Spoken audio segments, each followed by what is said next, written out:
Amid the raging seas, when the roaring waves seemed ready to swallow the sky, a legend was reborn. Not in the pages of history, but in a new soul, someone who suddenly transmigrated into the body of Whitebeard, the strongest man in the world. From the moment he opened his eyes, the ocean stirred and the heavens trembled.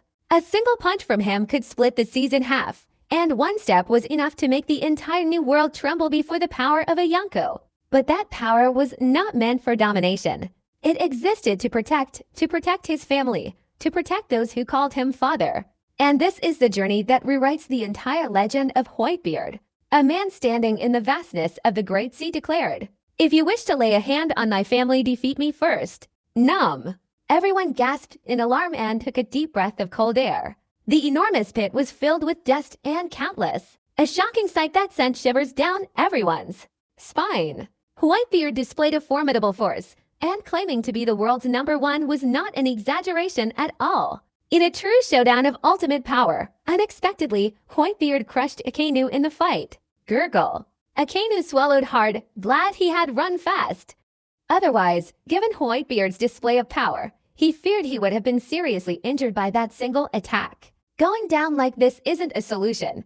Once we're put on the defensive, all the naval forces will lose morale. Akainu frowned, his thoughts racing. He was no longer the same admiral he was at the beginning of the 16 Admirals Summit. As a marshal, he had to consider things even more carefully. We cannot allow ourselves to fall into an infinitely passive state. Otherwise, the Navy's morale would plummet, while the Whitebeard pirates' morale would soar. This is not what Akainu wanted to see either. "Akainu, you little brat, you don't even dare to fight me head-on." Whitebeard's eyes, gleaming with divine light, fell upon the dust and ashes covering Akainu's body. Akainu's body trembled, dust and debris falling profusely. His crimson suit perfectly matched his personality. Hearing Whitebeard's words, Akainu stood up. "Whitebeard, don't be so arrogant. The battle has only just begun." "Ah, it seems you haven't yet experienced suffering." Whitebeard's body surged forward, his terrifying form moving so violently that even the ground trembled uncontrollably. The terrifying blade suddenly burst forth, shattering the sky and flashing towards Akainu. Akainu, not daring to underestimate the hockey-infused sword, leaned to the side to dodge the slash, then suddenly somersaulted, unleashing a thunderous barrage of punches. Fluttering sound. A torrent of molten lava instantly erupted from Akainu's two fists. Two enormous, lava-headed nether dogs suddenly appeared, biting and tearing at Whitebeard. Little did they know that as Whitebeard's slashing attack passed by, the blade suddenly snapped, severing Akainu's two fists. Impossible! Akainu suddenly felt a tingling sensation on his scalp, his heart pounding wildly. Observation Hockey. He had already used Observation Hockey during his fight with Whitebeard. What the world didn't know was that Akainu had also trained in Observation Hockey to a considerable degree. Otherwise, he wouldn't have been able to dodge Whitebeard's sudden attack. When the two powerful individuals clash, both cultivate Observation Hockey, so with their combined attack, neither can focus on the other. It's just that. At this moment, Akainu felt a chill run down his spine. Because Akainu could sense a terrifying aura enveloping him, leaving him nowhere to hide. This is... Whitebeard suddenly displayed an even more powerful Observation Hockey.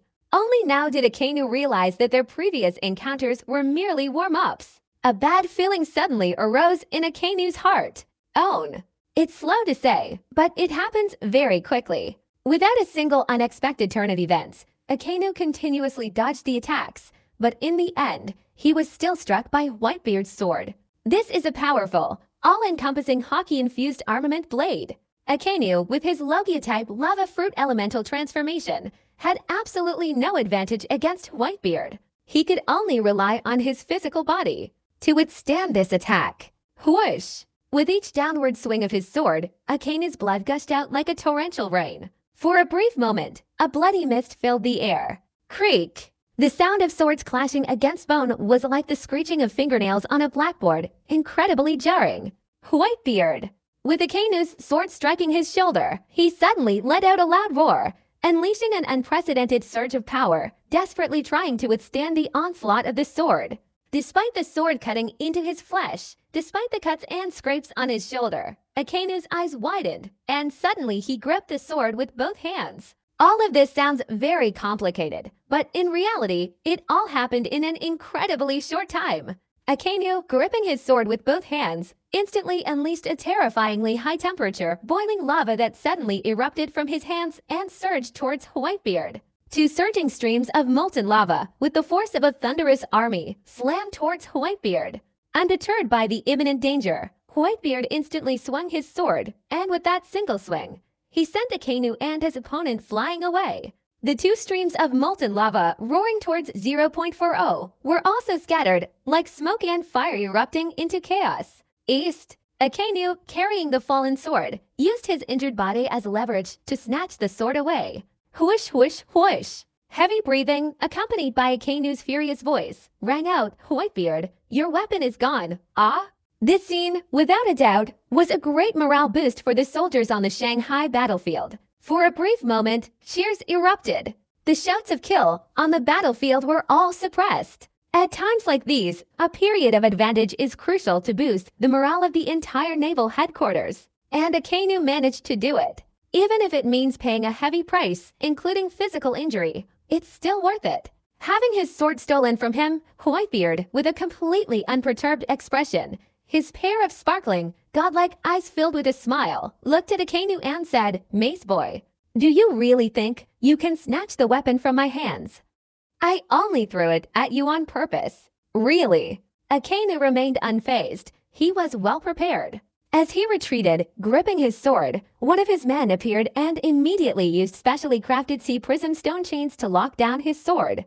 This is a precautionary measure to use the elemental transformation ability of the burning fruit to actively escape. What a clever and cunning mind! As expected of Akainu, Akainu was able to witness Whitebeard and Kadu fighting beforehand. Knowing that Whitebeard wielded his sword and could transform into a long stream of crimson flames, he launched an attack. There, Akainu specifically sought out someone to create a chain lock that could restrain the sword, made from sea prism stone.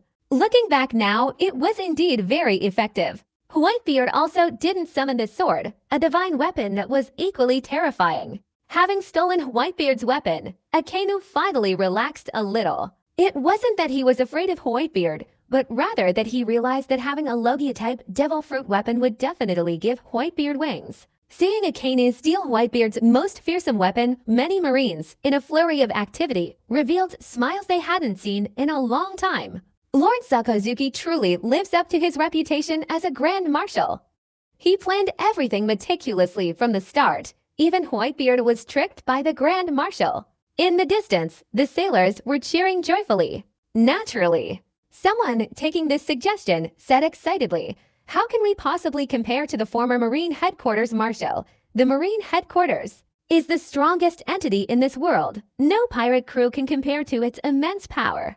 Looking across the entire Grand Line, there is no pirate crew that can surpass the Marine Headquarters in strength." Listening to this person speak, it sounds like they're exaggerating something from the Navy Headquarters, perhaps after careful and serious reflection. In fact, looking at the entire pirate world, the Marine Headquarters is truly the strongest. After all, the oldest pirate crews are only the 4 Emperors' crews, and how long have the 4 Emperors been around? The Marine Headquarters has a history of several hundred years. How powerful is their inner strength? The depth is immeasurable. Naturally, the Naval Headquarters is unfathomable. It must bear the mark of the world government flag. The entire Navy, regardless of whether it's in the 4 seas east, south, west, north, or south or the Naval Headquarters, serves the post-world government, belongs to the world government's flag, is marked by the world government, and is commanded by the world government. In the world of government, apart from the 5 elders, these 5 supreme power holders, the world's nobility wields immense power. Normally, celestial dragons can directly signal to marine admirals to serve them. Any celestial dragon can freely trample on the lives of any other person. The celestial dragon's slave trade is legal.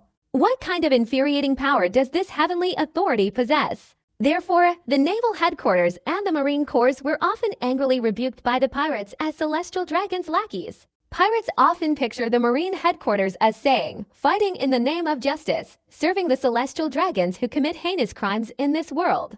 Justice will prevail." At this moment, Amidst the chaotic battlefield above, a lieutenant general who had fought alongside the ice demoness suddenly let out a loud roar. He's using Akainu's advantage to boost the morale of all the Marines on the battlefield. Justice will prevail. Follow them, the remaining Marines of the group, all shouting in unison. Each cry of selfless struggle, each desperate naval soldier fighting to the death, the voice filled with the numb, heart-wrenching emotions within. For a brief moment, the only sound echoing throughout the heavens and earth was the resounding cry of righteousness and ultimate victory. A cataclysmic event.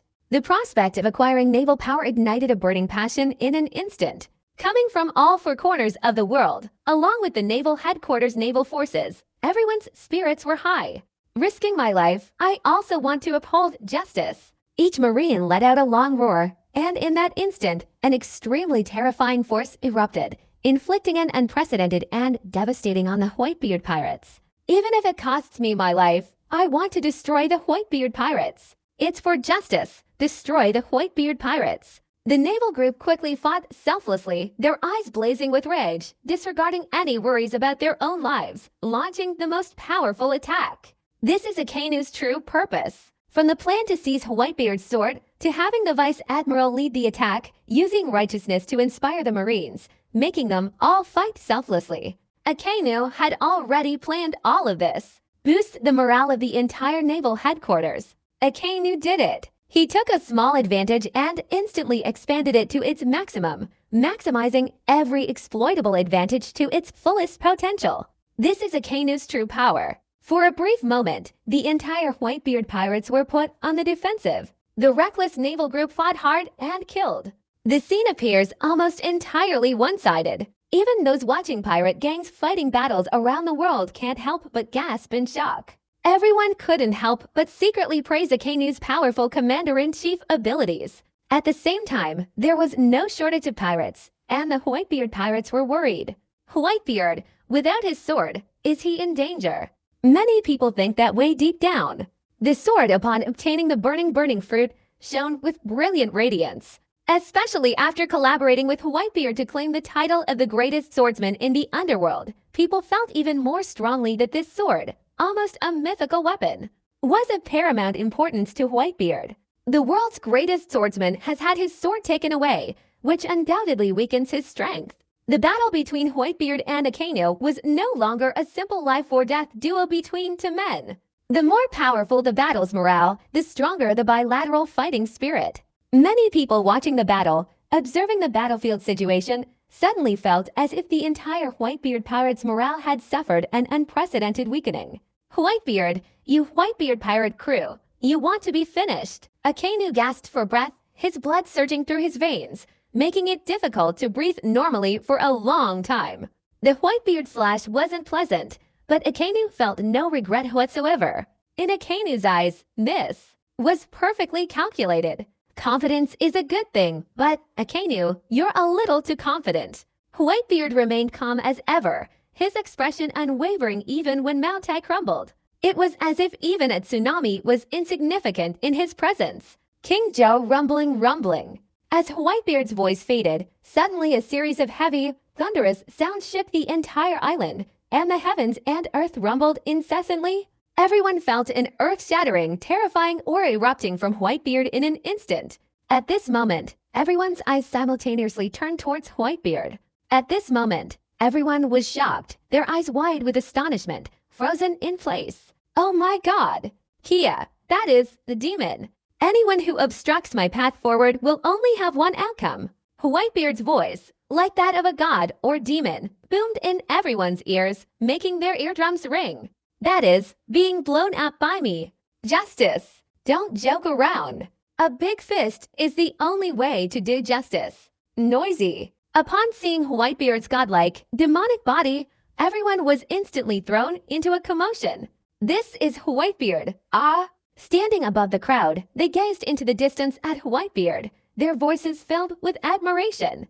What exactly is the concept of gods and demons? That kind of spirit is enough to intimidate all the other heroes, especially the Marines, who were not far from Whitebeard, were all terrified, their faces turning pale, their bodies trembling, and their scalps tingling. What a terrifying aura! Many Marines felt they were clearly far from Whitebeard, yet still felt as before that if Whitebeard were to extend his hand, their lives would be in danger in an instant. Whitebeard was like an incredibly majestic, unclimbable mountain, like a terrifying tidal wave. Akainu, seeing the godlike Whitebeard before him, was equally astonished, and his whole body trembled violently. Akainu still believed that by taking Whitebeard's sword, he could definitely weaken Whitebeard's strength, giving himself a definite advantage.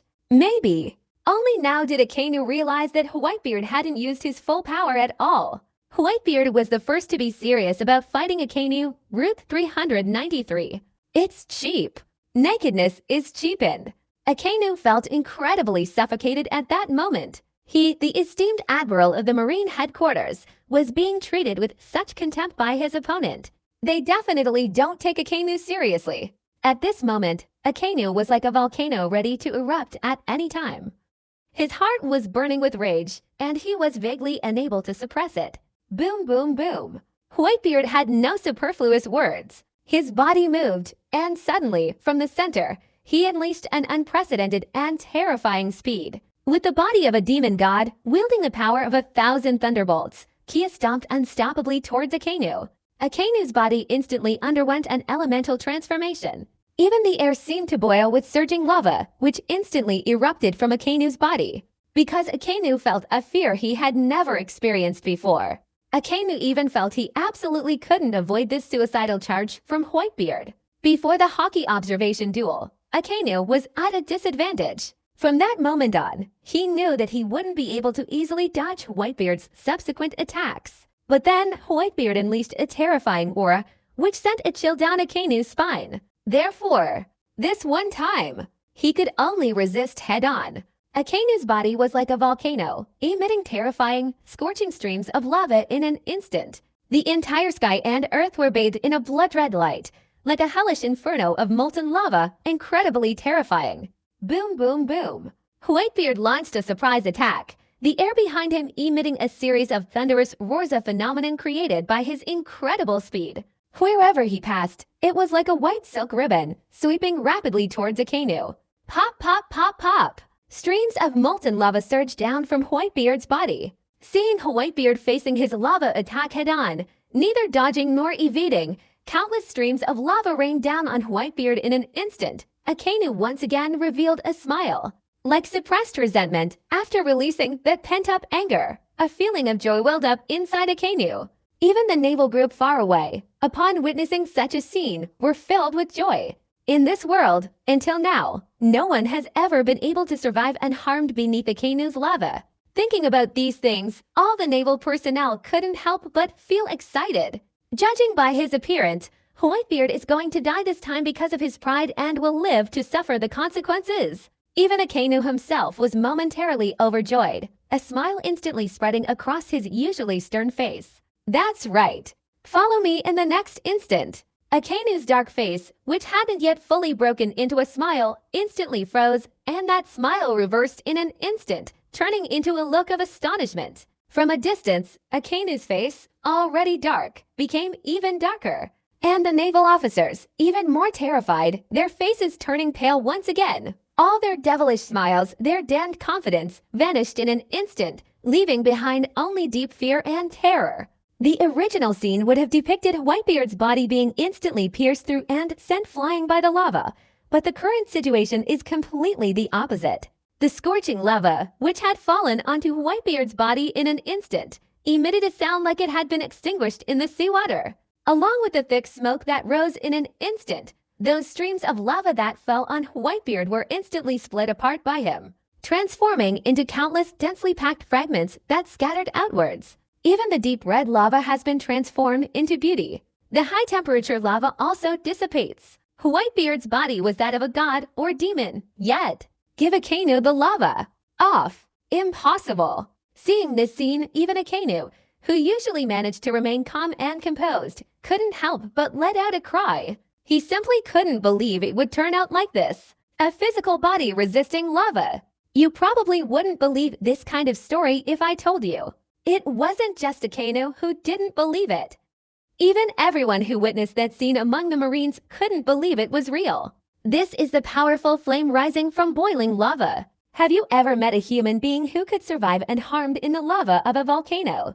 Do not have. Absolutely not. Maybe. Right before Whitebeard's eyes, he accomplished something that no human being in the entire world could ever do. The physical body resists the lava, heating it up doesn't really count as physical resistance. Even in battle, Marco couldn't help but inwardly admire Father's body. It has completely become an unstoppable, godlike body. While everyone was staring in astonishment, their mouths agape, Whitebeard's terrifying, godlike body swept towards Akainu. That terrifying figure, unleashing streams of scorching lava, rose with the rising smoke, shattering the sky into high-temperature fragments without blinking. Whitebeard, carrying a storm, charged towards Akainu, brutally stomping upon him. Akainu's eyes flashed with a sinister glint. He wasn't surprised by Whitebeard's immense physical strength.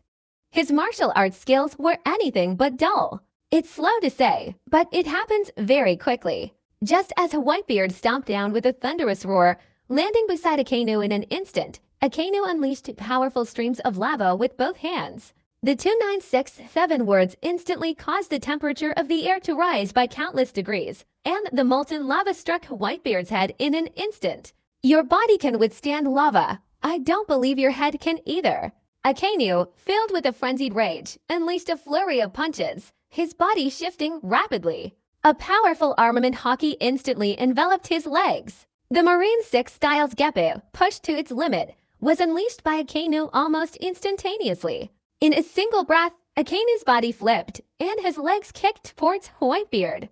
All of this, though described at length, actually happened in the blink of an eye. Terrifying lava straight to Whitebeard's head.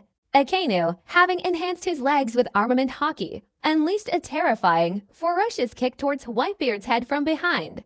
Looking at it this way, it's as if Whitebeard charged straight in, only to fall right into Akainu's trap. Just that. It's all an illusion. They're all fake. In the face of overwhelming and terrifying power, in the face of an absolutely one-sided and invincible force, everything Akainu did was in vain. Suddenly, Whitebeard raised both his arms. With a hand like a primeval beast's massive claw, it instantly tore apart the surging, boiling lava that was about to strike. With his other hand, Whitebeard, with the same effortless grace, reached behind him, like a supreme divine dragon raising its claws, and without exception, seized Akainu's legs in an instant. Mister! That terrifying, invincible armament hockey instantly erupted from Whitebeard's hand, locking down Akainu's elementalized body in an instant. Akainu's pupils instantly widened to an unimaginable number of times. Tremendous! Scared! Crisis! Akainu, who had never experienced negative emotions before, and who had never felt fear, all surged up in an instant. Akainu tried to struggle free, but found that under Whitebeard's terrifying dragon claw power, he was completely unable to escape even a little. At this moment, everyone was stunned. The Marines were utterly shocked and terrified. Their invincible admiral, whom they considered worthy of Whitebeard Akainu, the strongest warrior they had ever admired, the Marine Headquarters Admiral Sakazuki, had been snatched up by Whitebeard like a hawk swooping down on a chick. Akainu struggled, like a chick struggling under the talons of Whitebeard, this mighty eagle helpless, useless. At this moment, the whole world is stunned. Countless people forgot what they were doing, their faces blank, their eyes wide and mouths agape as they stared at the scene.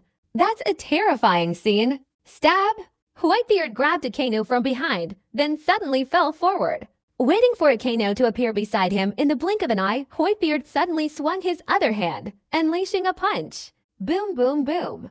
The punch was thrown in a flash, a terrifying, deafening, ear-splitting sound, incredibly terrifying. The air currents instantly surged outwards. This punch seemed capable of piercing the air, shattering it, creating a black hole of terrifying force. East. Whitebeard's fist landed on Akainu's body in an instant, and Akainu's body rippled like an ancient wave. In the air, there was a ripple of vibration spreading in all directions. Hiss! A drop of blood, aged for decades, instantly gushed from Akainu's mouth, the blood scattering like a dazzling, beautiful explosion of fireworks. Akainu's head reeled. A feeling of fear and pain he had never experienced before instantly engulfed every cell in his body, a pain so intense it was unbearable. I would never lie to you, Akainu, you little brat.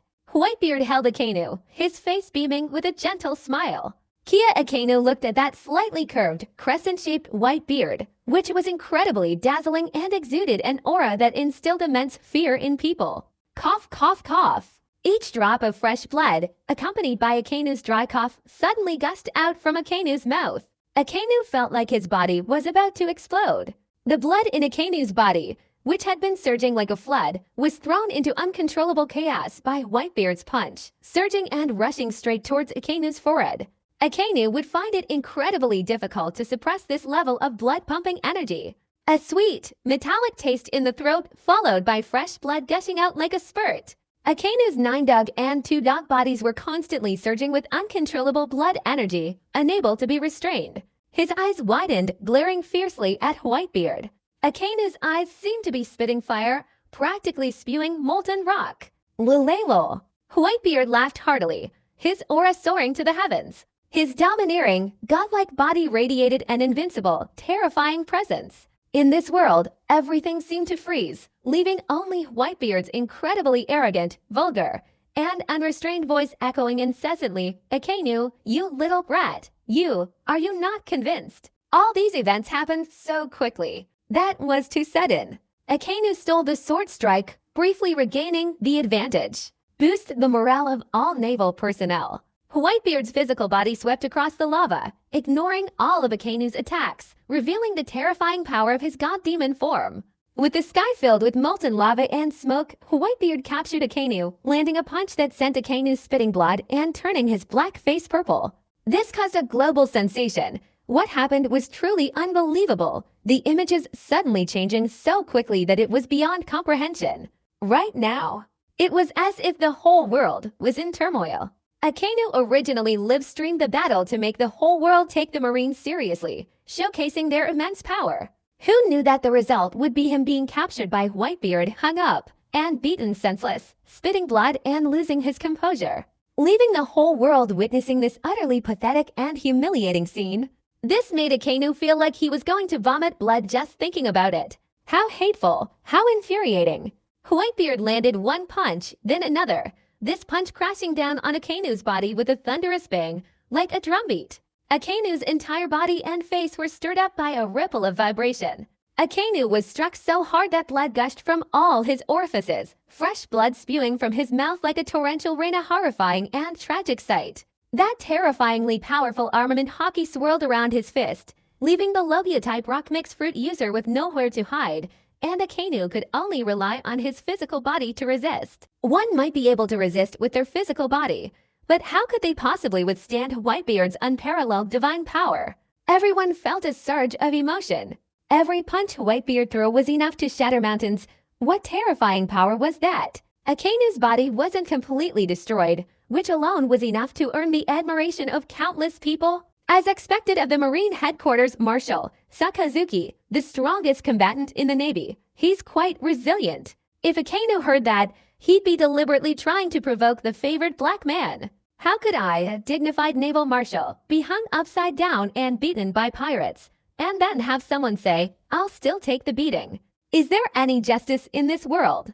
Of course, this wasn't Akainu's inner voice.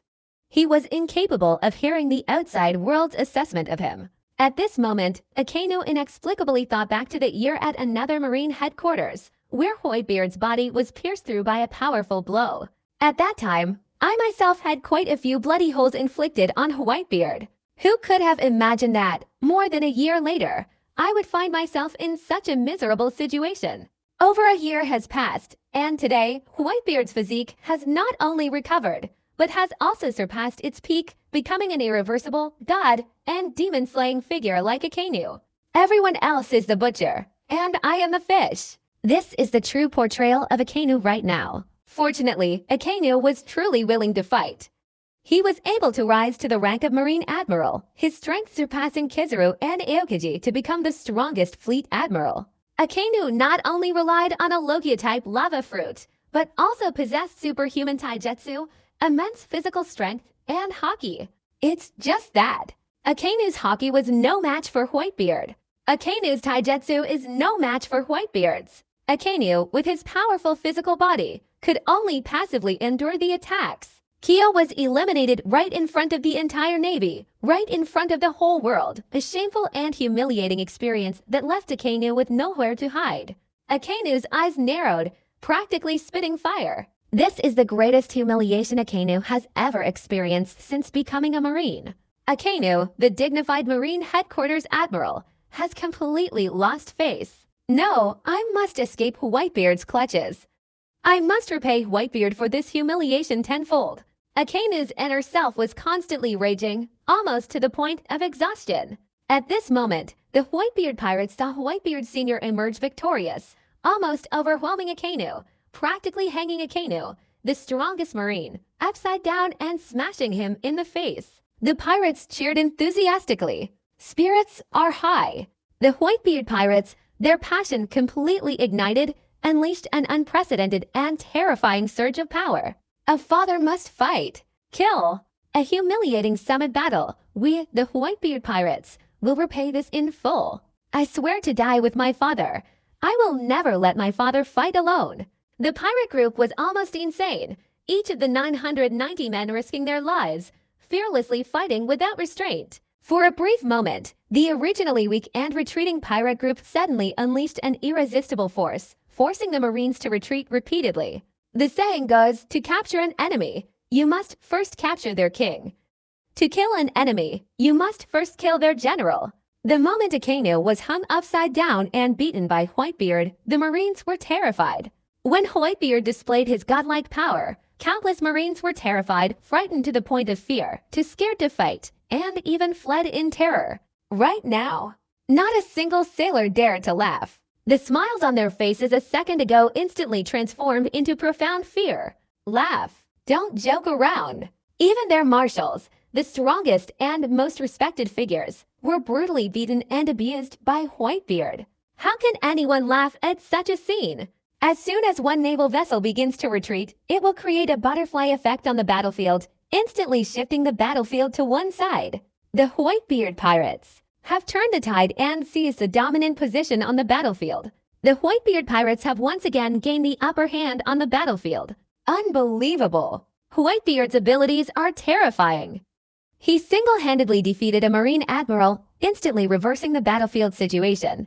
At this moment, countless people were terrified. Countless people, including Whitebeard, expressed admiration, and countless others were stirred up. One person is enough to change the entire battlefield. This shows the whole world what true strength really is. Coming from the powerful Four Seas army, the world has long known that before the Whitebeard pirates descended, countless pirate crews in this new world had been swept away by Akainu under the leadership of the Four Seas army. The naval forces of the Four Seas are also unprecedentedly powerful in history. Unprecedented in history. What is this concept? The world government existed at the top of the world, controlling world power for approximately 800 years. 800 years of history. How profound and complex must the inner workings of it all be?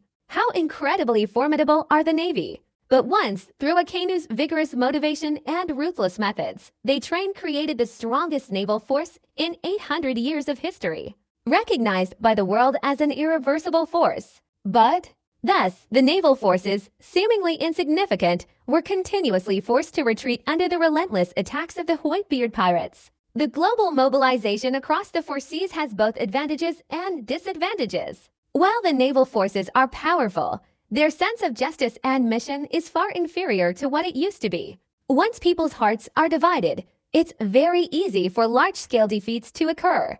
This is a terrible thing. If the Navy had never existed before, their onslaught against the Whitebeard pirates would have been unstoppable, like a force of nature. Only when facing a disadvantage will morale completely crumble and fighting spirit be unable to be gathered into a single thread. Defeated only makes you want to accelerate. The morale of the army has scattered, and hundreds of soldiers have fallen apart. Once fear sets in the hearts of the Navy, even a million-strong army will eventually be defeated. This was also where Whitebeard's brilliance lay. He deliberately gave Akainu a false sense of advantage, causing the morale of the entire Marine force to skyrocket. Then, with lightning speed, he defeated Akainu. At this point, the entire Marine force would be caught off guard, their spirits shattered. Whitebeard acted decisively, controlling the entire situation like no one else. If Akainu had been crushed from the start, the opposing Marines would have sought revenge for Akainu, fighting in the name of retaliation, thus uniting their morale, which could have been detrimental to the Whitebeard pirates. Thinking this way, Whitebeard had already suspected everything. In every aspect, he far surpasses Akainu, the Marine Admiral. Boom, boom, boom.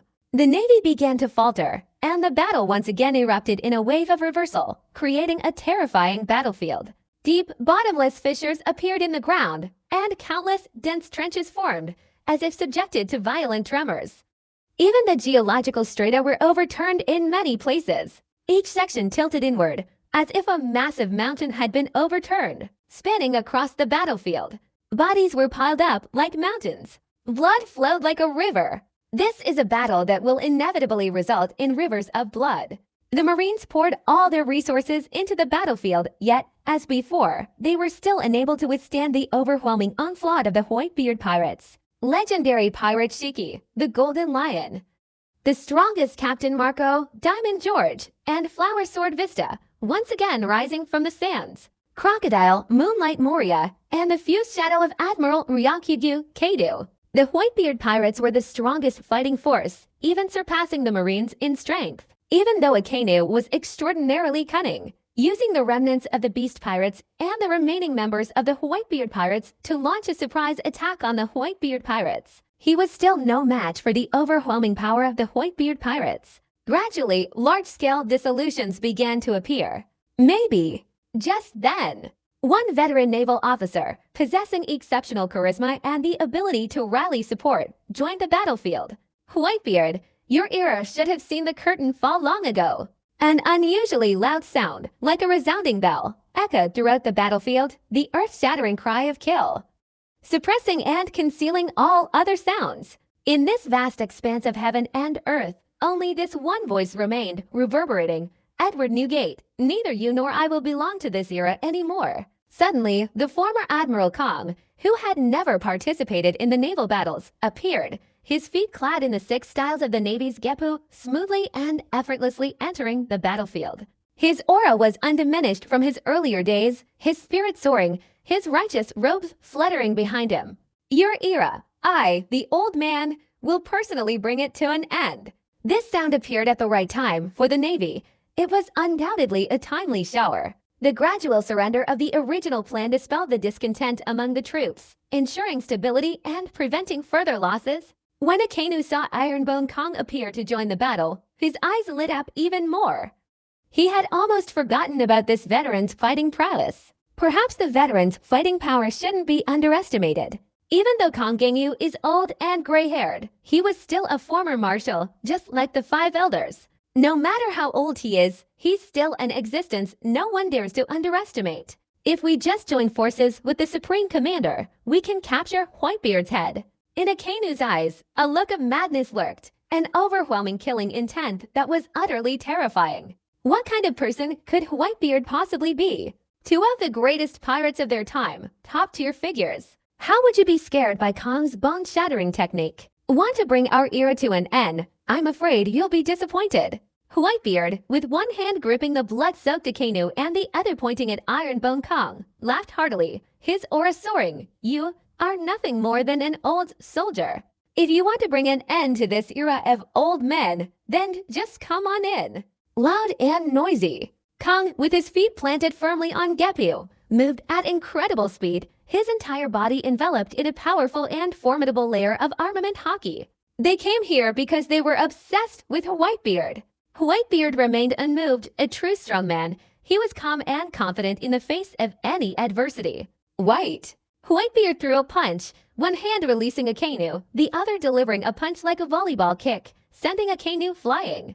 Akainu was utterly devastated. He couldn't dodge at all and was directly hit by Whitebeard's punch. His whole body was like a volleyball, instantly collapsing with a cracking sound. Akainu could even clearly hear the crisp, resounding snapping of bones inside his body. Whoosh! Fresh blood flowed from Akainu's body, scattering across the sky, leaving a dark red trail in the air. Sakazuki!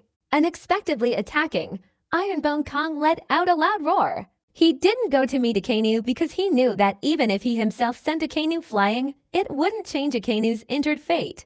As the Marine Supreme Commander, Ironbone Kong made a courageous choice. He acted recklessly, launching a surprise attack on Whitebeard.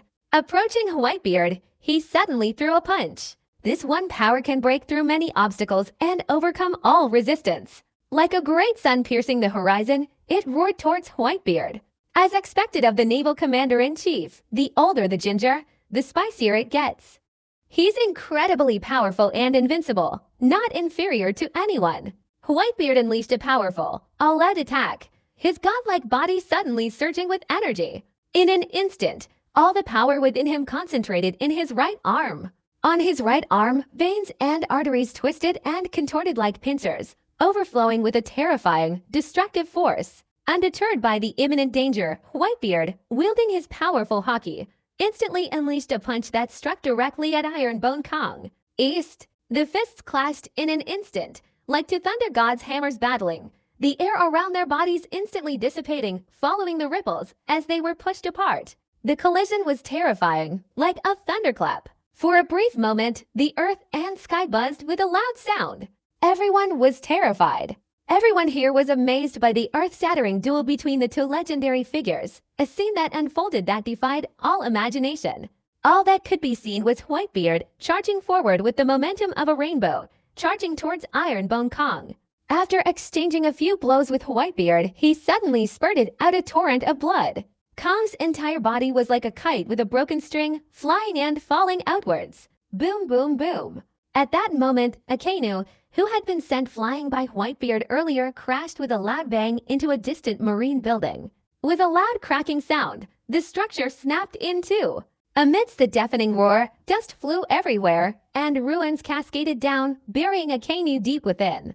Bang! Akainu, with an unknown number of bone fragments in his head, almost completely exhausted, managed to crawl out from the ruins. And without waiting for him to react further, the original Steelbone Kong, who had come to rescue him, was sent flying backward amidst a deafening roar. Damn it! Akainu barely had time to react before fresh blood splattered across the sky above Bone Kong. Akainu couldn't dodge. He could only persevere and try to take Bone Kong's attack head-on. Boom, boom, boom. Extremely regrettable. Akainu, already seriously injured, was almost completely unharmed and was sent flying backward by the impact of the Ironbone Kong. Hit by the terrifying inertial force of the impact carried by Bone Kong, Akainu spat out a mouthful of blood, and Bone Kong did the exact same, spitting out a mouthful of blood as well. Amidst the rumbling noise, the two men once again crashed into the structures in the ruins. Dust and ash filled the air. The ruins were collapsing completely with a deafening roar. They buried Akainu and Ironbone Kong alive together in there. Pedal. At this moment, everyone turned to look at Whitebeard, only to see him send Whitebeard flying with a single punch from Ironbone Kong, leaving a deep footprint in the ground. Aside from that, there was nothing else unusual. TSK. Seeing the situation, everyone couldn't help but gasp in shock. Everyone was utterly astonished. Unimaginable. It's important to know that Kong the Strongman is a legendary naval officer.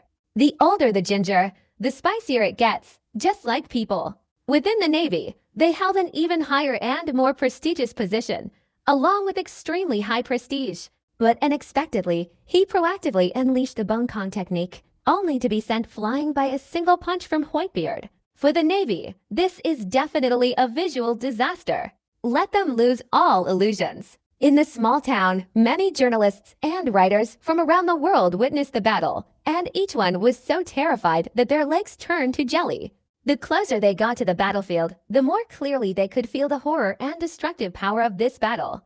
Even the small town's ground level was shaking incessantly, and deep, bottomless fissures appeared beneath their feet. The structures were constantly rumbling, as if they could collapse at any moment. This is terrifying. Is this the true power of Whitebeard? Edward Newgate is a god or demon of his time. In the small town, many people became trembling with fear, and some even dared not stay there any longer.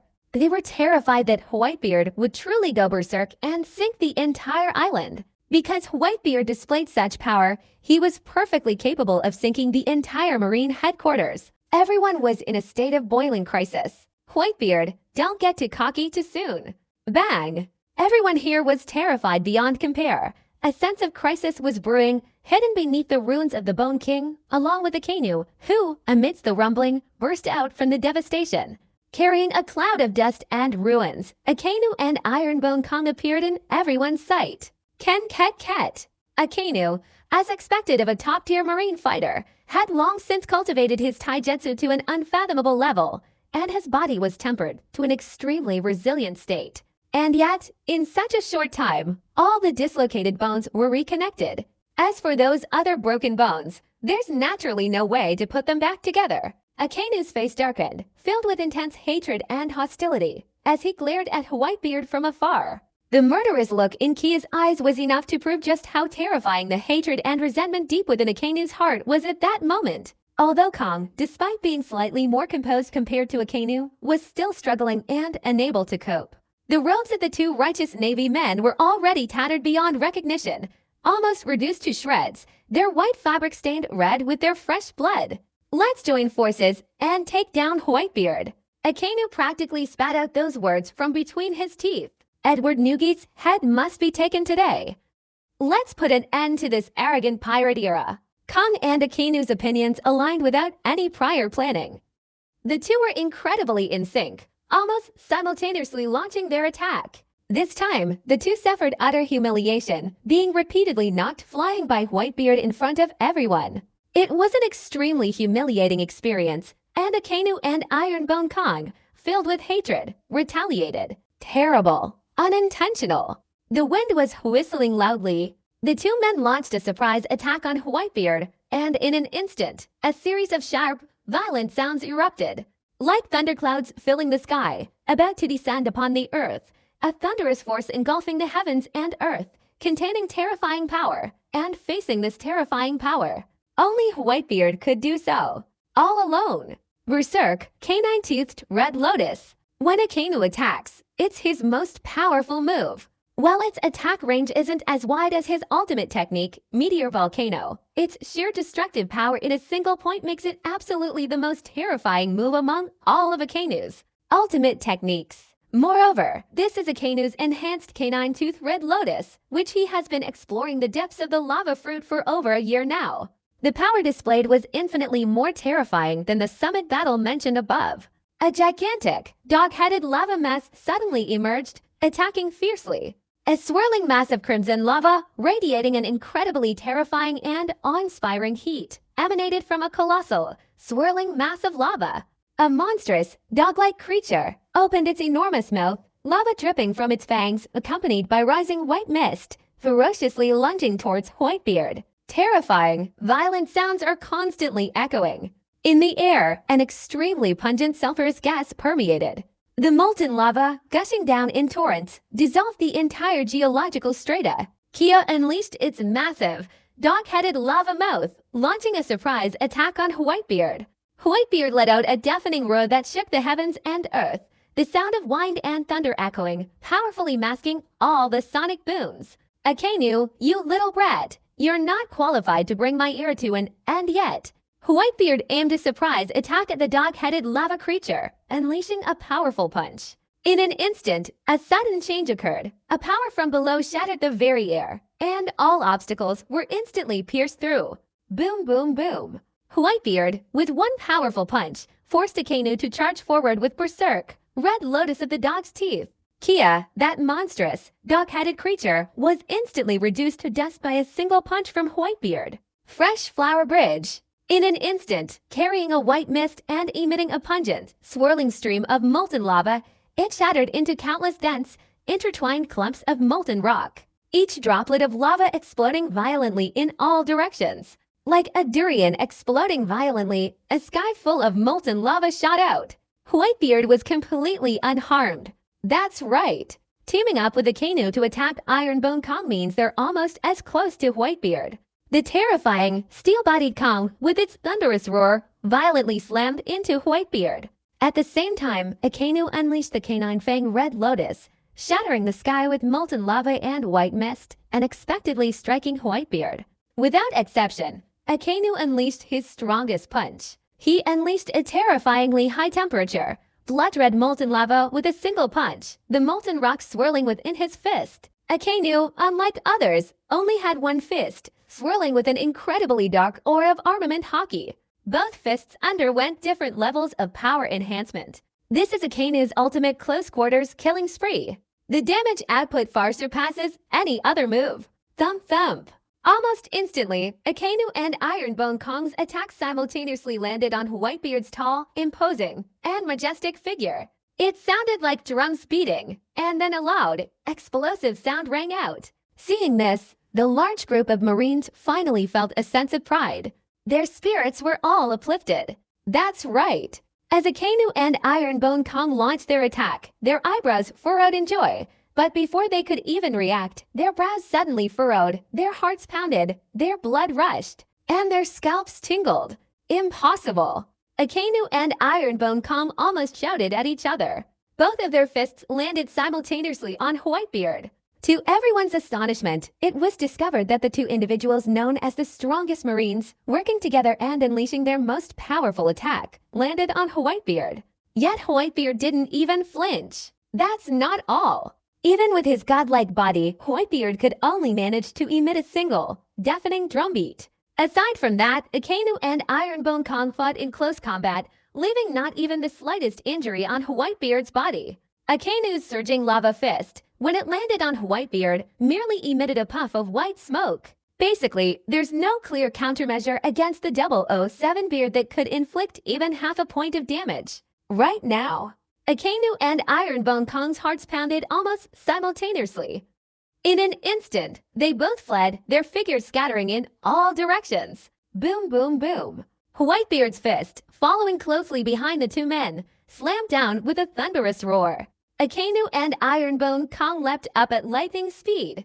Two afterimages seemed to linger in the air. Basically, there was no way to clearly see the two figures. You might be annoyed by how ostentatious their speed is. To put it bluntly, these two, whether in martial arts, the Marine 6 styles, or armament hockey, are both at the very pinnacle of the entire Marine force. He's a truly powerful character.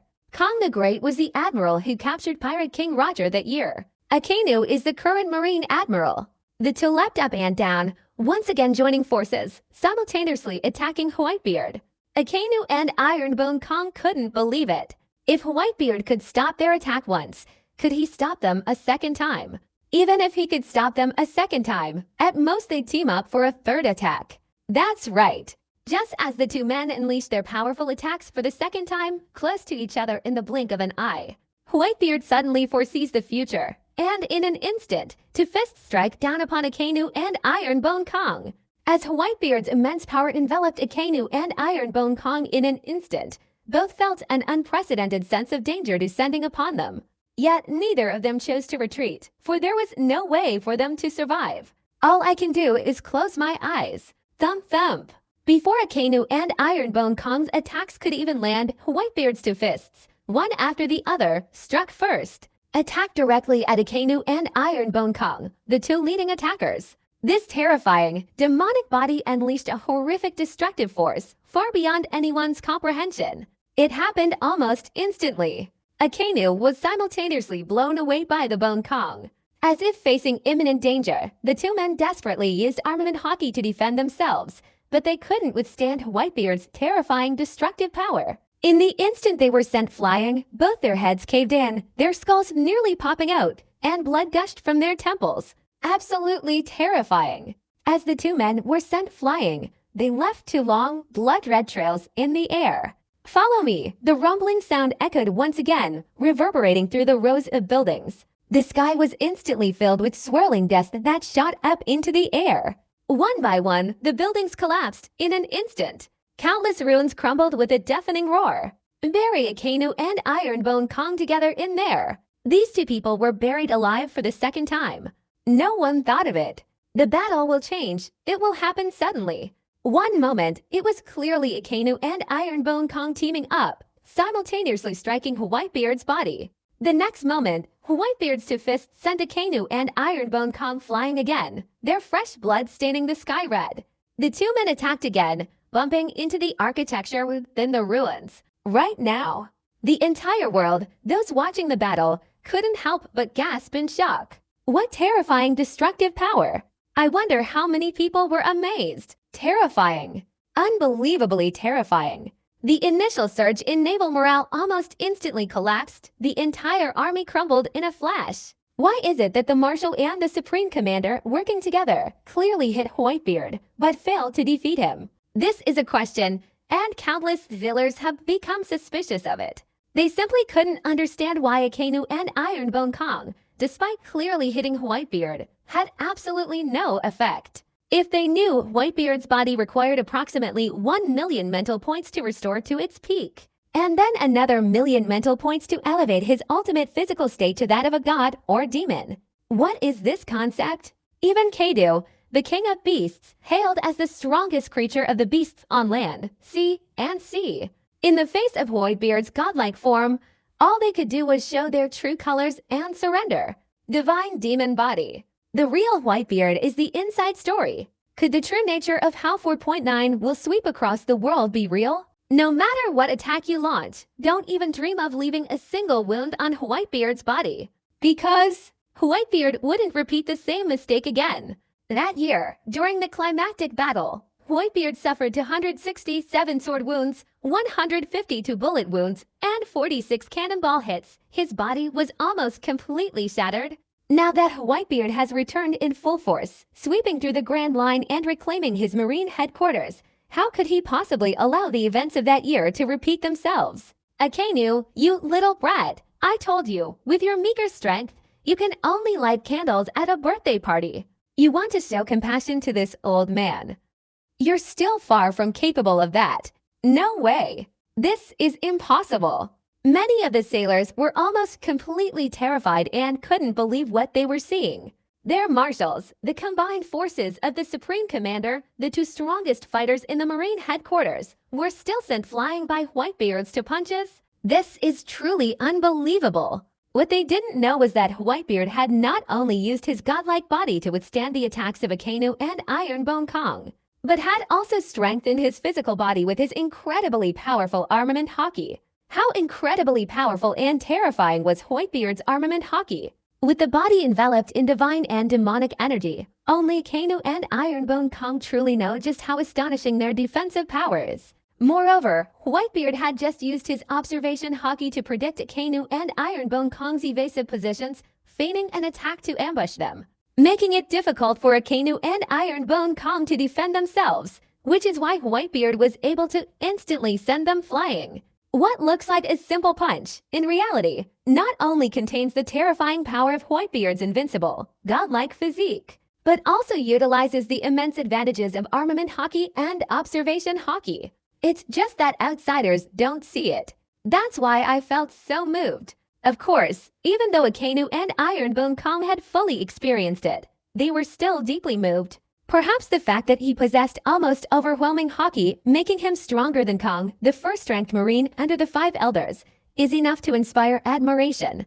Whitebeard's observation hockey, previously considered a world-shattering tactic by the government and even by the formidable Ironbone Kong, had failed to provide any specific information. It wasn't until after their final battle with Whitebeard that I truly sensed the mysterious, profound, and unpredictable nature of his observation hockey. However, neither Akainu nor Ironbone Kong were particularly convinced. They, as the supreme rulers of the Navy, possessed an arrogant spirit, having once swept across the vast Grand Line, capturing countless pirates. Even the Pirate King himself had fallen before the Navy's execution platform.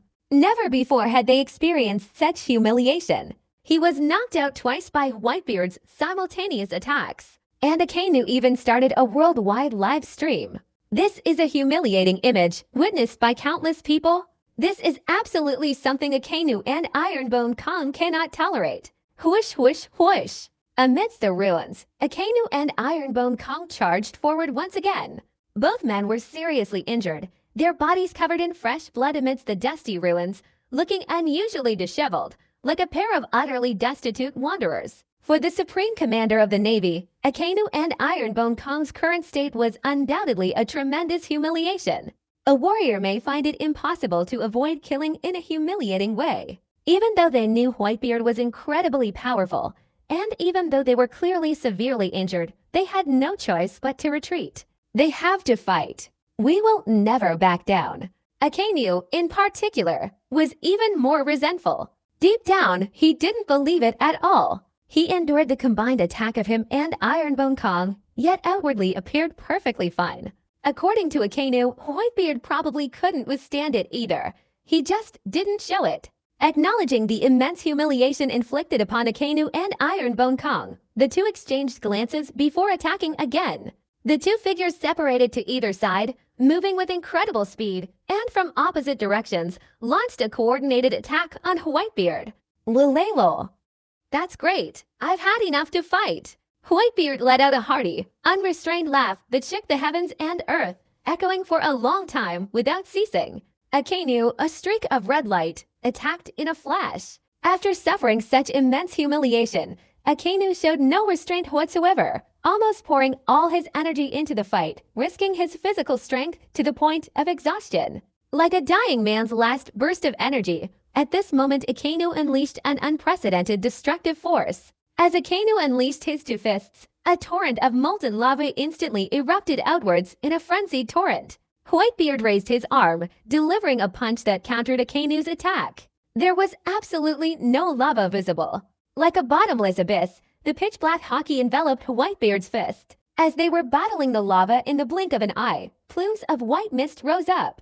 The molten lava, surging and boiling, was instantly shattered. East. In the lava below, Akainu's two fists. Whitebeard's new fighting style is Akainu's. A deafening, heavy sound echoed, followed by a vibration that spread through the air. With a single punch from the steely Whitebeard, Akainu felt a sweet taste in his throat, and blood nearly spurted out. Akainu struggled to swallow a mouthful of blood, his Marine 6 style's Gepu power erupting beneath his feet, dissipating the force he had endured from Whitebeard. Akainu leapt up, launching a surprise attack from Whitebeard's left side. At the same time, Kong the Ironbone had already launched a surprise attack on Whitebeard's right. Facing the combined assault of two of the strongest Marines, Whitebeard appeared unusually calm and composed. This is a true king, only he possesses such integrity. No Lee Money is afraid of everything. Completely tasteless. With danger looming in an instant, Whitebeard roared, his hands suddenly retracting, his fists opening, his 5 fingers forming claws. Powerful armament hockey swirled around Whitebeard's fingertips. Kia's hand was enormous, like a vast net. The hockey of observation is an incredibly profound and powerful technique, and Whitebeard wielded it with unparalleled skill and mastery. Safe. Safe. It was slow to say, but happened very quickly. Whitebeard extended his 2 claws, almost instantly, and managed to catch Akainu and Ironbone Kong, who were unexpectedly attacking from the left and right, while simultaneously holding them tightly, like a hawk pouncing on a chick. You two, you better watch out. Akainu and Ironbone Kong absolutely never expected that they would be captured by Whitebeard. In the presence of the nearly 7-meter-tall Whitebeard, neither Akainu nor Ironbone Kong seemed like children. They were only knee-high to Whitebeard. At this moment, captured by Whitebeard, Akainu and Ironbone Kong's eyes revealed a look of terror they had never shown before. The fact that Whitebeard could capture them in such a battle situation is enough to prove how terrifying his observation hockey is. The two of them couldn't help but be astonished. Upon hearing Whitebeard's words, "Be mindful," the two men's eyes were filled with even more terror. With Whitebeard grabbing both of them by the shoulders, they almost desperately used all their strength to struggle and frantically try to escape Whitebeard's demonic grip. Akainu unleashed a barrage of lava from both hands, striking Whitebeard with it simultaneously. That's right. Whitebeard remained completely unmoved. The lava dripping from Whitebeard's body fell into the water, rising in thick plumes of white smoke, yet it never inflicted much damage on Whitebeard. Conversely, Whitebeard seemed to emerge halfway from the lava, with 547 molten lava splattering everywhere and thick smoke swirling around. Yet it couldn't harm Whitebeard in the slightest. This bizarre sight was awe-inspiring. And Kong, similarly in a frenzied state, suddenly attacked Whitebeard. All of these things, though described at great length, actually happened within an extremely short period of time. After Whitebeard finished saying those words with some restraint, his hands immediately clashed in battle. Grasping Akainu and Ironbone Kong by both hands, Whitebeard suddenly exerted immense force, unleashing a terrifying destructive power that nearly crushed Akainu and Ironbone Kong's shoulders. It emitted a sound like bones shattering. Akainu and Ironbone Kong simply didn't care about their shattered shoulders, because before they could react further, the two of them instantly clashed together.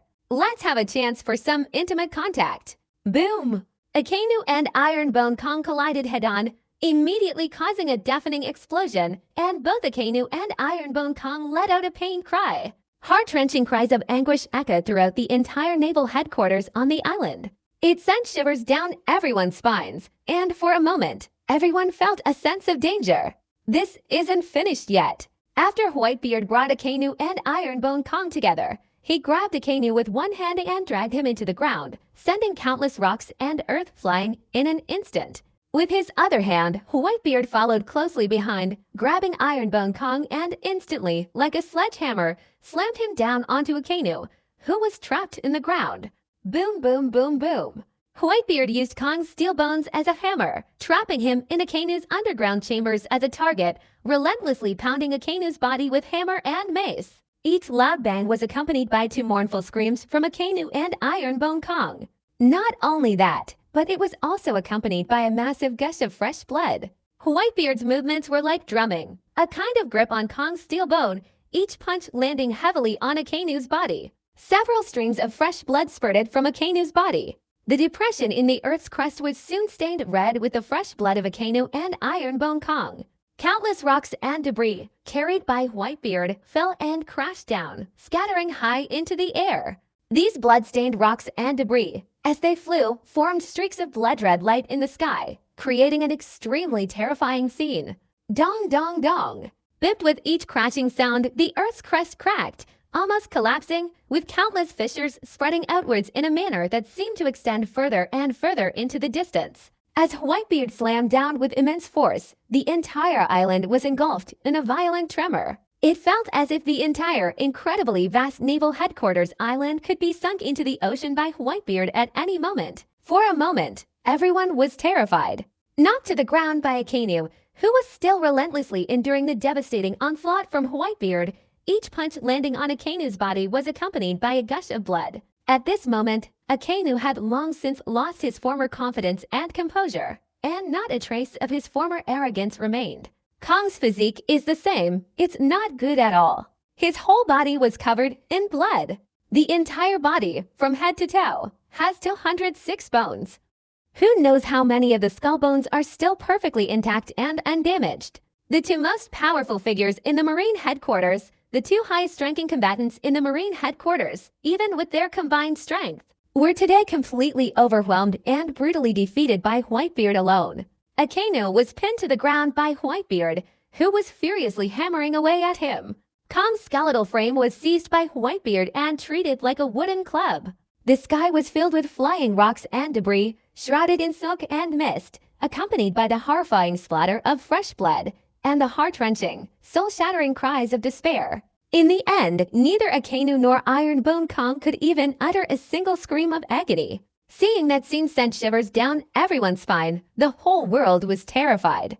In this battle, Whitebeard demonstrated unparalleled and terrifying power. His individual strength was enough to crush Akainu and Ironbone Kong. What kind of concept is that? This is the entirety of the Grand Line Championship concept. Truly a champion, a king. 5 people could shake Whitebeard.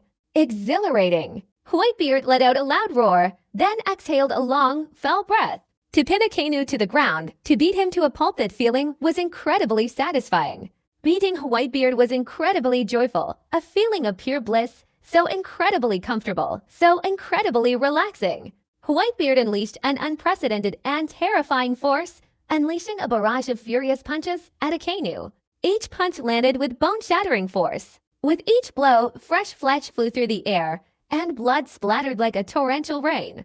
Whitebeard fought with overwhelming joy. Seeing this, the others were all terrified, their faces turning purple, a chill running down their spines, and their scalps tingling. Whitebeard is terrifying. This is the true Whitebeard's power, terrifying strength, invincible physical body, as powerful as a god or demon. Marshal Sakazuki and the Vice Admiral teamed up, yet they were sent flying 3 times by Whitebeard. This is the worst part right now. In the small town where the naval headquarters was located, many draftsmen were terrified. They felt the horrific sounds of slaughter coming from the battlefield, and when they saw the dense, crack-like fissures appearing beneath their feet, each of them couldn't help but tremble. Originally, Akainu invited them to the Marine headquarters. The confident Akainu intended to let these journalists from the world of journalism witness firsthand the Marines' destruction of the Whitebeard pirates. Maybe. The result was the opposite. Akainu was beaten badly by Whitebeard. Kong's situation was also extremely dire. But with Whitebeard showing overwhelming superiority, the remaining pirates of the Whitebeard pirates also became increasingly agitated, their spirits soaring. Each pirate charging forward like a madman risking their lives. The entire navy is suffering continuous defeats. Taking extremely fast speed, they were defeated. The navy was defeated, like the Hung River Dam breaking. Unstoppable. Kill. Marco uttered the word kill for the first time. His entire body was engulfed in a vast ocean of blue flames. These 2 wings, clad in blue flames, each time they vibrated, instilled fear in their enemies. As Marco's voice faded, he lunged forward to kill. Along with the fire-wielding warrior, Akainu also lured one of the original captains of the Beast Pirates to the battlefield to risk his life. It's just that. Although this captain was powerful, comparable to a Marine admiral preparing to join the Navy, he was no match for Marco during his rampage. When Marco is truly enraged, his power increases exponentially. The immortal bird's abilities are truly formidable, making it even more difficult for enemies to deal with. Stab! With a blood-stained, flesh-tearing sound, the captain from the Beast Pirates, manipulated by Akainu, was slashed by Marco with a burst of fiery energy from beneath his wing. A huge skull, covered in fresh blood, flew out. Chase them! Marco's expression remained unchanged, his unfriendly words and expressionless face perfectly matching the ferocity of the Marines who had just killed a Marine admiral. Marco, covered in fresh blood, struck fear into the hearts of countless Marines. Let's go fight the fish in a massive battle. George's face, usually composed of diamond, burned with intense fighting spirit. He was left with only one arm, which was covered in a layer of shimmering, translucent diamonds. This isn't just about defense. It's about boosting his offensive power to a whole new level. That's not all. George Diamond was still in the past, having awakened his observation hockey. This made George, with his handsome physique, incredibly agile. His body was his most advantageous weapon. On the battlefield, he acted without restraint, crushing countless enemies. Finally, a naval officer from the headquarters prepared to engage in combat with the Admiral of the Navy. I never imagined this name would come from the pirate aunt of a captain. Akainu's move against the Whitebeard pirates was truly a gamble.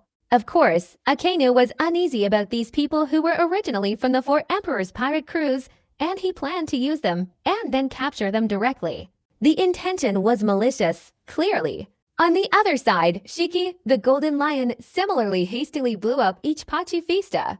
A single fatal blow. Without a doubt, it was a sweeping, all-out attack that dominated the Pacifista. Shiki the Golden Lion appeared that year and competed with Roger for immense power. It made everyone tremble. Fresh Flower Bridge Zero, others didn't know what had happened to Shiki the Golden Lion, allowing him to recover his strength and improve significantly at the age of 70 or 80. Only Shiki, the Golden Lion, knew that his strength was entirely due to Whitebeard.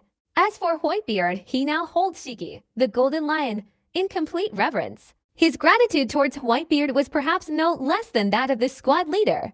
Shiki, the legendary pirate, wholeheartedly and willingly pledged allegiance to Whitebeard under his banner.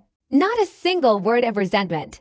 On this side is Whitebeard, with his charisma, innate regal bearing, and natural leadership qualities. On the other side, Cao Qihong also demonstrated a formidable force. The main battlefield was his hunting ground. The bat-type mythical beast is truly a vampire-like form, capable of completely restoring its strength by relying on the fresh blood of the battlefield. He even had a vague feeling that he was about to regain his peak condition. Deep down, he held Whitebeard in equally profound reverence. A naturally arrogant count like him would never submit to anyone, but after encountering Whitebeard, Patrick Redfield's respect for Whitebeard grew even stronger, eventually reaching a state of complete admiration. Patrick. Behind Redfield, a swirling cloud of blood mist filled the sky. He absorbed countless amounts of blood energy. The vampire's form was like that of a demon. This instilled a chilling feeling in the hearts of countless enemies. But the other one, the blood-colored bat, only attacked stealthily and was even more elusive and terrifying.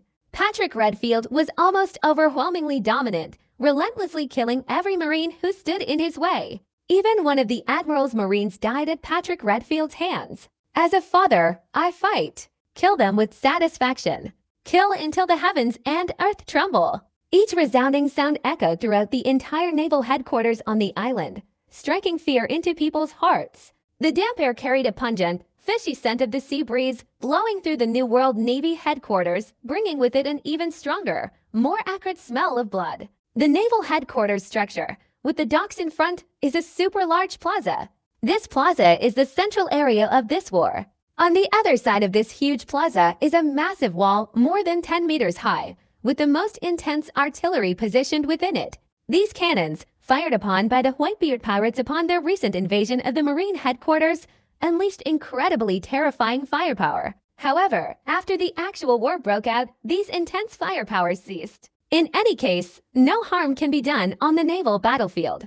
Within the high walls and central square, there was no shortage of architectural structures, including places for storing weapons, naval training materials, temporary resting rooms for naval training, naval headquarters dock stands, and so on.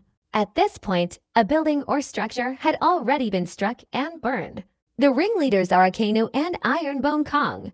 The two of them launched 3 surprise attacks on Whitebeard, but each time they were simultaneously knocked away by him.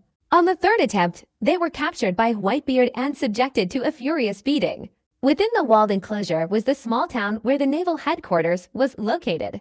The small town above was also not peaceful at this time. Everyone felt unsafe, and some even began to flee from different directions. Because they saw signs of the Marines' defeat, they felt that the Marines could not possibly defeat the Whitebeard pirates. It's strange to mention this, but from the very beginning, the whole world believed that the Navy, with its invincible power, profound background, and unfathomable depth, was even superior. Akainu was blatantly encouraging them anyway. Moreover, before the Whitebeard pirates invaded, Akainu had already summoned the 4 Seas force. Coming from the 4 elite Marines of the East, South, West, and North, they all went to the New World Marine headquarters to eliminate Whitebeard, to destroy the Whitebeard pirates, and to eliminate the remaining pirate crews in the New World. However, up until now, the once invincible naval force is now showing signs of complete defeat. The whole world admired it for that. I admire Whitebeard's ability to change the course of the universe and his terrifying power. I admire the Whitebeard pirates' powerful fighting force. But right now, the Whitebeard pirates' cheers rose high among the crew. Each pirate unleashed a destructive force never seen before, holding in their hands each of the Marines they killed with the weapons below. The naval group kept retreating. They wanted to retreat to the high wall inside, then relaunch the artillery barrage and gather the Whitebeard pirate crew. It's just that. Their wishes could not be fulfilled. The Whitebeard pirates, including the divisional captain and non-divisional captains, were under his leadership, unleashing unprecedented and terrifying combat power. Especially with Marco as the captain, they were even more loyal to Whitebeard. They had followed Whitebeard for 15 or 20 years, and seeing Whitebeard fighting 2 opponents at once, the captains of the squads risked their lives, charging forward without hesitation.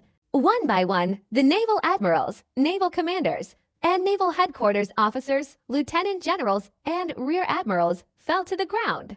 Without Shiki's Golden Lion squad, Cao Chi Hong and the others unleashed a destructive force befitting legendary pirates. When Shiki the Golden Lion attacked, the ground suddenly shook violently. All the mud and earth, forming a lion structure, surged upwards, sweeping towards the group of Marines as if entering an empty space. Countless Marines were swept away, each one utterly powerless to resist. Cao Chi Hong, similarly, unleashed the legendary power of a great pirate. In battle, his strength relied on the bat-like vampire-like mutated abilities, constantly recovering and increasing his power to peak levels. For a time, a swirling cloud of blood mist filled the sky, and countless Marines were swept into it. The Whitebeard pirates are on the verge of victory. A complete victory. And then Whitebeard himself sent Akainu and Ironbone Kong crashing into the underground cavern. Akainu was the worst off. He admitted to Whitebeard's wrath. From the very beginning, Akainu relentlessly targeted Whitebeard, sending various admirals to cause him trouble, and Akainu was the mastermind behind all major events related to Whitebeard. This completely enraged Whitebeard. He immediately had to bear the brunt of Whitebeard's boundless rage. Akainu was once completely beaten into a muggle by Whitebeard. Trapped in Akainu's inner layers, his entire body was covered in blood. His bones were broken in countless places. Out of almost all of his 206 bones, very few were intact. Akainu's physical body was riddled with scratches and bruises, his flesh and blood a bloody mess, and his dark, skeletal bones were exposed. Fresh blood stained the mud red. Even Akainu, who was originally made of flesh, was missing countless chunks. Because every punch Whitebeard landed on Akainu was enveloped in armament hockey, Akainu's Logia-type lava fruit was like hollow steel in front of Whitebeard. Akainu relied entirely on his powerful physical body. But how could Akainu's physical body possibly compare to Whitebeard's godlike physique? 2 million points of emotional value were used to strengthen and create a divine demon body, surpassing the size of Kadu, the king of beasts. Whitebeard's divine body is the strongest body in the entire world. What kind of force are they? Waiting for 5 or 6 is terrifying. The situation has completely changed. Akainu is barely clinging to life. That's the best way to explain it. This battle ends here. Akainu, you little brat. Do you have any objections? Whitebeard's voice echoed throughout the entire Marine Headquarters Island, reverberating for a long time. It might be right then. Something significant enough to alter the course of the war has emerged. A massive, uniquely shaped, crudely ostentatious pirate ship, crafted from a single piece of wood, appeared on the sea near the naval headquarters dock. Beyond this pirate ship, there are countless other pirate ships stretching as far as the eye can see. 362. Blackbeard. Don't even dream of sitting on equal footing with me. Request for comment. Begging on your knees, father.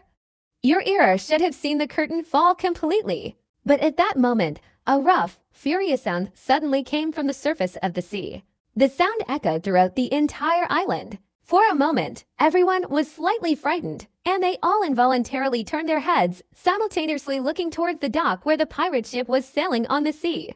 It was a massive pirate ship, constructed entirely from enormous logs, resembling a raft. Outwardly crude and ostentatious in shape, each of these round wooden spheres has a diameter of over 10 meters. The shock was unparalleled in its impact on the human heart. Known as the New World's most unrestrained, wild, and massive pirate ship, the 4 emperors, Blackbeard teach. At this moment, countless people are becoming agitated.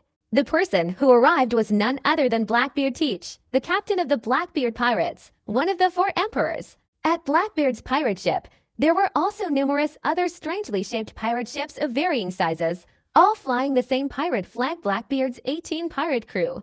This individual, in order to avoid a direct confrontation with Whitebeard, repeatedly fled from Blackbeard.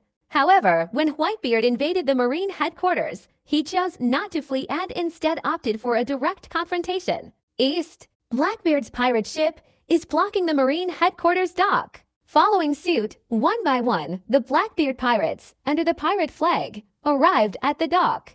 This is truly the moment everyone has been waiting for. A pirate ship with a man on a pointed, double-cornered helm, wielding a pair of drill-like weapons in his hands, carrying a 3-barreled pistol and a cannon on his back, and sporting a pirate grin, entered the island's dock. Evil King Avalo Pizarro.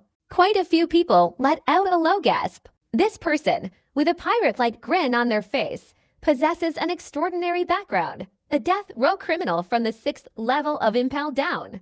Even though he had a smile on his face, no one dared to disrespect him in the slightest.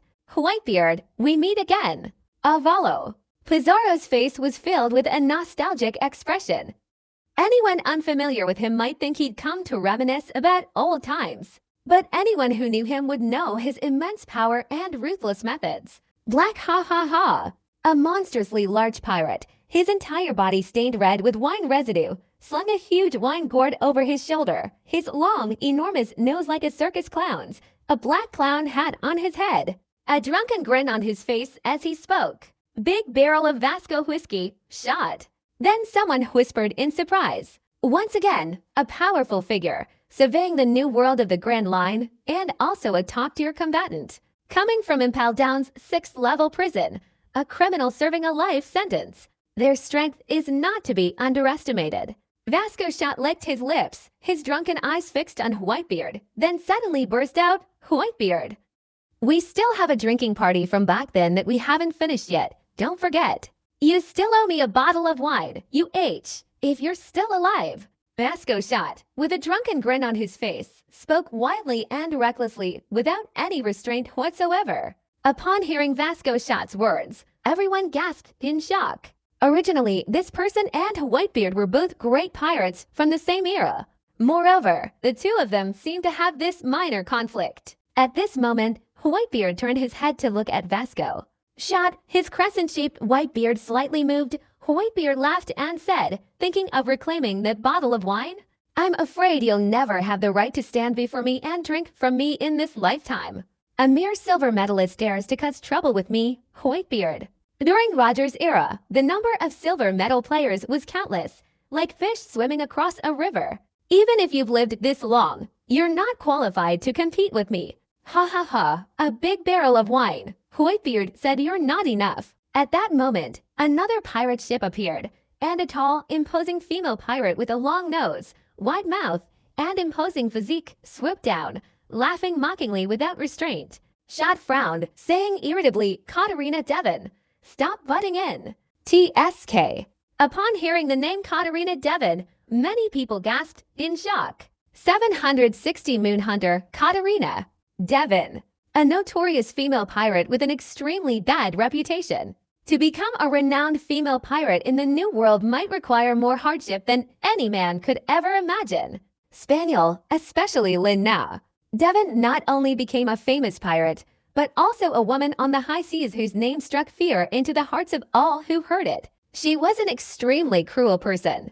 Without exception, all enemies who fell into her hands met a tragic end. Almost every enemy who fell into this woman's hands was left with not even a single intact corpse. They were all reduced to headless mummified remains. No one knows what Katarina Devon is doing to those enemies who have fallen into her hands. This is why everyone involuntarily gasps in shock when they hear this name.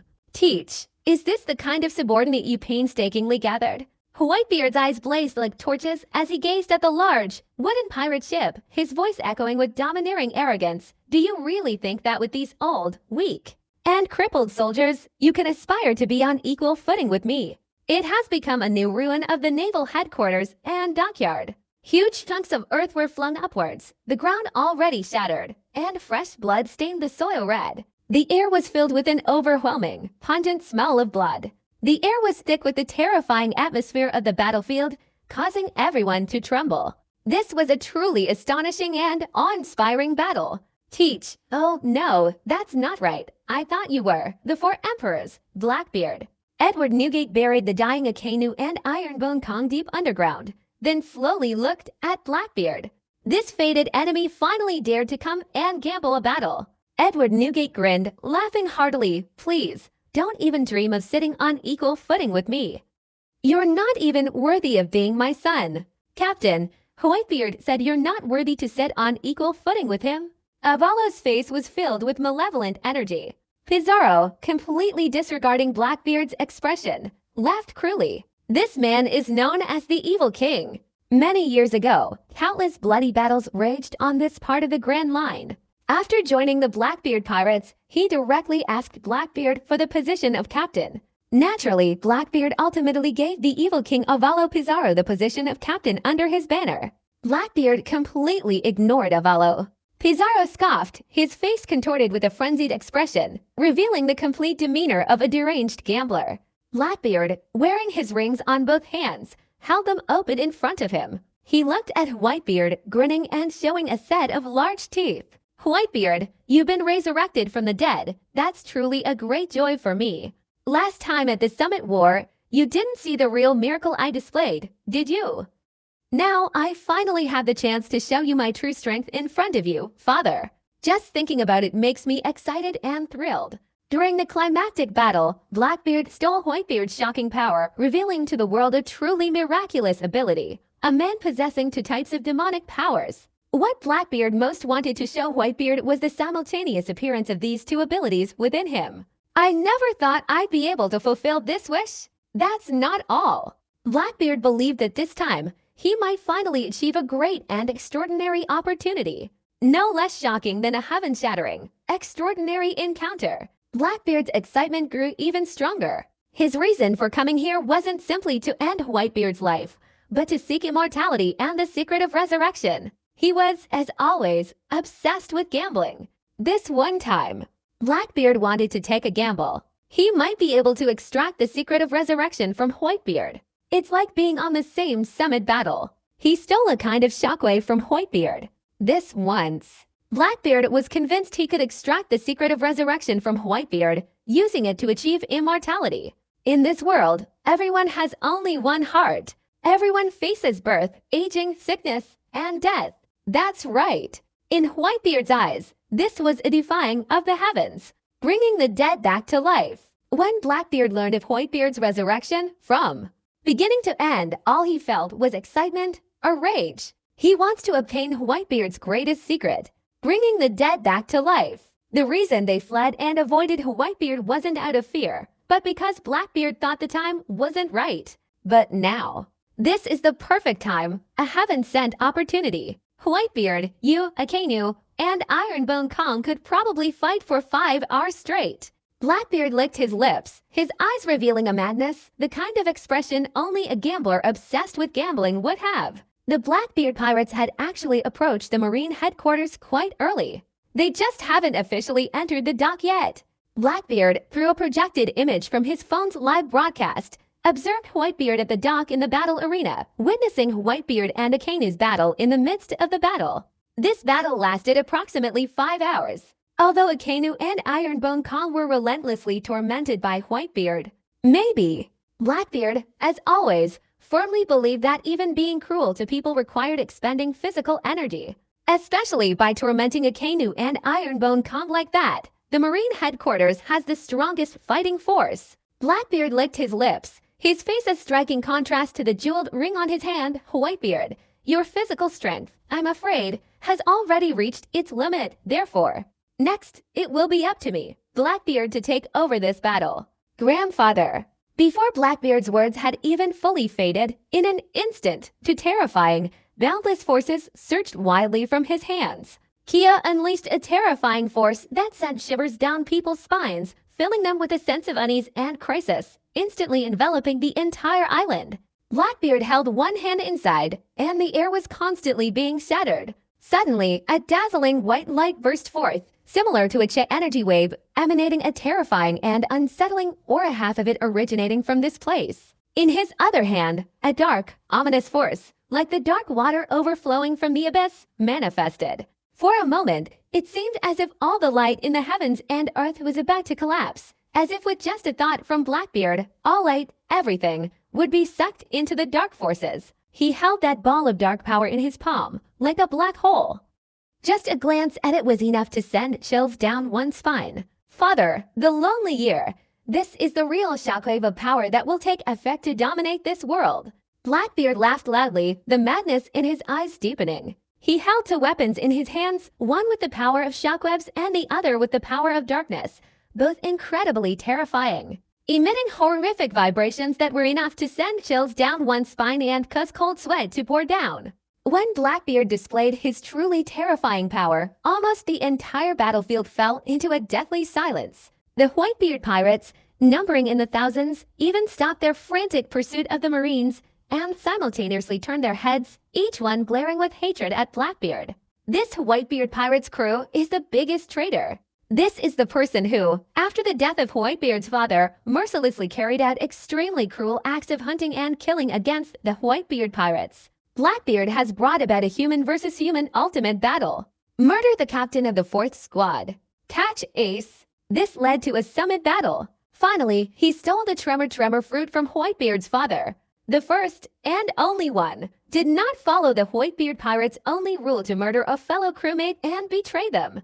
After more than 20 years in hiding, capable of harming even his friends, his toughness, ruthlessness, and greed are self-evident. Once again concealing his insidious ambitions, Blackbeard resurfaced. This mastermind, who had been lurking in the shadows for 20 years within the Whitebeard pirates' scheming crew, immediately sparked boundless rage upon his appearance. When enemies meet, they glare at each other with intense hatred. Blackbeard, I'll deal with you. No need for your father to lift a finger. Always level-headed and calling himself Marco, he was the first to step forward and confront Blackbeard directly. Even the name Teach, which Marco despised, was not worth uttering. Keep calling for Blackbeard. This is enough to prove just how much hatred Marco harbors towards Blackbeard. The hatred within him was boundless. Marco, during the subsequent Summit War, in the darkest moment of the Whitebeard pirates' darkest hour, experienced a full extent of suffering. And all that suffering was caused by Blackbeard. Especially when Blackbeard relentlessly pursued and tried to kill him, Marco, leading his squad, suffered a devastating defeat at the hands of Blackbeard. This kind of hatred, over the years, enough to send it to heaven. Marco, you're no match for me now, hey-ha-ha. Blackbeard licked his lips, his chin bobbing, and looked at Marco, the captain of the Whitebeard pirates' 1st Division, revealing an extremely arrogant and confident smile. Teach. George, with only one arm, aimed straight at Blackbeard, almost gritting his teeth as he spat out the word teach. George's eyes were bloodshot. The fact that this honest, burly man could show such an expression suggests the deep-seated hatred in George's heart. You murdered Thatch. Ace died because of you. George, Diamond, and Ace have a great relationship. Thatch, George, and Ace were 3 people whose bond was far stronger than that of others. Yet both Thatch and Ace were killed by Blackbeard.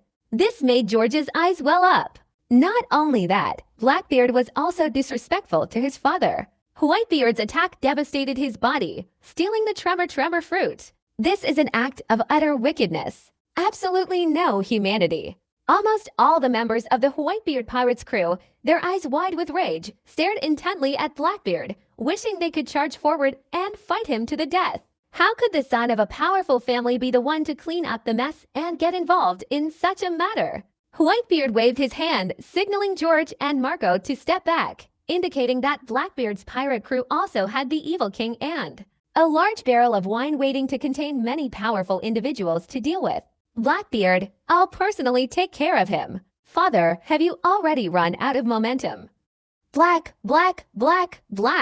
Seeing Marco, George, and his group proactively advancing, Blackbeard became even more certain that Whitebeard, after dealing with the Kanu and Ironbone Kong, had completely exhausted his physical strength and was now at the end of his rope. Has the bow lost its momentum? Whitebeard, with his crescent-shaped white beard raised, displayed a calm smile on his face. His imposing, tall figure exuded an overwhelming primal power. Whitebeard lowered his head and looked at Teach. Self-concealment and recklessness, these are your fatal weaknesses. That power-enhancing fruit in your hands may not unleash its true power. If that's the case, then give it back to me. Teach, next. It's up to me to tell you. Only I am worthy of using this shockwave ability. Blackbeard heard Whitebeard's words, showing not the slightest surprise or displeasure. In fact, Blackbeard's face radiated even more confidence. He felt that the more Whitebeard spoke like that, the less power he had to show. Blackbeard was certain that Whitebeard had already reached the end of his rope. Father, let me do it. I'll bring your era to an end. Immortal life. The secret of resurrection belongs to me. Blackbeard let out a devastating roar, his voice shaking the heavens and earth, his ear-piercing, maniacal laughter echoing throughout the entire island. Everyone was terrified, loud and noisy. Like a black hole, the dark energy in Blackbeard's palm spun incessantly, like a leaf rotating, and was constantly expanding. In an instant, Blackbeard, wielding the ball of dark energy, unleashed a furious burst of power. That terrifying aura of devouring and destroying everything instantly swept across the entire square like a raging flood. It was as if darkness had descended, utterly terrifying, spreading 11 times in a frenzy. Everyone's expression suddenly changed. Unexpectedly, more than a year later, Blackbeard, wielding the dark ball, had developed it to such a powerful level. Dad, this is the dark power ball. You'd better watch carefully. Blackbeard burst into loud laughter, the dark energy in his hands continuously releasing itself. The darkness, combined with Blackbeard's distorted, maniacal grin, made him look like a dark emperor descended from the shadows. A ball of dark power. I'm not interested in that. Whitebeard was fearless, his face resolute, as if even the heavens and earth were to fall apart. With a long shout, countless streams of energy surged from all sides of Whitebeard's body, instantly emitting sharp, whistling sounds. That white energy swirled around Whitebeard's godlike body, like a multitude of growing dragons, and Whitebeard was the leader of those dragons. Every movement of his hands and feet was imbued with the power of heaven and earth. The shock was unparalleled. Blackbeard laughed heartily, then turned and charged towards Whitebeard. Along with Blackbeard's collective actions, he was accompanied by numerous notorious pirate captains. These things came from the 6th floor of Impel Down, from the dead prisoners. Each one exuded an overwhelming aura of malevolence and bloodlust, causing people to tremble in astonishment. Lafitte, Van Augur, Poison Q, Mystic Moonhunter, Evil King, Giant Barrel, Giant Battleship. Every pirate in the Blackbeard Pirates crew was filled with overwhelming ferocity as they charged towards the Whitebeard Pirates to kill them. The Blackbeard Pirates are looking to take over the next battlefield. They want the commander of the naval headquarters on the battlefield. I want to completely wipe out the Whitebeard Pirates. Capture everyone in the Whitebeard Pirates, including Whitebeard himself. A giant battleship. Among the crowd, Little Lors Jr. took the lead, aiming directly at the massive battleship, which was roughly the size of a small island, and launched a thunderous attack. Giant Race battles Blackbeard's pirate crew and their massive battleship. On the other side, Marco waited for a group of squad leaders, along with Shiki the Golden Lion and the other non-squad members, and they all simultaneously charged towards the Blackbeard Pirates, ready to kill them all, distinguishing between the Evil King and his group in the competition. The fighting erupted the moment it touched. The sky was filled with a blood mist, which rolled and churned once again. The dust obscured the sky, accompanied by the sounds of desperate charge, enveloping the entire battlefield. The world was deeply moved. At this point in time, the Blackbeard Pirates joining the battlefield is simply a man-made disaster for the Whitebeard Pirates. That's right, the Blackbeard Pirates are shameless as ever. How hateful! Taking advantage of someone's difficulties.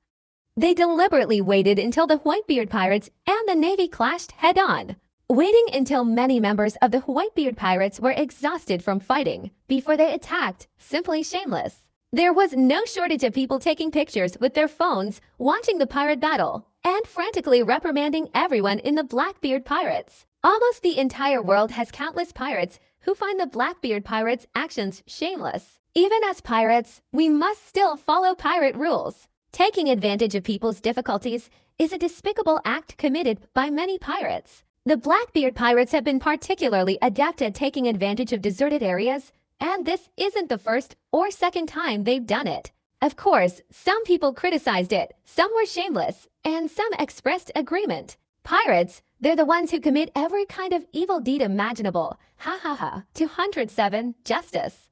Don't be ridiculous. That's just an excuse made by those incompetent, stupid Marines. Victory is the only just cause. Heh. From the pirates' perspective, only victory matters. Taking advantage of others' absence to cause trouble is considered shameful. Roar! Roar! Roar! The battlefield was shattered, and once again, an unprecedentedly terrifying battle erupted. Killing intent, murderous intent, bloodlust, the aura of blood essence all permeated the entire battlefield. Facing Blackbeard's furious, lightning-fast attack, Whitebeard's face contorted with ferocity. We've waited more than half a year for this moment. What incredible power! Whitebeard is definitely someone I've been looking forward to. Since his reincarnation, Whitebeard has still remembered the shocking power he possessed. But Blackbeard, this extremely cunning fellow, is just slow to show up. Even during the battle against Kadu and the Beast Pirates, Blackbeard never appeared, which truly disappointed Whitebeard back then. Therefore, Whitebeard then used the tactic of attacking the Marine headquarters to lure Blackbeard into the trap. Whitebeard knew Blackbeard's character all too well, a gambling addiction, recklessness, and self-preservation. Whitebeard's proactive attack on the Marine headquarters, given Blackbeard's personality, meant he would certainly not miss this last heaven-sent opportunity. Anyway, once you overlook that, the Whitebeard Pirates are truly at the very top of this world. it's also unlikely that such a godsend opportunity would appear. Therefore, Blackbeard, along with his Blackbeard pirates, frantically fled from a remote, desolate corner of the New World to the New World Marine headquarters. It's just that. Blackbeard never imagined that all of this was part of Whitebeard's plan, that everything was within Whitebeard's scheme. Really? This plan, which Whitebeard had been relentlessly pursuing Gecko Moria, had already begun. With the addition of the zombie Kado, the Whitebeard pirate's strength has undoubtedly skyrocketed. Otherwise, facing the relentless, suicidal assault of the Four Seas armies, the Whitebeard pirates would not have been able to gain the upper hand and send the Marines fleeing in all directions. Kado's physical body, fused with the shadow of Admiral Ryakuju, what kind of monstrous and terrifying power is this? Even as a general, it would be difficult to survive. Moreover, a canoe under the Admiral banner, including Admiral candidates and even Vice Admirals, was always promoted by Whitebeard under the Division Commander banner, not by any Division Commander. Basically, I don't care about Kado's zombie, this terrifying battlefield cleanup machine.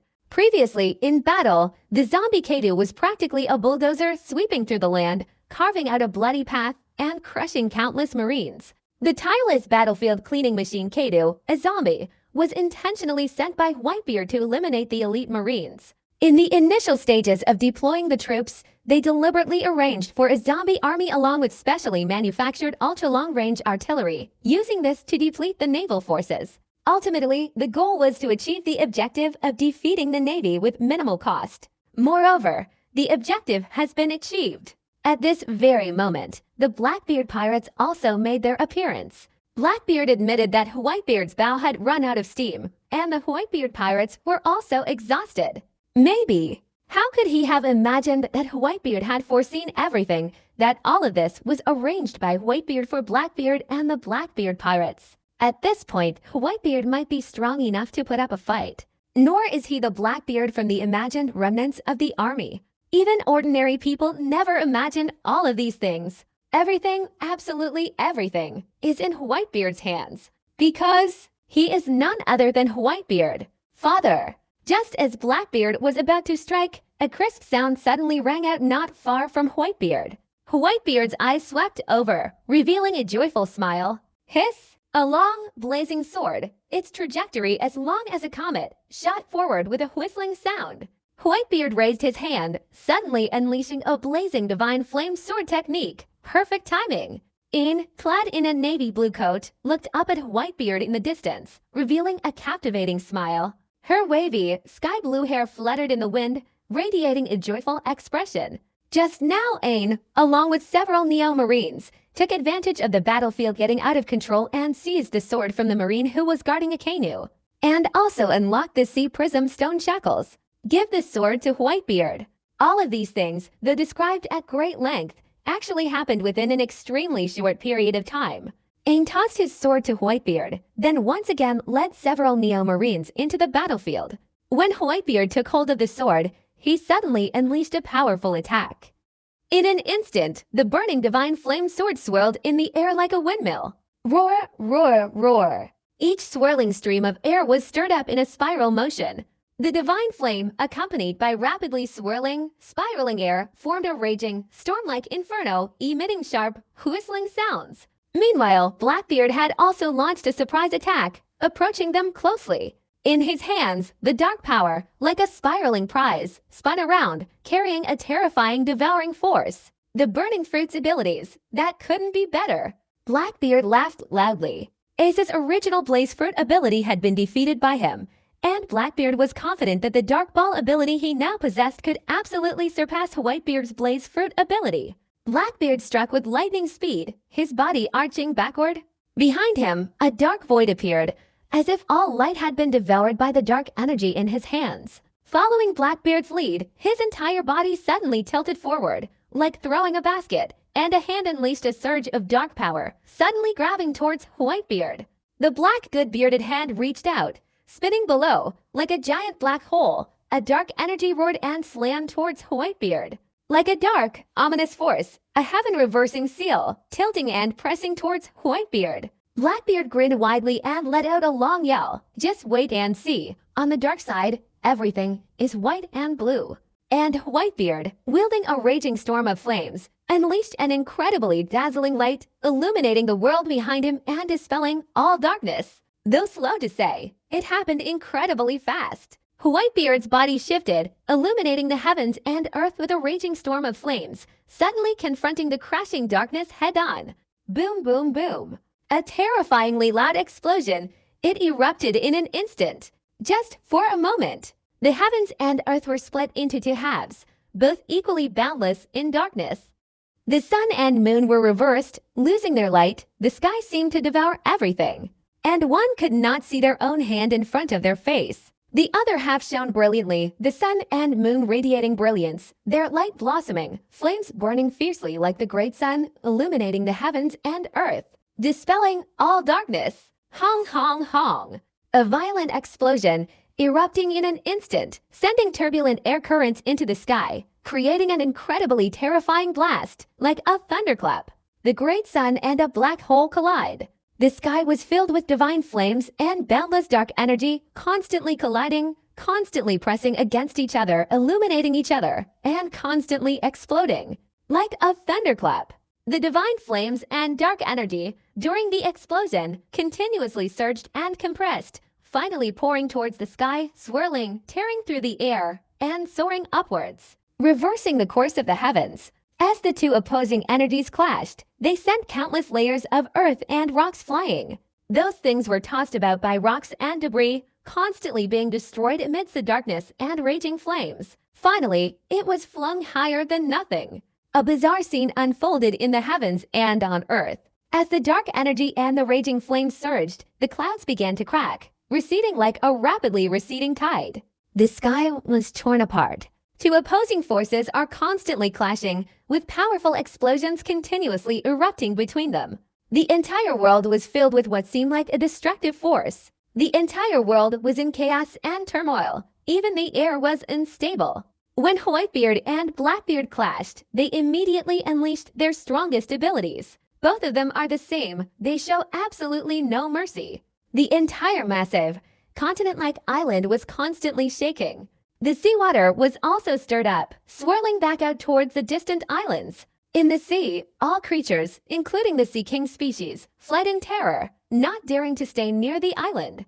The entire island is part of an apocalypse. Chaos and unease, incessant explosions, darkness and raging flames clashing and illuminating each other. Everything seemed on the verge of destruction at any moment. In the small town, countless people began to flee. Even those bold drafters, even the world's journalists, wouldn't dare to pause for a moment. Escape. Those unrelated to the battlefield are all fleeing. The tremendous energy fluctuations stirred up ripples and vibrations in the air, as if the very air itself were being torn apart. The ground was already severely damaged, and under such tremors, countless buildings in the small town had long since collapsed. It seemed as if the entire island was swaying and about to collapse. Without any involvement in the battlefield, no one dared to stay on the island anymore. Across. When the Marines from Blackbeard's pirate crew landed, they relaxed, relieved that Whitebeard wasn't chasing them.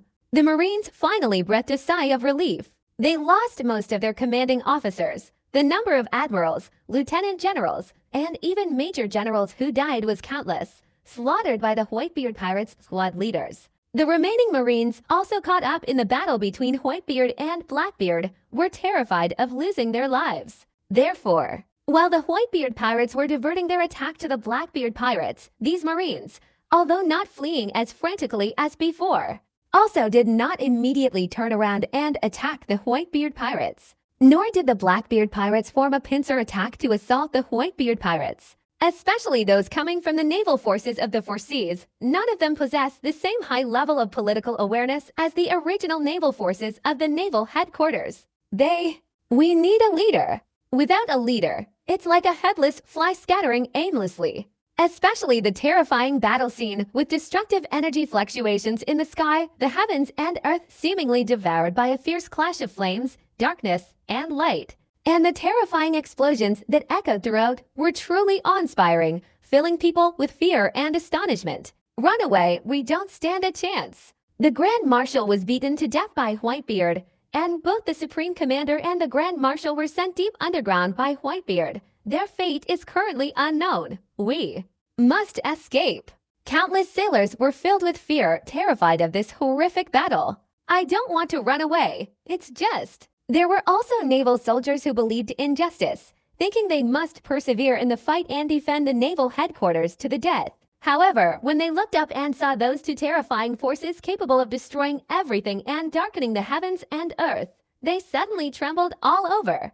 Even their words turned into a shaky murmur. But this level of battle is simply not something we can participate in. Run away. Defeated.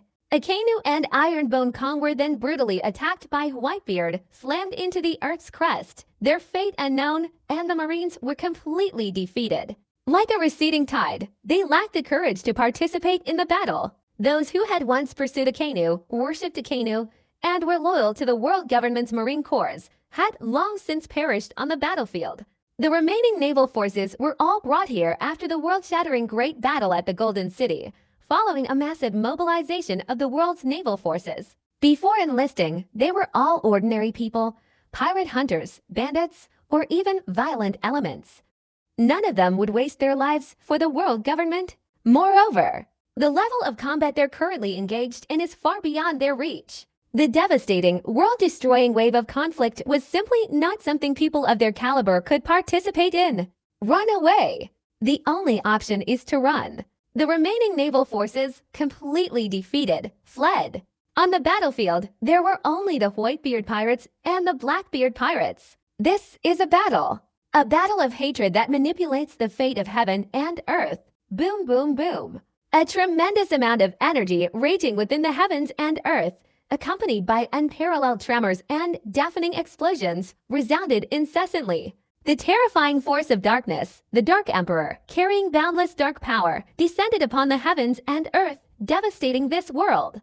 The Flame Emperor, wielding the power of the burning fruit, unleashed a force that illuminated the heavens and earth, soaring upwards, against the current, breaking the shackles of this world, shattering all darkness. Even though the blazing fruit was devoured by the sword, it still belonged to Whitebeard, and his ability to develop its power was now perfectly within his grasp. As the divine flame storm erupted, the Great Flame Emperor unleashed his ultimate, world-shattering technique in this battle, directly confronting the Blackbeard Dark Emperor. Father, the darkness has only just begun. In the darkness, like the Dark Emperor Blackbeard, a gaping, toothless mouth opened, letting out a long, destructive scream. Ken ket ket. Suddenly, Blackbeard's hand was different. He suddenly attacked. The shockwave was terrifying. As Blackbeard attacked, the air was instantly shattered. The Blackbeard's hand, imbued with the shockwave force, shattered all power wherever it passed. Ken ket ket. All the forces present, in the face of this shockwave of power, instantly emitted a crisp, crackling sound like glass, and along with the sound, the air shattered like glass. Beneath the darkness and the divine light, Blackbeard has arrived. Now Whitebeard is standing beside him. According to Blackbeard, they just made their move. That terrifying, boundless shockwave of power struck Whitebeard directly in the stomach. That's because Blackbeard was too short compared to Whitebeard. Just that. This level of power, no matter where it strikes, is something no ordinary person can withstand. The terrifying shockwave force shattered everything in its path, emanating from Whitebeard's belly. Like a drum beating, Whitebeard's body suddenly trembled violently. Favorable. The era of Whitebeard is over. I will become the Pirate King. Seeing this, Blackbeard felt a surge of joy. He broke into a smile, then suddenly looked up and gazed at Whitebeard. Just that. Blackbeard was anticipating a moment of agonizing protest, but that expression was nowhere near Whitebeard's face. Instead, it's a curved ring. A confident smile from Whitebeard. Blackbeard's heart suddenly trembled. He had seen that kind of curve on Whitebeard's face before. It almost cost him his life back then. Foolish. You really hope you can hurt me with the Tremor Fruit's power. Whitebeard lowered his head, looking at Blackbeard, who had one hand pressed against his stomach. That slight curve concealed a terrifying killing intent.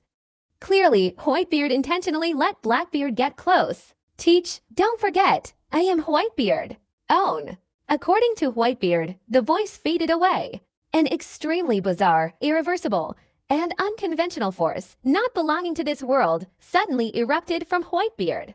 In the blink of an eye, Blackbeard felt a terrifying vortex-like force in his hand. That strange, mysterious power instantly sucked his hand in. Blackbeard let out a frantic scream, trying to pull his hand away from Whitebeard's stomach, but to his horror, he discovered that his hand was completely sucked in by that mysterious and strange force. He was utterly powerless to resist. Blackbeard thrashed about frantically to escape the gravitational pull of that force. Fresh Flower Bridge 0? That's right. He was fundamentally incapable of resisting.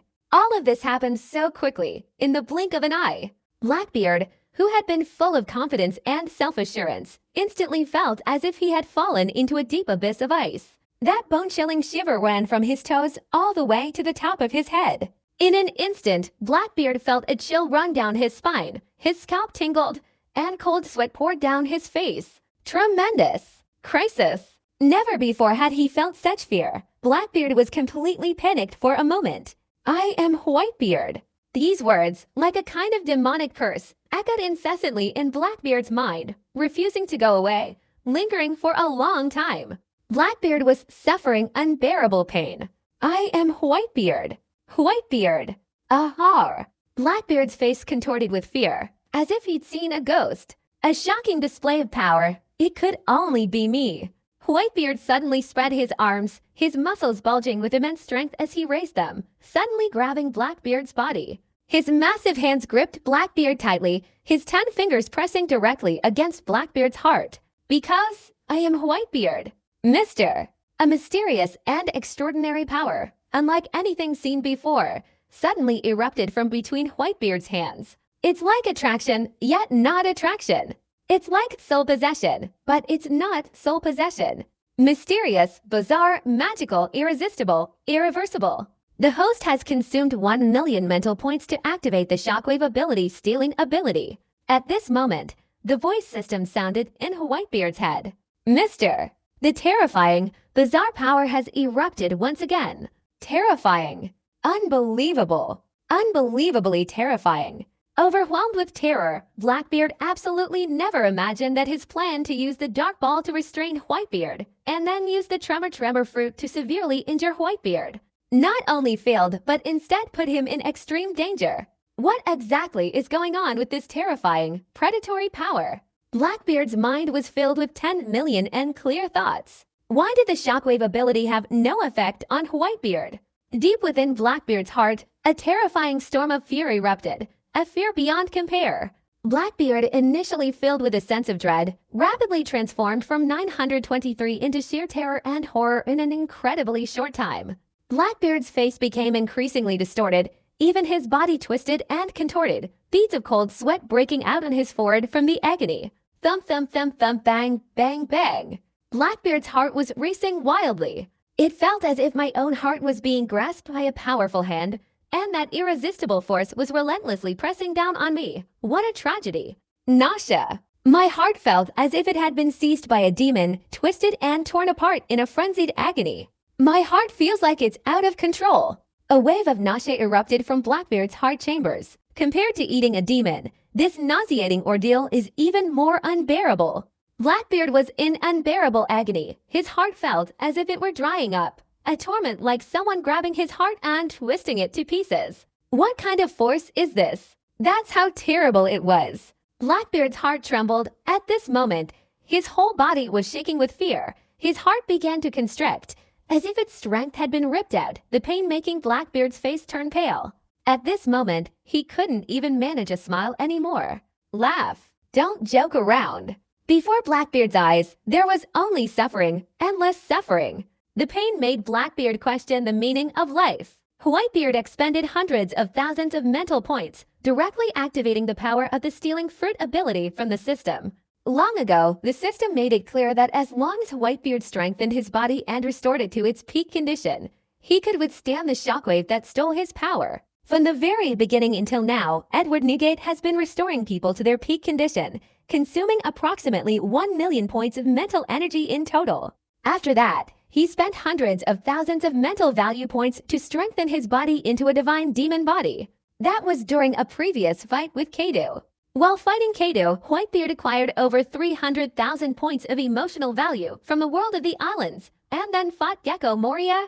Gecko Moria, who was then a world-renowned figure, deliberately invited journalists from around the world to write articles and even pirate crews to watch the battle. By yielding to Whitebeard in that battle, he also gained approximately over 400,000 points of emotional value.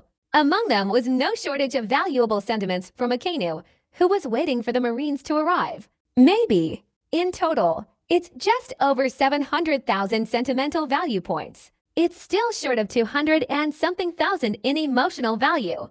To achieve such a large amount of emotional value in such a short time, a large-scale campaign must be launched. The Yonko Kaido and the Yonko's aunt were both killed by Whitebeard. Aside from fighting the redhead outside, the best option is to attack the naval headquarters. Furthermore, Akainu did indeed stomp his feet a while ago, angering Edward Newgate. Furthermore, with the Whitebeard pirates attacking the Marine headquarters, Edward Newgate, knowing Blackbeard's reckless and gambler-like nature, would absolutely not miss such a once-in-a-thousand-years opportunity and would certainly intervene. So firstly, this is equivalent to handing the Blackbeard pirates over to our doorstep. Combine the types of causes. Whitebeard had just made the decision to attack the Marine headquarters right now. And indeed, Whitebeard achieved his goal.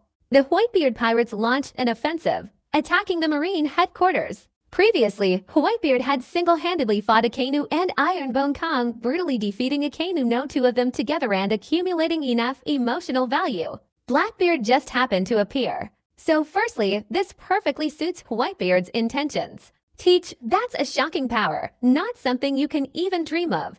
Give it back to me. Edward Newgate bowed his head, looking towards Blackbeard, whom he was holding down with both hands, and spoke in a voice like a thunderclap. No, no, no. Blackbeard's facial features contorted in horror as he screamed. His voice, once filled with confidence and arrogance, was now full of fear, terror, and hatred. The one who caused this power shock is me.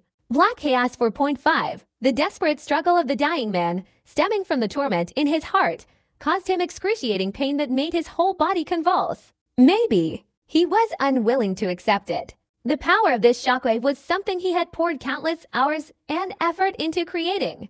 Catch Ace. Launch a summit war. Having endured countless hardships, how could he possibly accept being robbed of his possessions like this? Teach. When you stole the power of the Tremor fruit from me back then, didn't you feel great? You might have been quite surprised at first, right? Whitebeard, with both hands seemingly inverted, used the pincers to firmly hold Blackbeard, saying, perhaps. Thieves always have to return what they stole. How terrifying is the power of a god raising his two arms? That kind of grip almost crushed Blackbeard's body. If Blackbeard hadn't possessed such a strong physical body, it was quickly crushed into a bloody mess by Whitebeard's two hands. Maybe, even though Blackbeard might acknowledge the oppression of his forces, this kind of suffering was enough to make him tremble. Moreover, Blackbeard ate the dark fruit, and the suffering he endured was 10 times greater than before. At this moment, Blackbeard was trembling all over, even his teeth were chattering. The pain is so intense, I don't want to live anymore. No, Whitebeard, you shouldn't take back the Tremor fruit. It's mine. All of this is mine. This era, it's mine too. Blackbeard was utterly exhausted, his inner turmoil screaming out. Dark 11's dark power suddenly erupted once again. Boundless, infinite darkness, like a flood of darkness devouring all of heaven and earth, suddenly erupted from Blackbeard's body, unleashing a force capable of engulfing the heavens and earth, swallowing everything in its path. Whitebeard is the one bearing the brunt of it. The sky suddenly turned dark. Lala lala. The sky and earth darkened, yet Whitebeard's laughter, like a thunderclap, resounded, unrestrained, and echoed throughout the land, a creaking, cracking sound, as if the dark sky itself were shattering a laughter filled with terrifying power. Your era. Who gave you the courage to be so arrogant in front of me? This era is the Whitebeard era. Blackbeard, don't even dream of sitting on equal footing with me. You're not even worthy of being my son. Rumble, rumble, rumble. The voices of gods and demons echoed across the heavens and earth. As this terrifying explosion resounded, the sky and earth suddenly lit up. Originally, the darkness was so thick you couldn't see your 5 fingers when you held out your hand, but in an instant, it exploded. In the heavens and earth, It was as if countless bursts of fire and smoke exploded, and numerous bundles of darkness were instantly scattered. The sky was filled with countless flames, like dazzling fireworks. On the surface of the sea, countless waves were stirred up, surging upwards in response to Whitebeard's godlike roar, clashing with the divine fire in the sky. What a bizarre sight in the heavens and on earth. Right now, everyone was stunned into silence. It was indeed a truly bizarre sight in the heavens and on earth. Everything is open. All dark forces were shattered in an instant. That's horrible. What kind of force could create such a celestial phenomenon? Is this the Whitebeard force? Right now, whether far away, at the new Marine headquarters on the island, or on the battlefield, everyone was shaken to their core by Whitebeard's godlike roar, their eardrums ringing and buzzing. They all looked up, gazing at the dazzling, brilliant shockwaves that erupted like bombs, and everyone was deeply shaken. A commotion ensued. What are you standing there for? Blackbeard screamed in agony, his body riddled with wounds, blood gushing out from the dense network of gases as if struck by 1,000 blades. It was terrifying, but Blackbeard disregarded everything. He let out a long, piercing roar. Attack! Kill Whitebeard, slaughter him. This era belongs to us, the Blackbeard pirates. Kill him! Kill him! Following Blackbeard's long, drawn-out neigh, the next group of extremely vicious pirates unleashed unprecedented power, dodging their opponents. These were level 6 villains from Impel Down, charging towards Whitebeard with lightning speed, giving no time to react. Demon Sheriff Lafitte, Supersonic Speed Van Augur, Death God Poison Q, Mysterious Moon Hunter Katarina Devon, Barrel Vasco Shot, Evil King Avalo Pizarro, and others. All the powerful members of the Blackbeard pirates suddenly broke free from their original opponents, unleashing their fastest speeds and charging towards Whitebeard. Right now, the Blackbeard pirates, including the captains of their respective squads, were all suddenly wiped out by the outburst of the pirate crew. Even the strongest members of their squads were similarly eliminated. They also sped after them, hoping to stop these things from charging towards Whitebeard and other extremely vicious individuals. Maybe they couldn't get rid of 473. These creatures, unwilling to live like the Blackbeard pirates, having escaped their opponents in the blink of an eye, unleashed unprecedented, terrifying speed. They were surrounding and killing Whitebeard, even disregarding their own lives. Because they know, as long as Whitebeard is alive, they absolutely have no chance of surviving. If I survive, the chances are slim. It would be better to listen to Blackbeard's advice and kill Whitebeard, the strongest cannibal. Everything will eventually come to an end. This era, then it would be the Blackbeard pirates of the modern era. You guys, stay right there. The colossal battleship Sanuan Volf, carrying countless remaining Blackbeard pirates, unleashed unprecedented power, halting a group of Whitebeard pirate squad leaders and powerful members of their respective squads, even if it only interrupted for a few seconds. The Blackbeard pirates are a formidable force. Whitebeard would soon find himself in a truly desperate situation. Father, Marco, Diamond George, Golden Lion Shiki, and a whole host of other powerful members of the Whitebeard pirates all let out a long, loud roar. They wanted to catch up with Blackbeard, who was carrying many powerful warriors, but were stopped by that damn giant battleship Sanuan Volf. This pirate, whose body was so enormous it resembled a small island, disregarded his severe injuries and bleeding and struggled to stop Marco and his group. No, father, damn it, Fatty, get out of here. Dad, we have to persevere for 10 million. The Whitebeard pirates, filled with powerful warriors, all hastily let out a long, resounding roar. They were worried. So Whitebeard tried to comfort them. Only those who had fought alongside the Blackbeard pirates knew just how powerful this group of people, who came from Impel Down level 6, were. This world. It is fundamentally impossible for anyone to simultaneously stop these extremely vicious and evil individuals from attacking. Give me whatever you want. Moonlight, Moria closed her eyes. He recklessly changed his image to that of a mage. The mage's speed surpasses everyone else's. In an instant, they blocked Demon Sheriff Lafitte, Supersonic Speed Van Augur, Death God Poison Q, Mysterious Moon Hunter Katarina Devon, Barrel Vasco Shot, Evil King Avalo Pizarro, and other powerful members of the Blackbeard pirates. Just interrupt the process, even for a few seconds.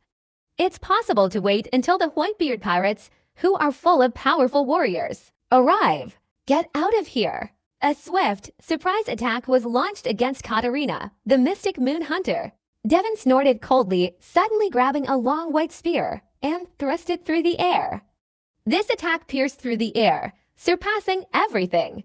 Countless chaotic energy blasts exploding behind Katarina Devon, the mystic moon hunter, Moria, the magician. Didn't even have time to react, it was instantly pierced through by the spear. With a swoosh, it transformed into a few dark shadows, dissipating into the air. Whoosh, whoosh, whoosh, behind him. Deco Moria was gasping for breath, cold sweat streaming down his forehead. If it hadn't been a magician's image, but Moria himself, he would have definitely met his end. Even death is not without consequences. Damn it! I can't stop it! Moria's heart raced. Unless he used Kato's zombies, he simply couldn't stop these people. However, Kato's zombies were even slower than Marco and the others, making it impossible for them to catch up. Hurry, the Whitebeard pirates were all insane. They charged forward like madmen, risking their lives to attack the Blackbeard pirates, maybe. We couldn't catch up with Demon Sheriff Lafitte and his gang, right now, from a distance. Everyone witnessed this scene. They all held their breath. With utmost urgency, they stared intently at the battlefield. Stare intently at Whitebeard's spot, those figures, each one a frenzied attack, leaving terrifying afterimages in the air, those figures moving with lightning speed, relentlessly assaulted every shadow of Whitebeard. Everyone's hearts were in their throats. Marco and his group were even more frantic, launching a surprise attack as if they wanted to catch up. Let's kill Whitebeard. This era, this world, everything belongs to us, the Blackbeard pirates. Blood gushed from Blackbeard's body, but his eyes blazed with a desperate, frenzied rage. Father, you! It's time to end this! Thief, ha ha ha! Blackbeard's frenzied voice echoed throughout the heavens and earth, across the entire island, and into the ears of the Whitebeard pirates wherever they were. Whitebeard, you can go die. If you don't kill me, you will definitely be surrounded and killed by our Blackbeard pirates. The Whitebeard pirates will be destroyed by us. You are no exception. Only death awaits. Only by slaughtering you can the world find peace. You've already died once, so die again. In this world, simply being alive is a victory. Blackbeard thrashed about frantically, his entire body covered in blood, constantly exploding into pieces. His body was constantly covered with numerous small, elongated cracks, maybe. Blackbeard didn't care. He's insane in some way. Like a gambler who has lost everything, betting his life, gambling away everything and going insane. Win the bet, and you'll be rich overnight. He lost the gamble, squandered his fortune, and even lost his life. What incredible power. It could only be me. Ha ha ha. Millions, all of these things are very lengthy to explain. In reality, time is extremely short. Blackbeard's voice hadn't completely faded yet. Kia, a terrifying figure, a pirate from the Blackbeard Pirates flag, a group of extremely vicious and evil individuals from Impel Down, had arrived in a flash. Each attack was powerful enough to inflict devastating damage. They attacked simultaneously. Countless swirling streams of white gas exploded with deafening roars. Do you want me dead? In this moment of extreme urgency, Whitebeard's voice, like a thunderclap, resonated in everyone's ears like a stabilizing force. If you want me dead, then come on. Buzz buzz buzz, each figure, moving with lightning speed and carrying terrifying attacks, simultaneously landed beside Whitebeard. Hurry up, a dense barrage of attacks, passing through the air, simultaneously struck Whitebeard like a devastating attack. It was unleashed from the hands of the Blackbeard pirates, a group of extremely vicious pirates, and rapidly struck Whitebeard. These insignificant soldiers, do they really think they can kill me? Seeing the terrifying attacks raining down, Whitebeard remained calm. With countless attacks and terrifying figures, carrying swirling vortices of energy and emitting sharp, ear-piercing screams, Whitebeard, holding Blackbeard in both hands, suddenly swept forward. Let's shake this old man's resolve. As Whitebeard's voice finally rang out, the air in all directions suddenly shattered like glass. Cat, the air around Whitebeard shattered in an instant. The air in the sky was blown apart. Cracks appeared in the heavens. The clouds rapidly swirled backward. Everything was flung away. Boom, boom, boom. The ground shook violently, and suddenly, a violent tremor appeared. Beneath the surface, it exploded in an instant. Huge chunks of earth were lifted up, and countless tiny cracks appeared in the ground. Spreading rapidly, the entire island was shaken. A massive earthquake, a terrifying earthquake, erupting in an instant. Boom, boom, boom. The sea surface suddenly shook, sending up columns of water, the sea surging and rushing upwards, constantly swirling back up. The enormous ocean waves were also shaken in an instant, with wave crests reaching over 10 meters in height, roaring and surging in a flash. Tsunami, an incredibly terrifying tsunami. A strange phenomenon appeared in the sky. The island was shaking. Violently, the vast ocean is being ravaged by devastating tsunamis. This horrific scene made everyone tremble. BGFC, the pirates of the Blackbeard pirates, charging towards Whitebeard in a flash. All rushed to Whitebeard's side in a desperate, suicidal attack. Suddenly, in the middle of it all, their bodies trembled, and they were all instantly blown away. Fuck, fuck, fuck. Demon Sheriff Lafitte, Supersonic Speed Van Augur, Death God Poison Q, Mysterious Moon Hunter Katarina Devon, Barrel Vasco Shot, Evil King Avalo Pizarro, all waiting to possess pirates, were simultaneously blown away. They were instantly blown away. Each mouth spewed fresh blood. Their bodies looked as if they had been cut by a sharp weapon. A dense network of cracks appeared. A small, long stream of fresh blood spurted out from the tear inside.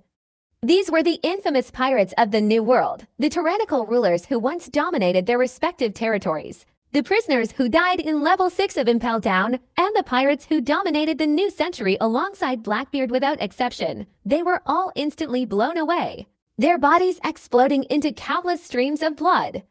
Like threads of fresh blood, they're identical. In the blink of an eye, clouds of blood mist appeared in the sky. Impossible! How can it be that strong? This world actually has such a high-level expert, such terrifying power. As they charged towards Whitebeard, the pirates were inwardly shocked and terrified, their faces filled with horror. Unbelievable, vibrate, tremendous, scared. Those with negative emotions simply cannot imagine the sheer terror and trembling they felt at that moment.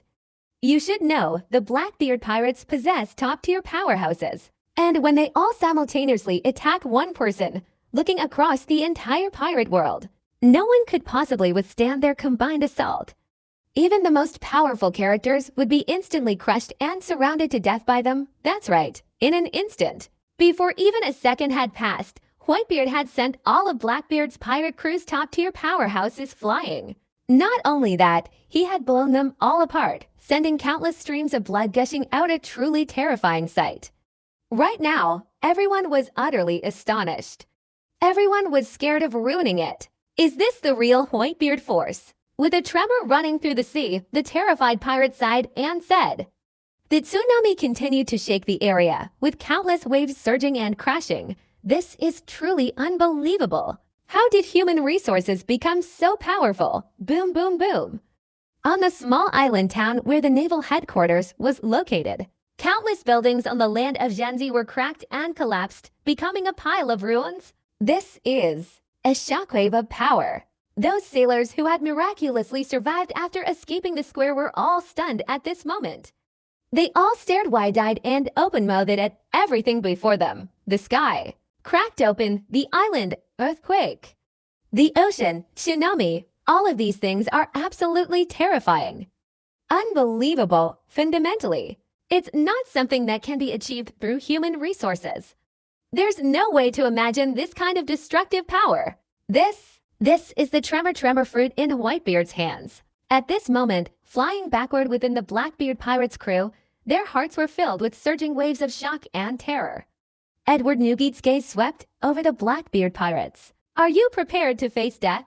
As Whitebeard's voice boomed, the members of the Blackbeard pirates felt as if a dark cloud of death had fallen over their heads. The fear emanating from Whitebeard enveloped everyone's hearts. That feeling of fear made them all tremble. Earthquake and tsunami inside. Everyone was stunned into silence. No one expected that the Blackbeard pirates, with all their top-tier powerhouses mobilized, would ultimately be defeated by Whitebeard alone right now. Only now does the world understand that Whitebeard's true shockwave, the real true shockwave, is truly a true shockwave. Whitebeard's achievement, a truly shocking revelation. But it's not really possible to have such strong personal power. The power that Blackbeard P6 possessed was far less terrifying than what Whitebeard was displaying at this moment. Dad is fine. Right now, Marco, inside, commanded the Whitebeard Pirates members, who all breathed a sigh of relief. Their nerves were on edge, but finally, they relaxed for a moment. Just moments ago, they were very worried that Whitebeard would be surrounded and killed. Everyone is experiencing nervous tension. He fought selflessly towards Whitebeard, solely to prevent the others from attacking and killing Blackbeard's pirate crew. It's just that. Marco was pleasantly surprised that not only was his father, Whitebeard, unharmed, but he had also instantly sent all the enemies flying. That's unbelievable. At this moment, all members of the Whitebeard Pirates were overjoyed beyond words. Even Marco, who shared a deep bond with Whitebeard, was moved to tears and cheered excitedly. "Father, we finally got back the shockwave power fruit. I've been waiting for this moment. I've waited too long." Many members of the Whitebeard Pirates jumped around excitedly. "Father, he's the strongest." All the members of the Whitebeard Pirates cheered in surprise. "Slaughter those who intend to attack my father, the enemy." Someone shouted loudly, and in an instant, many squad leaders and strongmen from both sides simultaneously launched a surprise attack on the numerous Blackbeard Pirates members who had been sent flying by Whitebeard. The pirate captains, unlike the others, simultaneously launched an attack, frantically fighting and killing. The devilish Sheriff Lafitte's whole body is cracked. He's lost his fighting ability. Marco's voice echoed from the front lines of the battlefield. All they saw was him exploding, blood continuously dripping from his legs. Demon Sheriff Lafitte, his blue flame-winged wings vibrating as he flew towards them. Marco, in the hands of Demon Sheriff Lafitte, was barely alive, essentially. Marco didn't even need to lift a finger. The latter had completely lost his fighting ability and become a cripple. Supersonic speed. Van Augur, raise your shattered arms, lose your fighting power. Vista, carrying the supersonic speed Van Augur, walked out, his voice betraying no surprise. In his hands, the supersonic Van Augur, similarly gasping for breath, raised both arms, their bones completely shattered, hanging limply at his shoulders. His whole body was like a puddle of mud, unable to move. Death God, Poison Q has abandoned me. George, the diamond-tipped one, twisted his entire body, stained with the blood of the Death God Poison. Q, the corpse, emerged, his voice shaking the heavens like no other. Death Poison. Q causes the body's blood vessels and bones to explode simultaneously, leaving the entire person looking like a puddle of mud. Following closely behind, Katarina Devon, the Dark Moon Hunter Vasco Shot, the Barrel Ovalo Pizarro, and others were waiting to ambush and kill Whitebeard's pirates. But they were all targeted. They are all without exception. Or they might be covered in blood, their bodies exploding into countless gashes, completely losing their fighting ability. Or perhaps the body is like a puddle of mud, the bones of the entire body shattered, a death from which there is no return. Without exception, they were all swayed to such an extent by Whitebeard alone. Those who intend to attack my father, either they die, or they end up like motionless corpses. TSK. Marco and the others couldn't help but gasp in shock. These captains, high-ranking pirates, were also stirred up and filled with admiration upon witnessing such a scene. A shockwave of power. Is it really that terrifying? Shiki, the Lion King, was amazed. He had fought Whitebeard countless times before, but he had never seen such terrifying destructive power. It truly surpassed his ability to comprehend the shockwaves. That statement was indeed not false at all. It wasn't the shockwave itself that was so terrifying, but Whitebeard's achievement in wielding the shockwave. Without the Tremor fruit, Whitebeard was already invincible in the world. Now that Whitebeard has regained the Tremor fruit, how terrifying is his true power? Cao Chi Hong couldn't help but be filled with admiration, and his own heart was shaken beyond compare. He was simultaneously a legendary great pirate. There used to be equal zones that existed, but now Whitebeard has become one of them, an existence they can look up to. the daughter of the sand. Crocodile was equally astonished, but even more so overjoyed. Father, you finally regained the tremor fruit ability. In this world, no one can take your life anymore. Those who witnessed the earth-shattering scene before their eyes couldn't help but tremble. This era, what do you intend to call it? The Whitebeard of the modern era. Smoke billowed from all directions. The flames of war raged. The entire naval headquarters on the square was churned up in massive chunks, hundreds of meters long. The ground was overturned. Blood splattered everywhere. Smoke and dust rose from the cracks. The small island town above, although not as utterly devastated as the square, was also relatively unfortunate. A once grand and magnificent building, a towering structure of impressive architecture, has now crumbled into ruins. In the ruins, flames burned everywhere, and even some high points had collapsed and tilted. The streets were riddled with cracks, deep trenches with no visible bottom. The town of Teutranbian climbed the wooden tree, acting completely unruly. The further away, the higher the mountains of admiration. These things were all caused by the tremors triggered by the earthquake. The vast 8 to 7 islands, almost entirely overrun, have been reduced to ruins. Those fortunate enough to escape the naval group, who were forced to flee in their boats, did not have an easy life at sea either. The tsunami roared and surged, inadvertently sweeping away all the boats on the surface of the sea. A moment of carelessness can lead to being swept away by a tsunami, swallowed up in the vast ocean. The unpredictable ocean instills fear in everyone. Earthquake, tsunami, an unparalleled shock. A canoe originally arranged for someone to set up a phone camera to take pictures of the duplicates, but that person was soon blown away to some unknown place. The original live broadcast was also cut off for a while. However, there were a few incredibly bold writers who mustered the courage to use their phones to film and capture images of Whitebeard being surrounded and attacked by several great pirates. Following that, Whitebeard suddenly exploded, unleashing a torrent of killings, destroying all the footage and transmitting it to every island in the world. Kia was utterly annihilated by Whitebeard's devastating power, the entire pirate body exploding and spitting blood, a truly shocking sight. Finally, the Whitebeard pirates, with many of their captains carrying the dying pirate captains back to the image, were similarly projected downwards. The Blackbeard pirates, who wreaked havoc in the New World, stirring up countless earth-shattering waves of pirate chaos, including a group of death row criminals from the 6th level of Impel Down, were instantly killed by Whitebeard alone. For a brief period, one crisis after another erupted across the globe. Earthquake, tsunami. The sky is torn apart. This must be a myth. From the legend of Whitebeard. That's terrible. Seeing these images, everyone trembled with fear and couldn't help but exclaim in amazement at Whitebeard's immense power. The shockwave of power, upon reaching Whitebeard's hands, immediately triggered tsunamis and earthquakes. This caused a stir among countless people.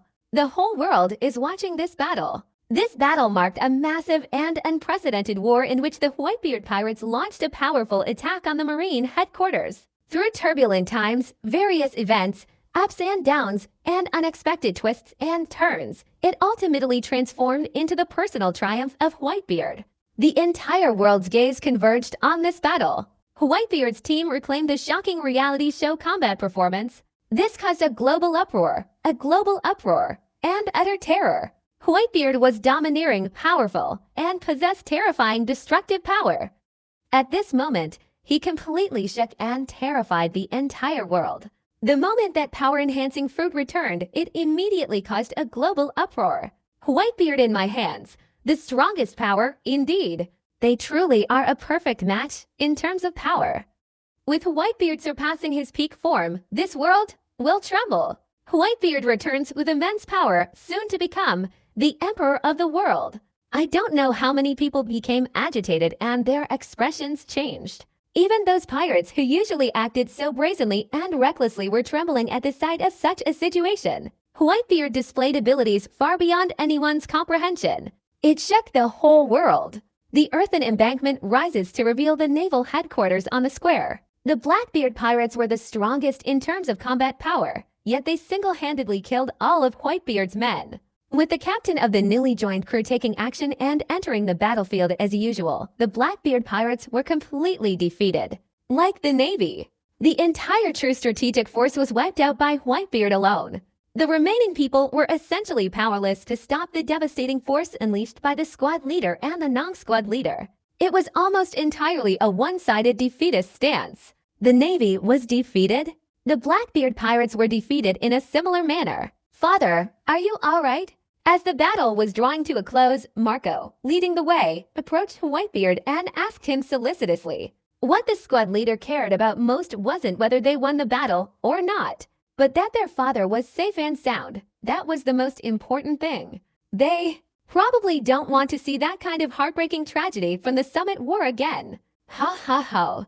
Whitebeard, covered in blood, laughed and waved his hand, his crescent-shaped white beard displaying unparalleled confidence and hockey. Whitebeard chuckled. "I'm fine, Marco. You guys, you won't be knocked down, will you?" Ha ha ha.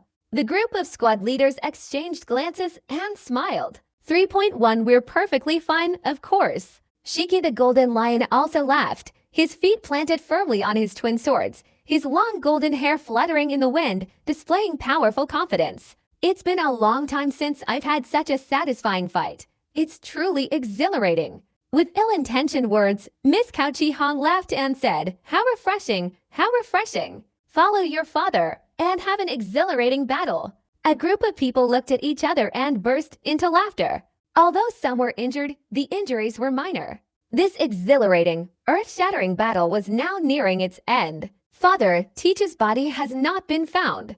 At this moment, the Ice Witch, who had never before spoken of betrayal, finally spoke. Tall and slender, with well-proportioned features, he displayed an exceptionally imposing and dignified posture after enduring battle. Upon hearing the accusation, everyone was thrown into a commotion.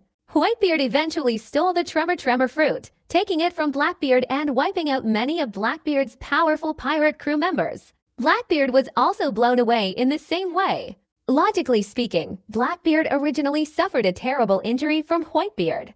In the end, during the energy shockwave, Blackbeard bore the brunt of the attack, suffering the most severe injuries. The remaining members of the Blackbeard pirates, all powerful warriors, are lost, and Blackbeard has yet to be found. That's truly unexpected. No problem. Whitebeard waved his hand, an invisible aura of strength and confidence emanating from him. From beginning to end, everything was under Whitebeard's control. For the time being, there are no predictions about the situation regarding the number 17. "Marco, you take some people to find those fake phone cameras." Whitebeard's gaze swept across the entire battlefield. Then he opened his mouth to speak. People were a little confused. However, Whitebeard offered no explanation, and many members of the Whitebeard pirates didn't ask about it either, because they would never doubt their father. Highly trustworthy. The Red Line, known to the world as the sacred site of Muriedwa.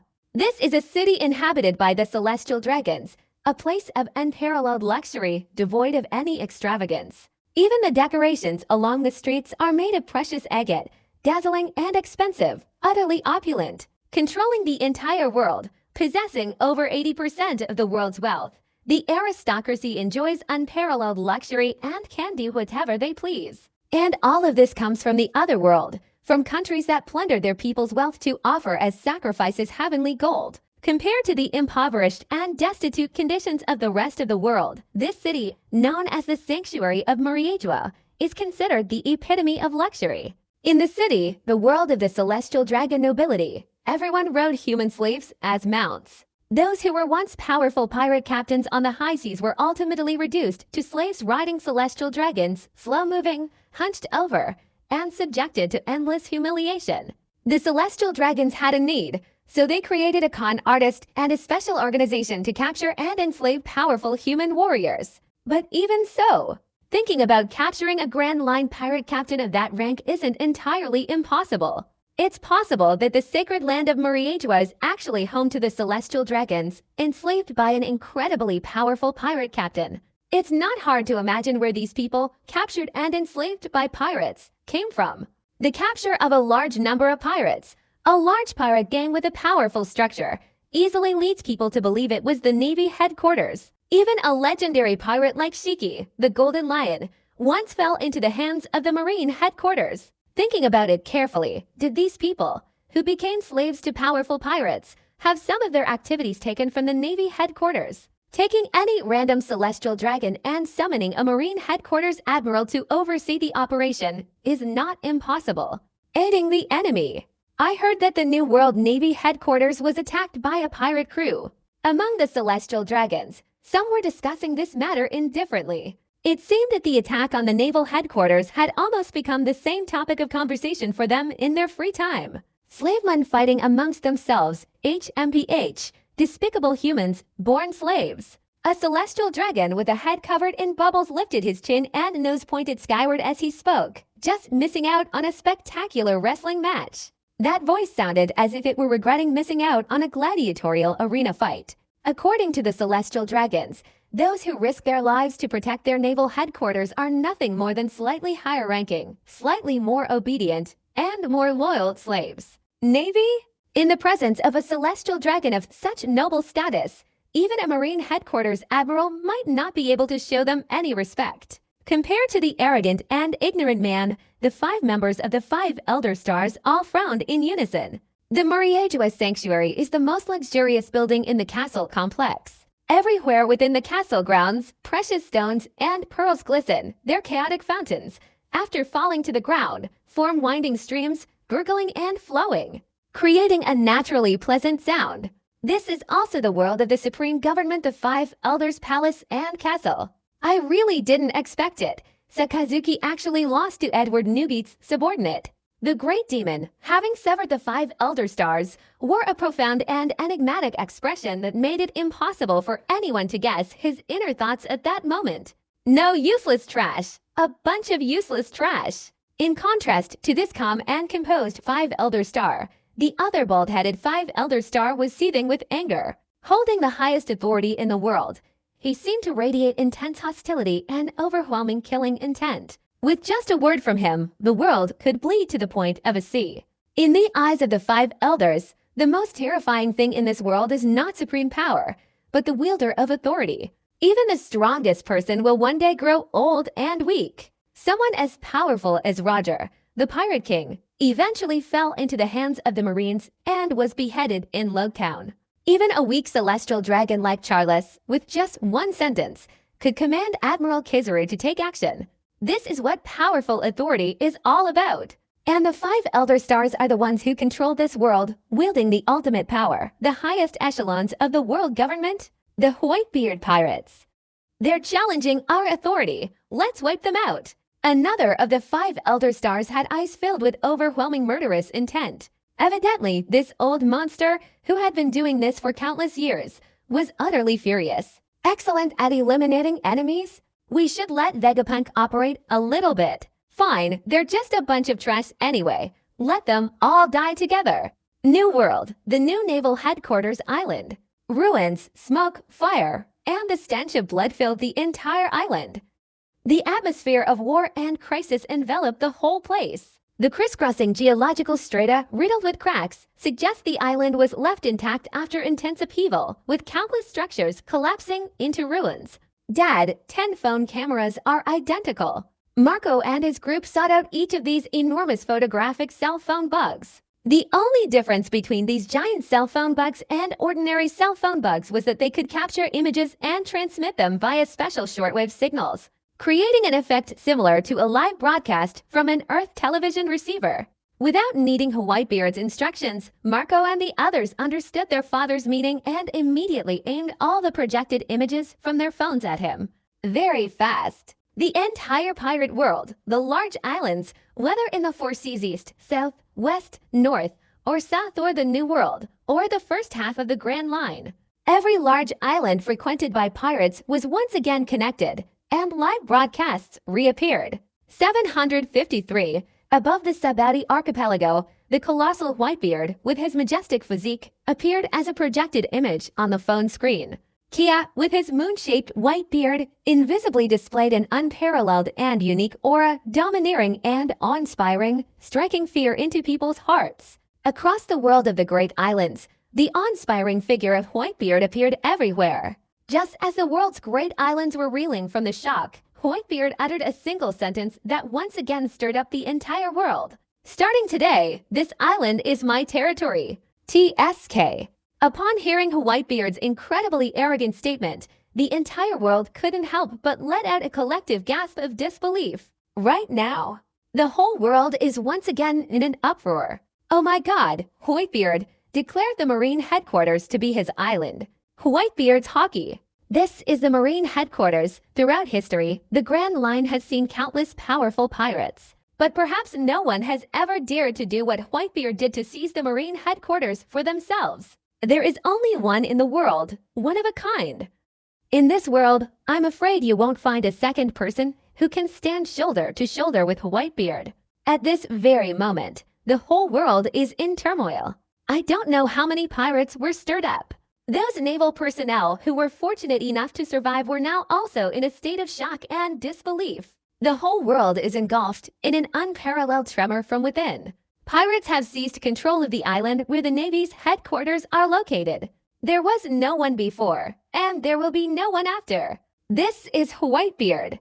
Countless people were shaken by that intense feeling, and it took them a long time to calm down. From today onwards, this island is my territory. If this statement were made by someone else, they would probably be laughed at until their teeth fell out. That's right. These words, spoken by Whitebeard, sent shockwaves throughout the world. That's hockey for words. I fear only Whitebeard could say it and do it. At this moment, the naval headquarters on the island was also filled with shouts of astonishment. I wonder how many people were shocked by this? And the entire Whitebeard pirates were cheering. The Whitebeard pirates crew was also filled with excitement because of this. Father, father. At this moment, all the members of the Whitebeard pirates shouted Whitebeard's name. This era? Immediately, a letter arrived from Whitebeard, the Whitebeard era. The cheers were like ocean waves, echoing across the entire island without ceasing for a long time. Whoosh, whoosh, whoosh. At that very moment, from within that chaotic, wasteland-like geological strata, a tremendously violent tremor suddenly erupted. Countless ruins were swept outwards in reverse. Boom, boom, boom. Suddenly, in the middle of nowhere, the entire ground shook and trembled. Follow me! Boom, boom, boom. Streams of molten red lava surged from the Earth's crust, breaking through the mud and skyward. These crimson streams of lava, boiling and swirling, shot upwards. Scatter! Whitebeard let out a powerful roar, an incredibly domineering voice that shook the heavens and the earth, as if everything would shatter under the force of that single shout. The Whitebeard pirates, who had just been cheering and shouting excitedly, were now frantically dodging the scorching, unexpected lava attack. Edward Newgate, cough cough. A crimson, lava-like figure, accompanied by molten rock pillars, surged out from the depths of the earth. It was Akano, the fully transformed Marine Admiral. Blazing lava continuously flowed from his body, radiating incredibly high temperatures. Whitebeard, don't even think about conquering this island. Clap, clap, clap. Whitebeard roared, his voice shaking the sky, echoing across the island like thunder. Akano, you little brat, you're surprisingly tenacious like a cockroach. You don't want to escape, and you still dream of fighting me again. Now, you're not even qualified to challenge me. Ha ha ha, Dad, I'm still here. Bang! At this moment, from the bottomless rift in the Earth's crust, dark water suddenly gushed out, and Blackbeard Teach's figure crawled out from the darkness. Blackbeard, with his mouth full of missing teeth, let out a ha-ha-ha-ha laugh. He was already missing teeth, and then Whitebeard knocked out a few more. When he laughed, the air leaked through, and his laughter sounded a little strange. Especially that laughter filled with hatred and rage, and a distorted sense of feeling after experiencing boundless suffering, sent shivers down one's spine. Ken ket ket. On the other side of the Earth's surface, the old, frail Kong also crawled out from the ravaged ruins amidst the scattered smoke and flames of war. Akano, Blackbeard Teach, Ironbone Kong. The three of them didn't know when they met on the inner floor, nor did they know what kind of secret cooperation agreement they had reached. These three harbored an overwhelming hatred for Whitebeard, a hatred that could be described as boundless. It's noisy. At this moment, through a photo taken with a phone, the image of Akano, Blackbeard, and Ironbone Kong teaming up once again appeared, causing the world to erupt in excitement and commotion. Oh my god, the strongest marine forces and Blackbeard are still alive. They are actually teaming up to confront Whitebeard. These three, I'm afraid, are among the most powerful beings in the entire Grand Line. Even if they are severely injured, their combined power is still not to be underestimated. The Whitebeard pirates, can we even handle them? On the battlefield, Marco waited for a group of squad leaders, all of them looking towards Blackbeard, Akainu, and the three others, including Ironbone Kong. It was clear that if the three made even the slightest rash move, the squad leaders, along with those in non-squad units, would not hesitate to take action. They're just three careless remnants of defeated opponents. Don't take them too seriously. Whitebeard laughed heartily and unrestrainedly, his open and carefree voice echoing throughout the heavens and earth. Take action! Akainu didn't hesitate, seizing this fleeting opportunity. He let out a loud roar and launched his most dangerous attack. The three of them simultaneously caused trouble for Whitebeard, Akainu, Blackbeard, and Ironbone Kong, all three of them pouring all their strength into this, recklessly unleashing unprecedented and terrifying power. Even with their bodies severely injured, at this moment of desperate fighting, they once again unleashed their primal power. Lulelo! Whitebeard let out a long howl. In his other hand, he suddenly threw the large, powerful sword outwards. Mister! With terrifying force, the sword strike almost pierced through the air, obliterating all power, and suddenly launched an assassination attempt on Blackbeard. A terrifying, violent explosion erupted in an instant, reverberating across the land. Blackbeard was instantly forced to retreat. At the same time, Whitebeard suddenly clapped his hands together in a gesture of protest. His hands seemed to instantly control the air itself, as if all the air in the heavens and earth were grasped in Whitebeard's palms like glass. Whitebeard and his companions aimed directly at their targets, Akainu and Ironbone Kong, who were charging forward in a suicidal attack. Ken-ket. It was slow to say, but happened very quickly, right at Akainu and Ironbone Kong. A desperate, lightning-fast charge at close range. Whitebeard suddenly unleashed a terrifying burst of energy from both of his hands. In the vast expanse of the heavens and earth, in an instant, it was as if a mirror had shattered into pieces, and the cracks in that shattered space spread rapidly in all directions. And Akainu and Ironbone Kong, who charged forward recklessly, were the ones bearing the brunt of the attack. This terrifying shockwave hit its target head-on. Rage. Kill. Akainu and Ironbone Kong had long forgotten their own safety, and before they could even begin to kill, they had already prepared themselves for the ultimate price to pay. At this moment, they disregarded everything else, resisting the boundless and terrifying energy shockwaves, regardless of the countless wounds and gashes that erupted from their bodies, regardless of the countless streams of blood that gushed out, as they stubbornly charged towards Whitebeard. Fresh Flower Bridge. Boom! Akainu and Ironbone Kong's terrifying attacks landed squarely on Whitebeard's body. Boom! The two figures, almost simultaneously, shattered. Whitebeard, wielding the shockwave power, the terrifying strength of his god-demon body, and the invincible hockey of Armament 3 supreme powers simultaneously used the most extreme method to unleash their power upon Akainu and Ironbone Kong. Countless tangled masses of flesh and blood burst apart, and in an instant, blood and flesh rained down like a storm, exploding and scattering everywhere. Whoosh! Akainu and Ironbone Kong almost simultaneously spat out blood. Their bodies exploded, countless pieces of flesh and blood flying everywhere, their physical forms becoming indistinct in an instant. The physical body exploded. Blood and flesh splattered everywhere. Akainu and Ironbone Kong were sent flying by Whitebeard's terrifying power, leaving to horrific trails of blood and flesh in the air. Their bodies disintegrated continuously, and before they even hit the ground, they had both lost all their abilities. A resounding crash. Akainu and Ironbone Kong were shattered by a single blow from Whitebeard. They crashed down with a thunderous roar, and in the blink of an eye, the two were left with only a breath of life. Not yet. Their bodies had exploded, their flesh and blood gone.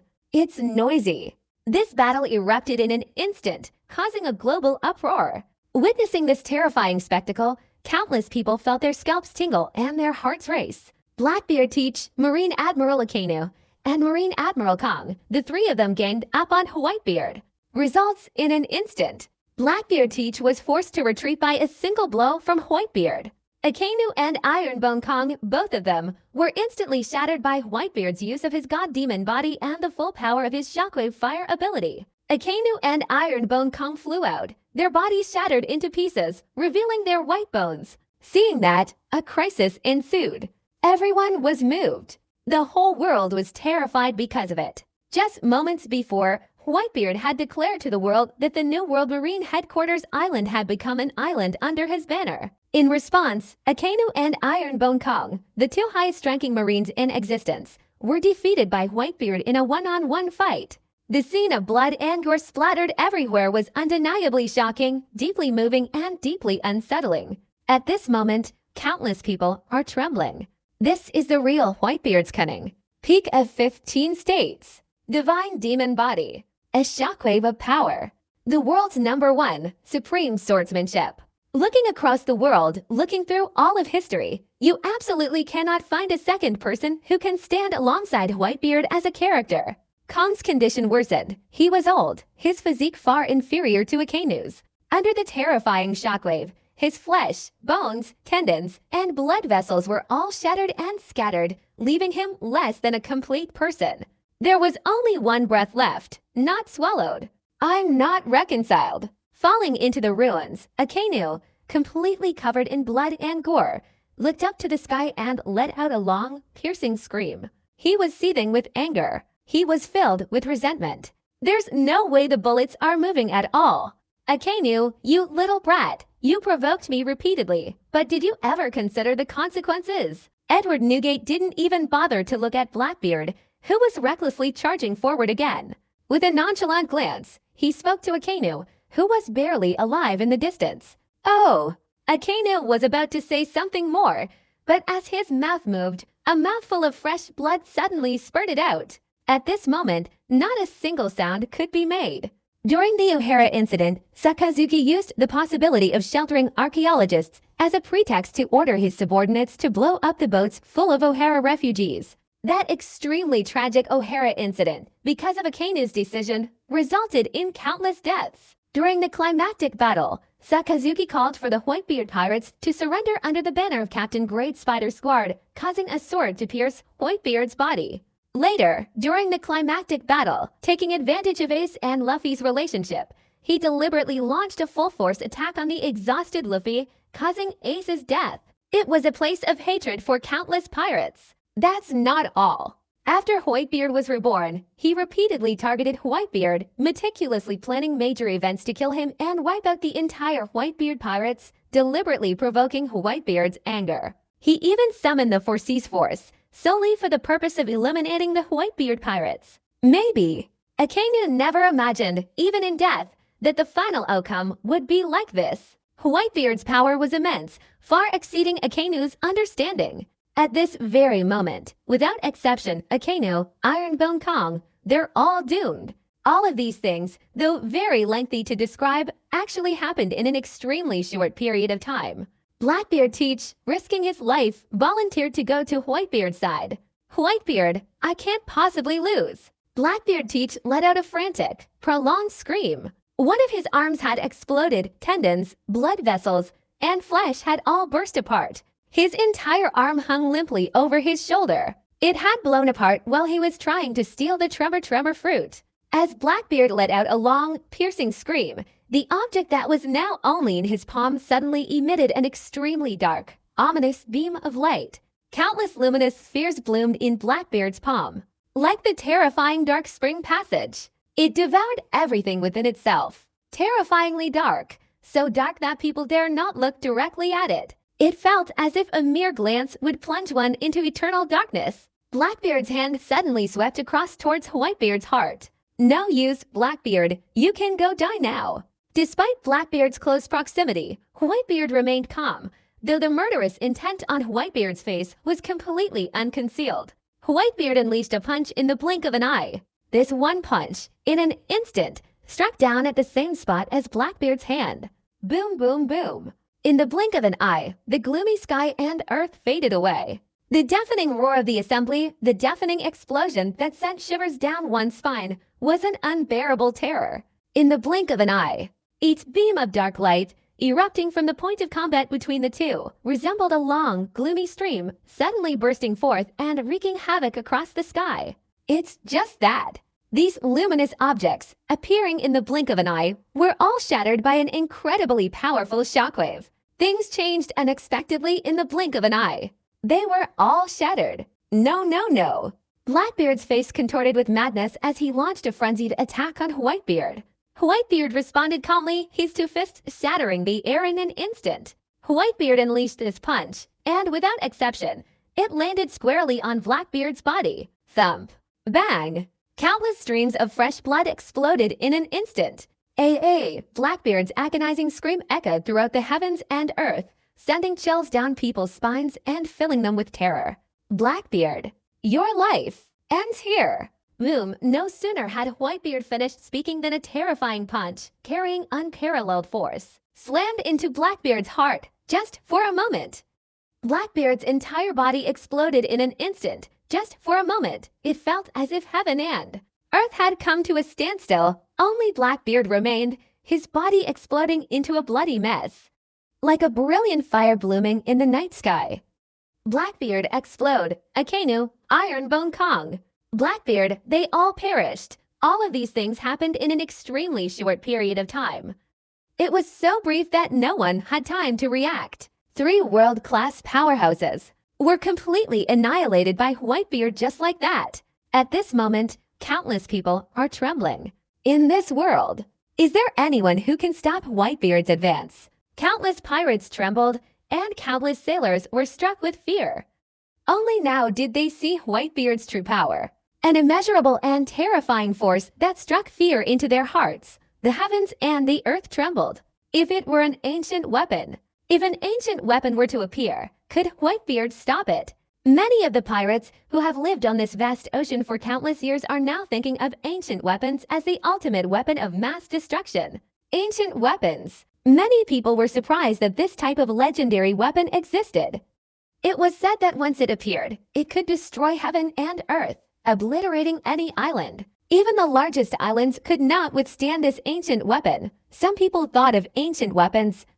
Whitebeard had naturally thought of this early on. This world has 3 great ancient weapons, Plato, Poseidon, and Uranus. Frankie destroyed the blueprints for the Plato, which were found in Water 7. If the Plato were to reappear, there are only 2 possibilities. Either it's dormant in some remote world, and the Plato it was created in Water 7 is discovered by the world, or Frankie, having seen the blueprints, can create one without any error. That's quite obvious. 2 types of pitifully low calculation abilities. And Poseidon, who is actually Princess Shirahoshi herself, can command all the sea kings in this vast ocean, including those terrifyingly huge sea kings. The Fishman Island was part of Whitebeard's territory under his banner, Princess Shirahoshi. Is she considered Whitebeard's person acting humorously, with a cheerful expression? Even now, the one familiar with the original story of Whitebeard has never known where the Heavenly King Uranus actually is, or what kind of being he is. Everything is shrouded in mystery, and nothing is ever known about him. Whitebeard speculated that the Heavenly King Uranus must be related to the celestial dragons in terms of their royal status. Simply put, he believed the celestial dragons who possessed Conqueror's Haki were connected to him. This point was deduced based on Doflamingo's statement. Muriedjua is a national treasure, and the world government has no way to kill him. It's also possible that it's related to the Sea Prism Stone. Taking advantage of the Sea Stone aspect, it seems that the world government's navy is clearly leading the way. Of course, it's probably related to demons. The ability to feign death, the demon truly being reborn. This principle might be related to the Heavenly King Uranus. If this is true, upon closer examination, it's truly terrifying. The celestial King Uranus is the only one whose existence is truly worthy of being feared. It is precisely because this object is so mysterious, something unknown, that it is the most dangerous. Whitebeard himself couldn't be sure whether his god-demon body could withstand the Heavenly King Uranus. Otherwise, given Whitebeard's personality, he would have long since stormed Muriedjua, overthrowing the world government, instead of attacking the Marine headquarters to test the world government's bottom line. This attack on the Marine headquarters by Whitebeard had ulterior motives. Killing Akainu was one reason, and allowing Blackbeard to steal the Tremor fruit was another. A deeper motive was to probe the world government's bottom line. The world's government may be at the pinnacle of this world, standing tall for 500 years without falling. Even more so by the extravagant and unrestrained behavior of the Dragon Clan, trampling on humanity, provoking worldwide outrage. Yet people still dare not speak out in anger. From this point of view, it can be inferred that the world of government is not simply a matter of existence. Whitebeard's elimination of the world. Government's largest external force, the Navy, dealt the world government a devastating blow ahead of schedule. Before pulling out a canine tooth from the tiger, the day the world finally faces a major government conflict, it will not be overly passive. The world government? Will they take action against the Whitebeard pirates? Many people are considering this issue, and many pirate crews are paying attention to this point. Will the mysterious forces of the world government rise to the surface? The Whitebeard pirates have become so powerful that they could crush the marine headquarters, crush the entire marine headquarters of the Four Seas. The world government hasn't said it wouldn't take action. Perhaps the world government has already begun to act. Is another epic battle going to happen? This earth-shattering battle has just ended. The world of the Great Islands, astonished by Whitebeard's immense power and terrified by his invincible demeanor, also turned their attention to the world government. This mysterious entity, which had always occupied the shadows behind the marine headquarters, a terrifying figure at the top of the world, would surely make its move soon. Muriajwa, a sacred place, a mysterious castle that even the celestial dragons of the world's nobility are not entitled to set foot in. This is the world's most powerful scientist, Vegapunk's laboratory. Good king, the master had sent me to convey a message to the highest authority. The master is conducting an extremely important research experiment. He cannot leave at the moment.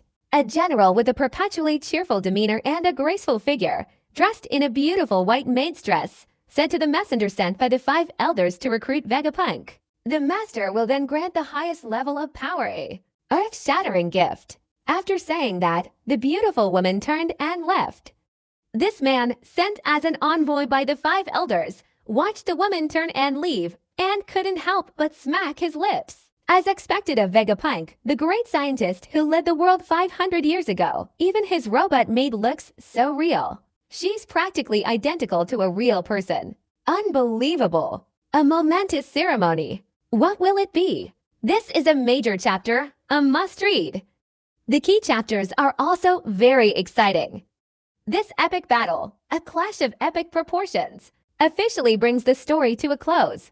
The Whitebeard pirates attacked the marine headquarters, and the final outcome shocked the entire world. The marine headquarters was crushed, and those who fled thousands of miles to the Blackbeard pirates turned into a 1,000-mile gift of heads. Gathering the 4 naval forces of the marine headquarters, they became the Whitebeard pirates the ruling power. The Blackbeard pirates were similar. They were completely wiped out. This was in that battle. Whitebeard, alone, killed a Kainu, Ironbone Kong, Blackbeard, and over a dozen legendary pirates from Impel Down LV-6. All of them were killed by Whitebeard. Kia's shocking image, captured by a mobile phone camera, spread throughout the world. It was almost as if they possessed pirates, and that's why they were so admired. This was an earth-shattering war, ending with the Whitebeard pirates achieving a complete victory. From the beginning, no one took the Whitebeard pirates seriously. Everyone thought the Whitebeard pirates were recklessly attacking the marine headquarters, which was too risky and too ostentatious. This could be the outcome.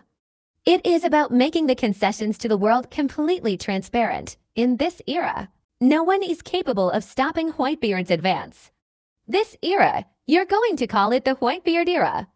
The Great Whitebeard era of navigation, over time, under Whitebeard's orders. The Whitebeard pirates began rebuilding the island, starting with the original G4 base and then the marine headquarters, which is now under the Whitebeard pirates' control.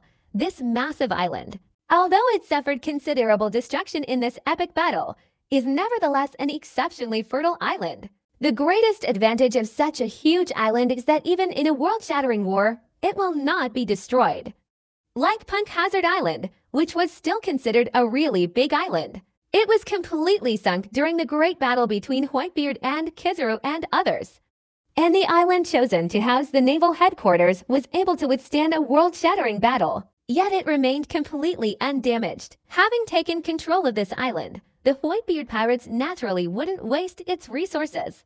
Begin rebuilding the island. They turned this enormous island into a solid base for the Whitebeard pirates. Time flew by, and 3 months passed. This bold and unsettling new world has been eerily quiet for the past 3 months, with the vast ocean stretching as far as the eye can see. Everyone was terrified of the powerful Whitebeard pirates. The 4 emperors of the New World, now only red-haired Shanks, remains, with Edward Newgate, whose fame shone like the midday sun, shook the Grand Line. This day, the sky was clear blue, dotted with white clouds, swirling and dispersing. Stretching for thousands of miles, the brilliant sunlight descending from the heavens shone upon the rippling waves of the sea, making this vast and powerful ocean appear even more beautiful. There are Neptune-type creatures moving back and forth on the surface of the sea, stirring up huge waves wherever they go. Bang! The waves surged and crashed against a pirate ship, creating a cacophony of turbulent sounds. Spend a day here, a world-renowned pirate ship, heading towards the island where the Whitebeard pirates are located. Many pirates in the distance, upon seeing this pirate ship, were left stunned. The 4 red-haired pirates. Very fast, the news that the red-haired pirates, one of the 4 emperors, were heading towards the Whitebeard pirates spread rapidly, reaching across the vast ocean of the New World. Whitebeard is outside, the only surviving member of the 4 emperors. The strongest conqueror's hockey user, red-haired Shanks, wants to find Whitebeard. What exactly is his reason? I remember the last time red-haired Shanks went to find Whitebeard. It was during the Summit War. Back then, Whitebeard and red-haired Shanks had a brief fight, and red-haired Shanks was beaten badly. Almost 2 years have passed, and today red-haired Shanks is seeking Whitebeard again. This time, what will happen? For the time being, countless people began to take an interest in this particular event. Redhead seeks out Whitebeard. This is the first reconstruction of its kind on the island. On an extremely large scale, the red-haired pirate ship, carrying a trail of white waves, arrived at the dock. Riots are about to break out. Shanks, accompanied by the red-haired pirates, entered the Whitebeard pirates' base. Upon seeing Whitebeard, his first words were, "Riots, the redheads might call it a major riot. It's unimaginably horrible. Little red-haired devil, are you still doing well?" Edward was enjoying a massage from a group of glamorous female nurses. Newgate, his eyelids lifted, glanced at the redhead, and without responding to Shanks's question, casually said something.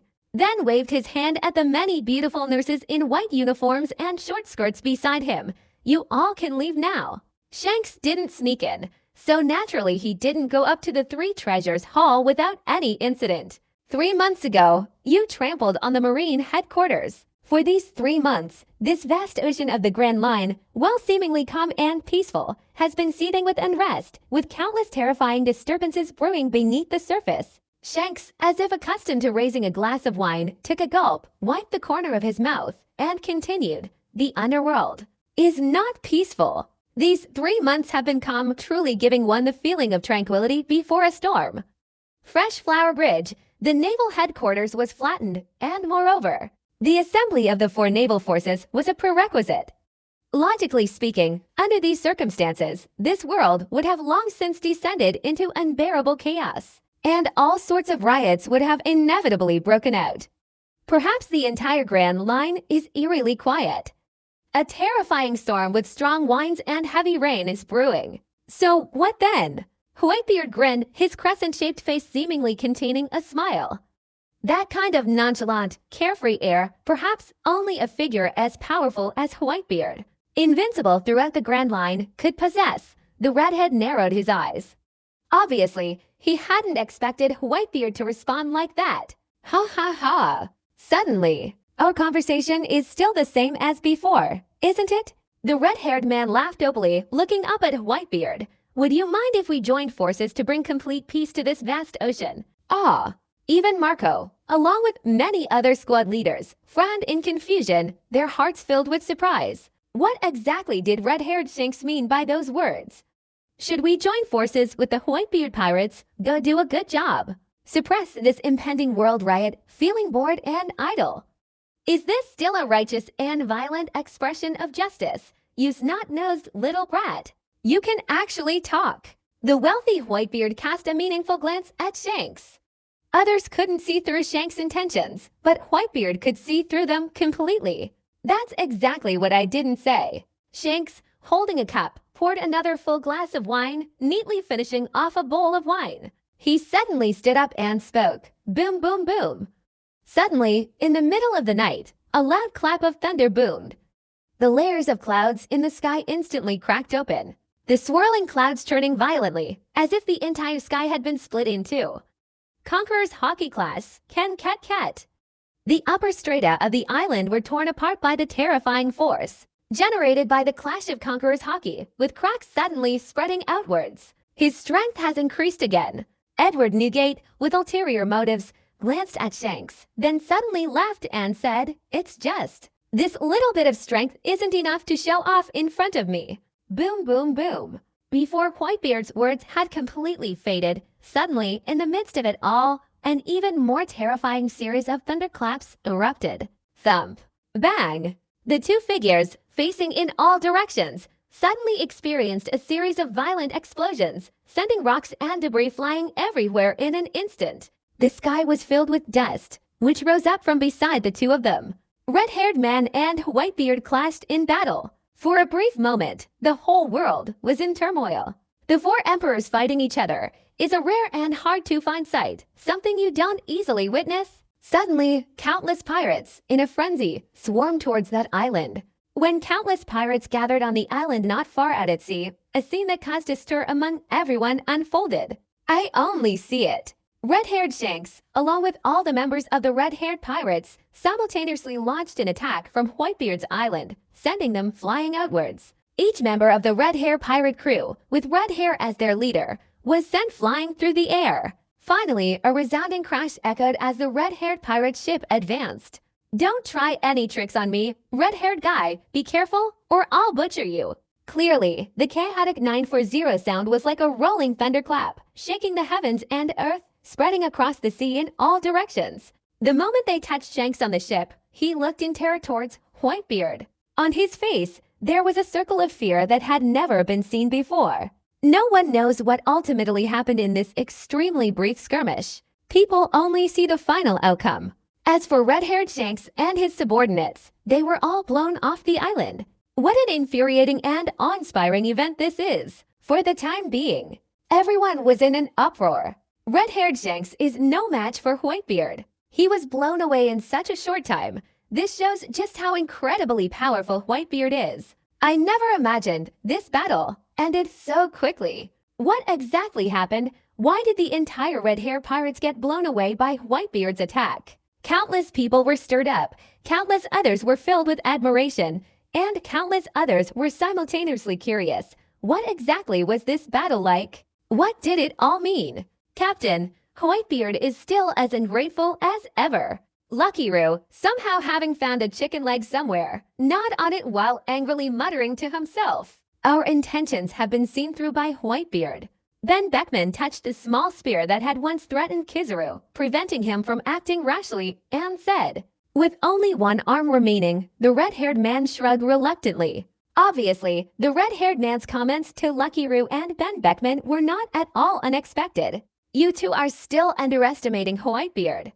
He's been ruling this vast ocean since before the old days, and now he's even surpassed the peak. What terrified the redhead was the sight of Whitebeard displaying Conqueror's hockey and that terrifying power that even made the redhead himself feel a little numb.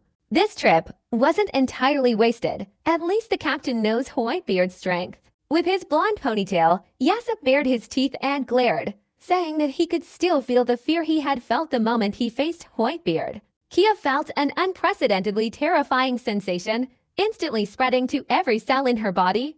This made Yassip panic. What terrified him was that it was just the aftershock of a shockwave from Whitebeard's casual flick of his wrist. After the shockwave of power returned to Whitebeard once again, how terrifying was Whitebeard's true strength? Right now, the person with the most authority to speak up is probably red-haired Shanks. It's just that. Even Shanks, as before, wouldn't dare offer any further comment. A crisis of riots, I fear it will erupt on a global scale. This world, this vast ocean, will be completely plunged into chaos. This world, it's about to change. It's not the weather that's changing. It's the heavens that want to change. Let's go. Final. The red hair pirates left this island. One of the remaining pirates who fled the island was utterly astonished. Time flies by in the blink of an eye. Another month has passed. This day, a shocking piece of news that shook the entire world spread rapidly, reaching across the globe. Impelled Down, the world's most vicious death row inmate and also the world's largest and most secure prison, is the site of a massive riot far exceeding even the previous Summit War. The entire Impelled Down prison is filled with inmates. Those extremely wicked criminals, those notorious for their crimes, those who committed every evil deed imaginable, those utterly vicious and cruel prisoners who drove people to their deaths with rage. All the prisoners escaped. And right now, the more news spread that made people tremble with fear. The Impelled Down prison riot wasn't an escape, but it was the jailer, the Mad Slayer, who opened the prison gates to take possession of the prisoners. Release all the prisoners who own the property. That's not all. Even the most terrifying beastly prison guards inside Impelled Down have been released. Even the outer perimeter of Impelled Down, those massive Sea King-type creatures, were plagued by riots. Because the entire Impelled Down prison complex was completely destroyed. Impelled Down prison no longer exists. And all of this is the work of the prison warden. Crazy, crazy, crazy, absolutely insane. Impelled Down warden, Hannibal, is that him?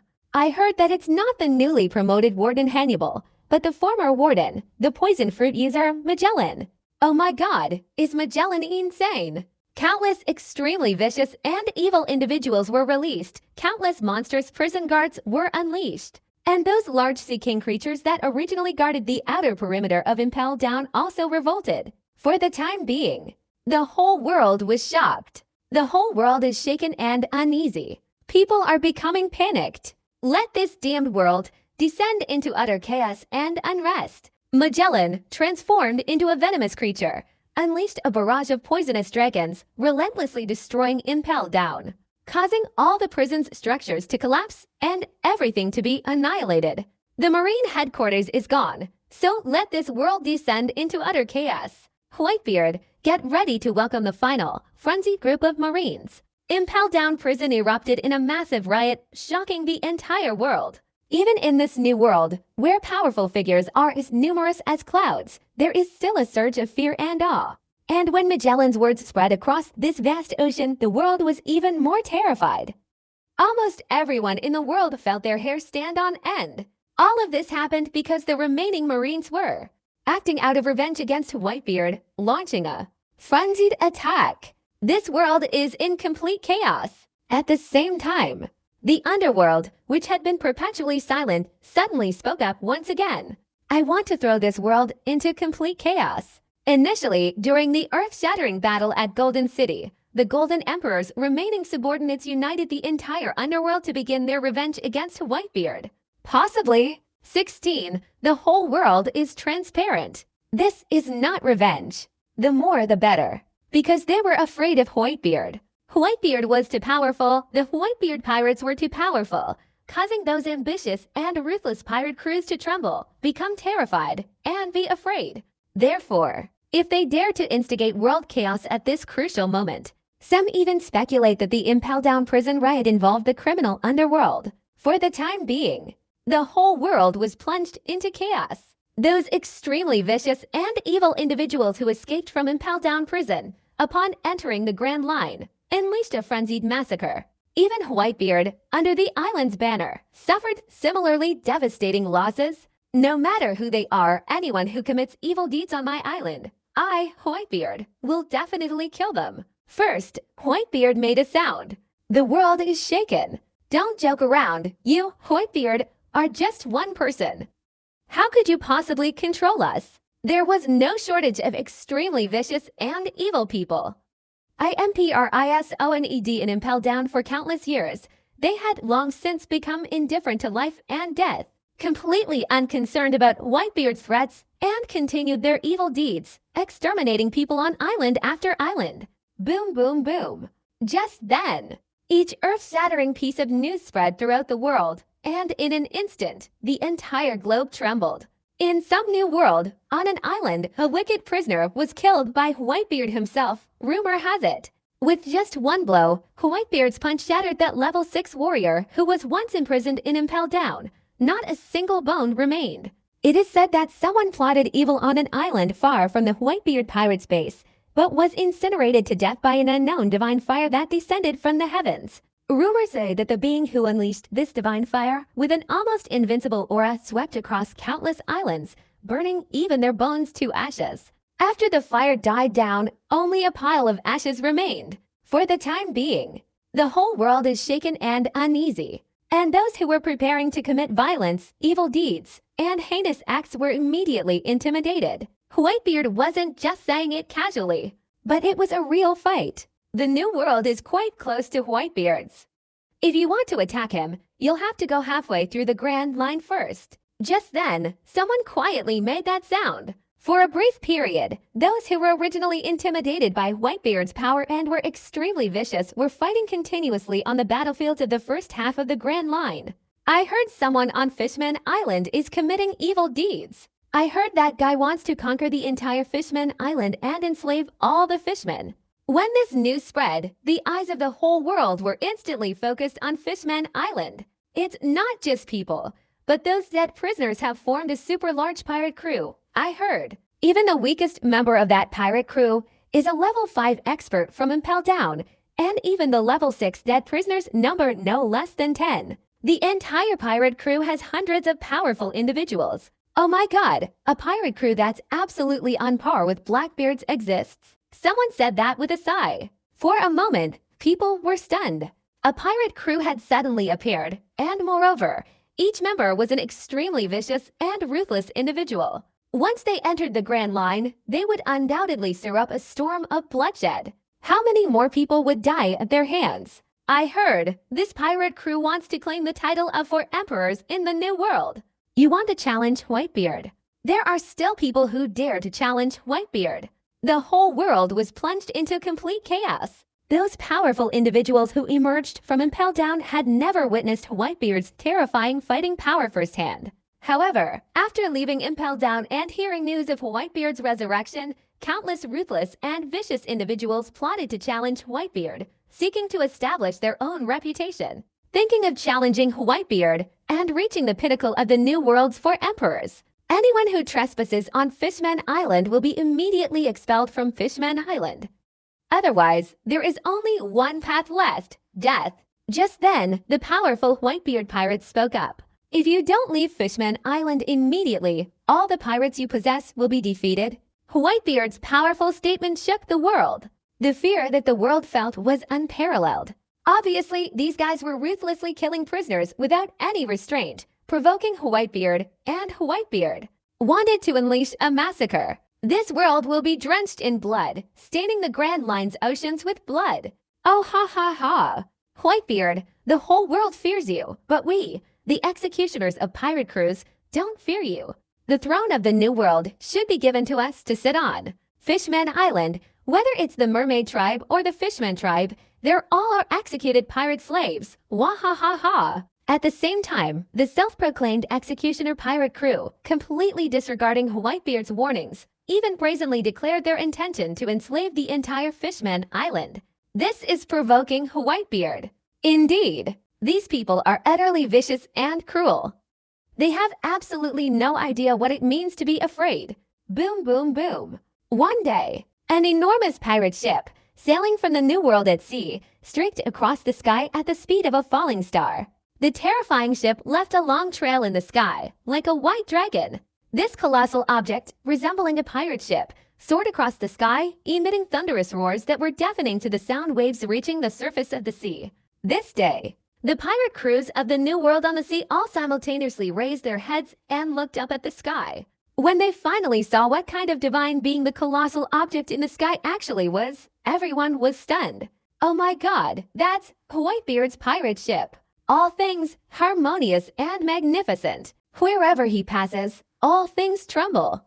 He can pacify heaven and earth and all things. He can awe the four seas. In heaven and earth, nothing dares to be disrespectful. The Whitebeard pirates are flying in that direction. That's Fishman Island. Above the spaceship, the sky was that of Whitebeard's pirate ship, a kaleidoscope of images, harmonious and magnificent. When people clearly saw the direction the two flying ship was heading, everyone was once again shocked. Fisherman's Island. Whitebeard. He's about to launch a purge. That's not right. That direction. It's not just a direction. It's the direction of the Red Line, the city of the world's nobility, the holy land of Mariagua. Some people were surprised to discover the problem and couldn't help but utter exclamations of admiration they had never heard before. This was just mentioned. For the time being, the whole world is once again in turmoil.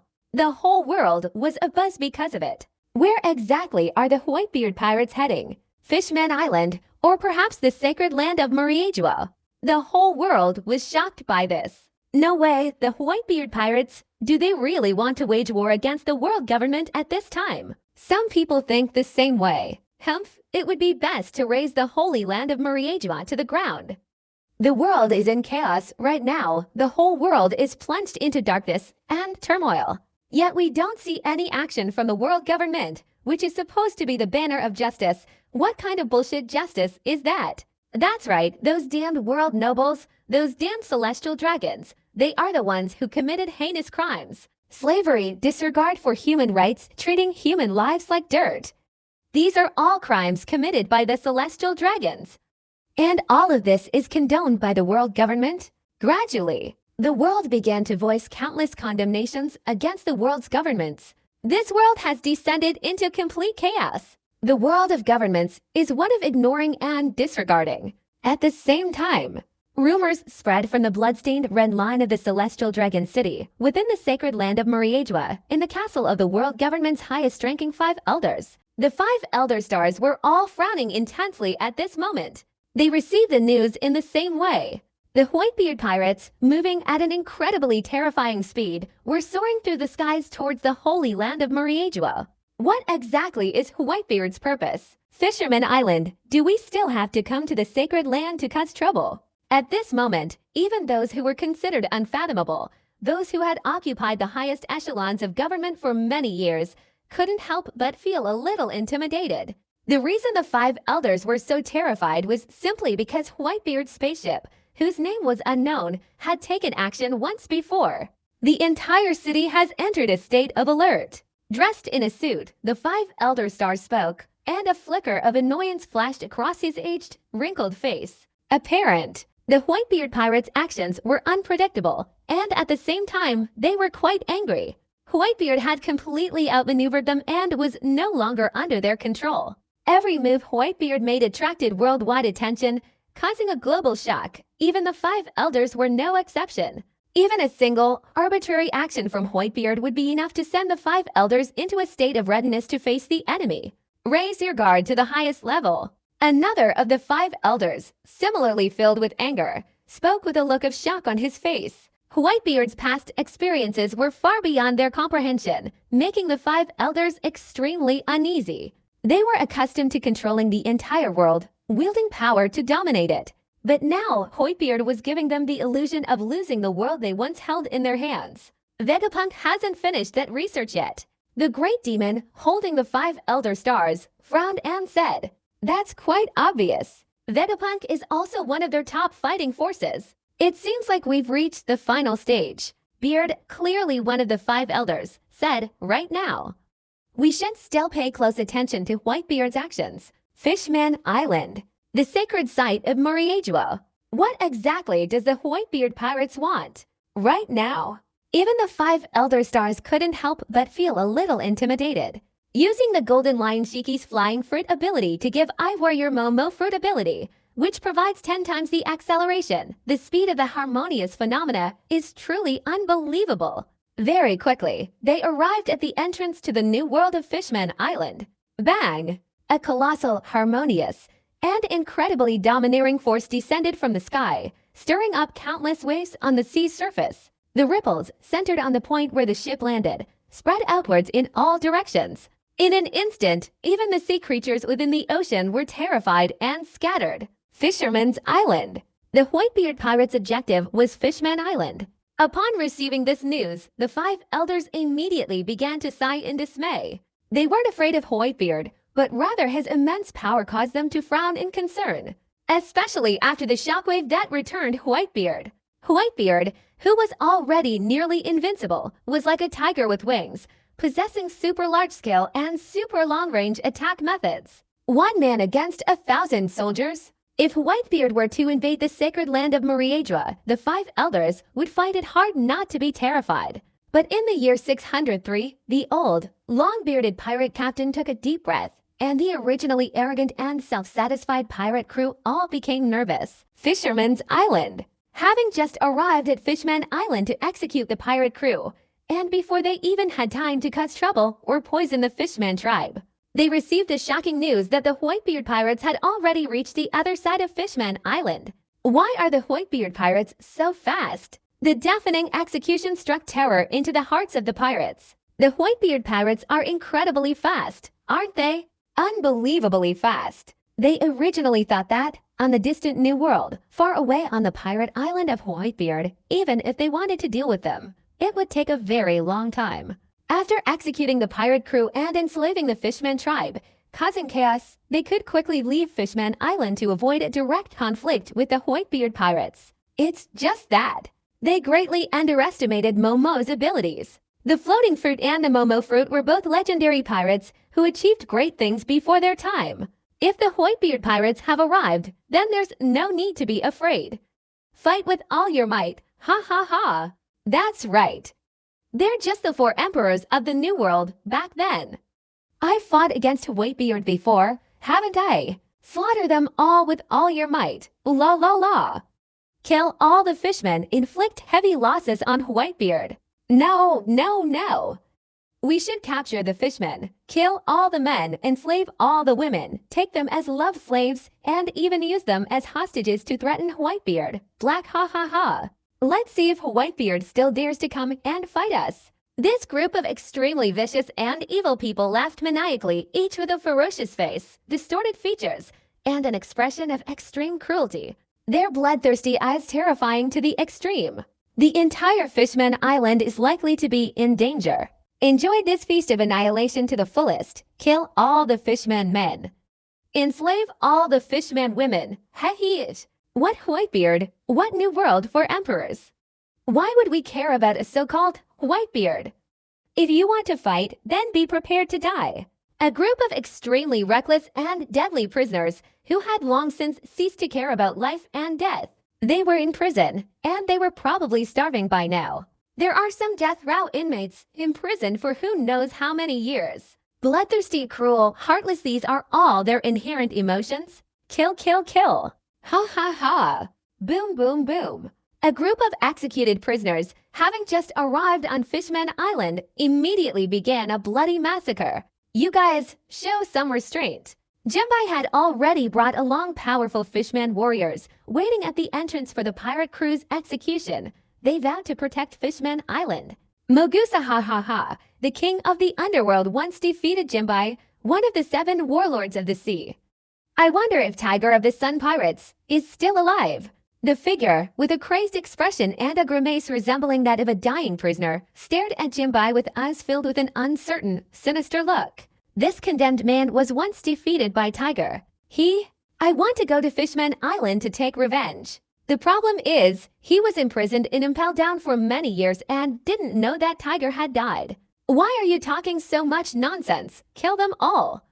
If they resist, regardless of gender, age, or anything else, slaughter them all. I heard that the meat of the merfolk is delicious. He is. A terrifyingly powerful condemned prisoner with a sinister, maniacal laugh, his face filled with bloodlust and extreme cruelty, licked his lips and spoke. The words hadn't completely faded from her voice yet. Own. This bloodthirsty and ruthless killer has taken action against prisoners. Thump. Bang.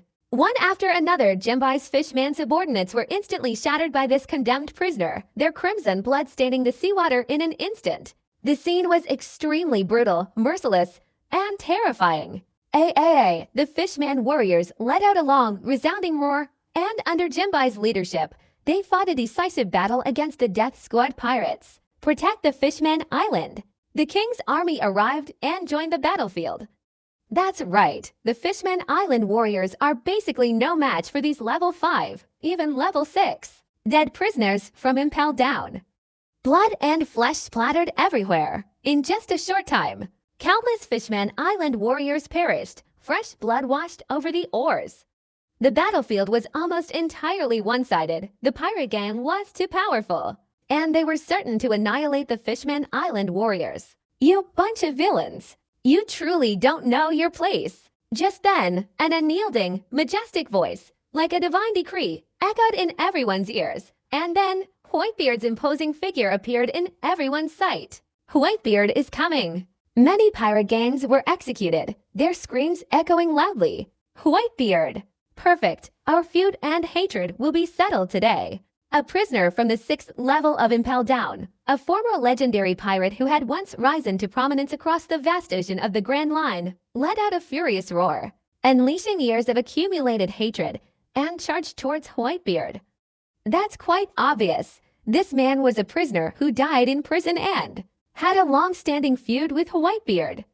The so-called sheep meeting each other was utterly furious. Whitebeard, you know this too. I was captured and imprisoned in Impel Down. It's all your fault. This extremely brutal death row inmate was filled with rage, his features distorted, his aura ferocious, his murderous intent enveloping the heavens and earth. Whitebeard, do you remember me? If you hadn't seriously injured me back then, I wouldn't have been captured by that Garp guy. So, prepare to die. Whitebeard laughed loudly, fearless. Ha ha ha. Who are you?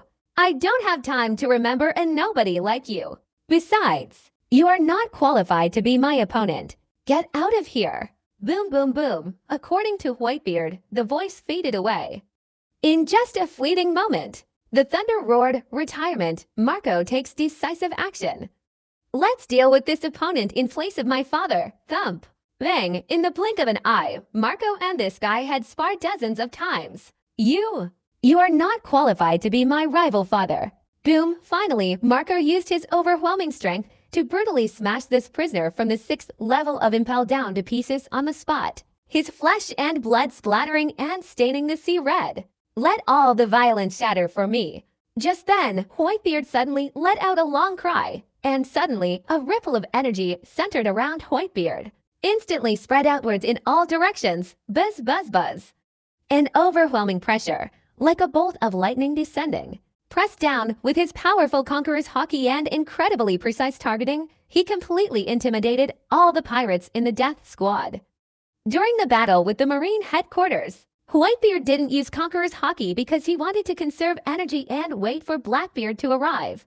We don't want unnecessary waste. Anyway, at that time, I wanted to compete against Akainu, Blackbeard, and Ironbone among those top-tier powerhouses. But things are different now. Currently, there is no one who could make Whitebeard take any character seriously. At the same time, the sound of air being shattered and exploding echoed, ken ket ket. The intense vibrations of the shockwave shattered the very air. Thump.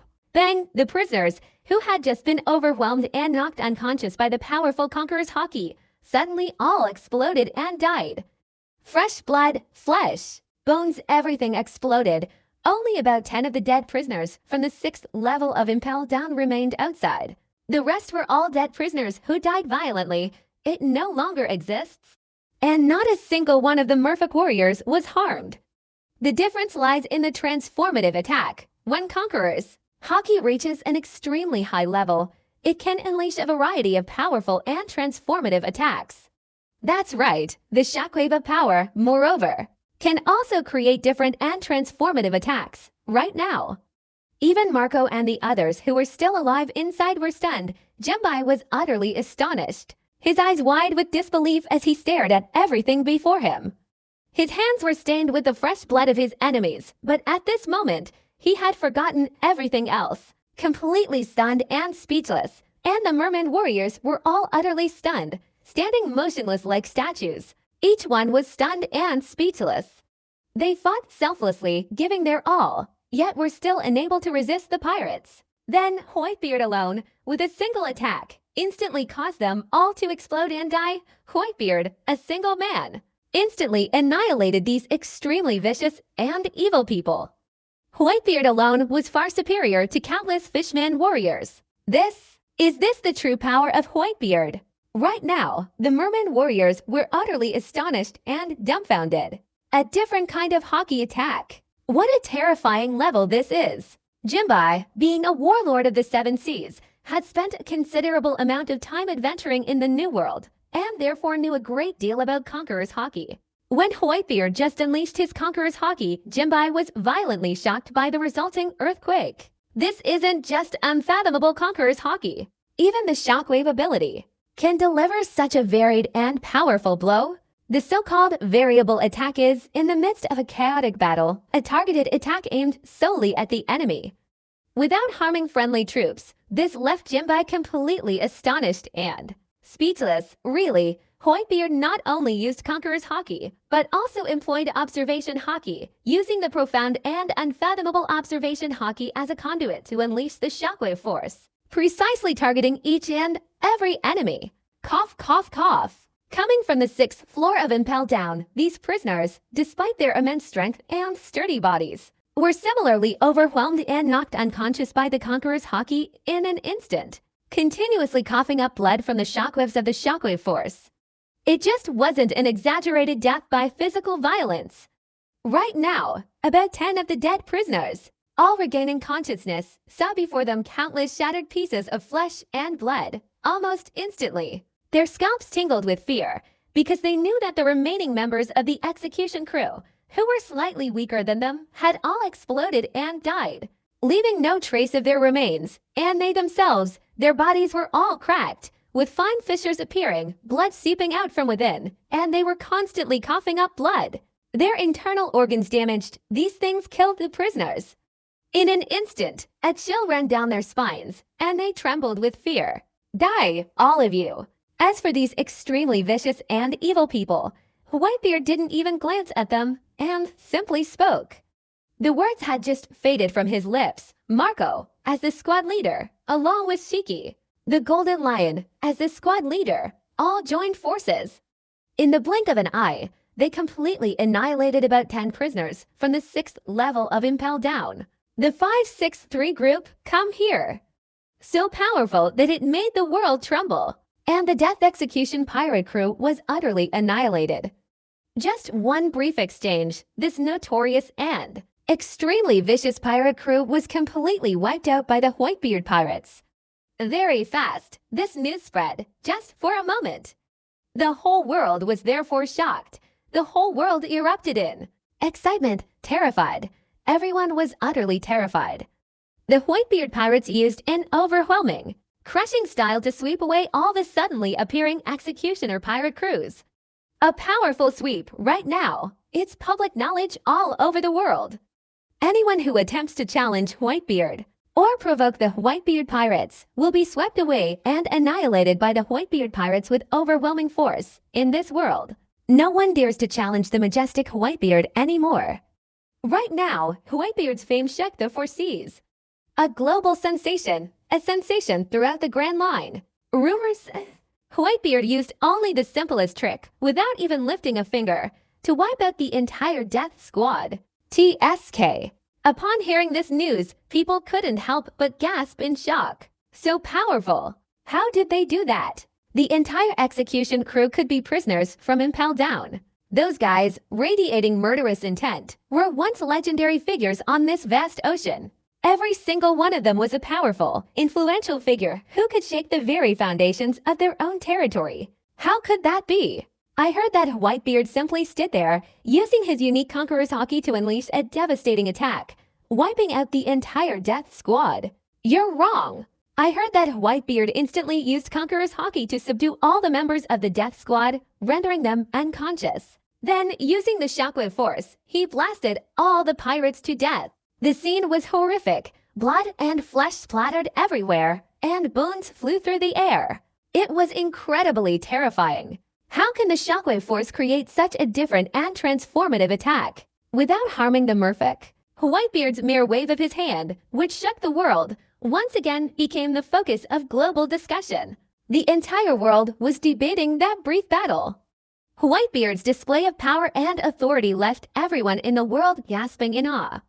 Powerful and resounding, with lightning speed. Before anyone could react, he killed an incredibly powerful pirate crew. This kind of tactic makes the whole world tremble. Upon hearing this news, the Holy Land of Mariajua, within the Five Elders, was thrown into a frenzy. For someone of the Five Elder Stars' caliber, events that could cause such a stir are truly rare. That's right, lately around this time, the Five Elders group has been feeling increasingly uneasy, sensing that danger is about to strike.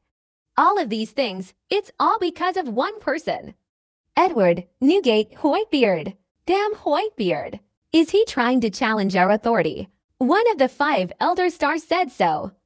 A slight unease was visible on his face. It's quite clear that even Whitebeard, who has lived for countless years and wields supreme power over the entire world, isn't confident he can handle this. Whitebeard used a thunderous tactic, wiping out that pirate crew on the red line below Fishman Island. It seems he truly intends to use this method to intimidate the whole world. HMPH. This is also a kind of provocation against us. The Five Elder Stars felt extremely uncomfortable. Whitebeard's reason for his ruthless methods and extermination of his enemies was to threaten this world. This dark and chaotic world, it's not just about threatening ordinary people, but also includes those in the underworld. Including the Five Elders, Whitebeard's overwhelming power and reputation were meant to let everyone know that anyone who dared to provoke him, no matter who they were or where they were, would be ruthlessly annihilated by the Whitebeard pirates, Fisherman's Island. Having just survived a baptism of fire similar to the Fishman Island War, the Fishman Island Emperor, Great Sea Knight Neptune, personally led his entire Fishman tribe to kneel before Whitebeard and express his gratitude. However, Whitebeard held up his hands, preventing them from kneeling. Fishman Island is my territory, Whitebeard's, so no one dares to cause trouble here. Whitebeard wasn't a saintly figure. He was imposing and wouldn't tolerate anyone provoking him. Once a word is spoken, it becomes law. It becomes the rule. Anyone who fantasizes about overthrowing Whitebeard and establishing a code of conduct for humans will inevitably face Whitebeard's destruction. Edward Newgate. I have a favor to ask. Just then, a figure, whose presence surprised everyone present, appeared on Fishman Island. Moreover, they came to ask Whitebeard for help. The person who arrived was none other than the Pirate King's first mate, Dark King Rayleigh. With his hair turning white, King Rayleigh, battered and bruised, arrived at Fishman Island from the outside world. I'll meet Whitebeard. This also led to the Whitebeard pirates becoming unwillingly subservient. It seems you've run into some trouble. Whitebeard's crescent-shaped beard subtly curved, and with a slight movement, he displayed an aura of immense power, invisibly conveying a strong sense of trust. Don't tell me you came from Amazon Lily in the Com Belt. King Rayleigh's expression remained unchanged. Seeing Rayleigh's expression, everyone immediately knew that what Whitebeard's father said was undoubtedly true.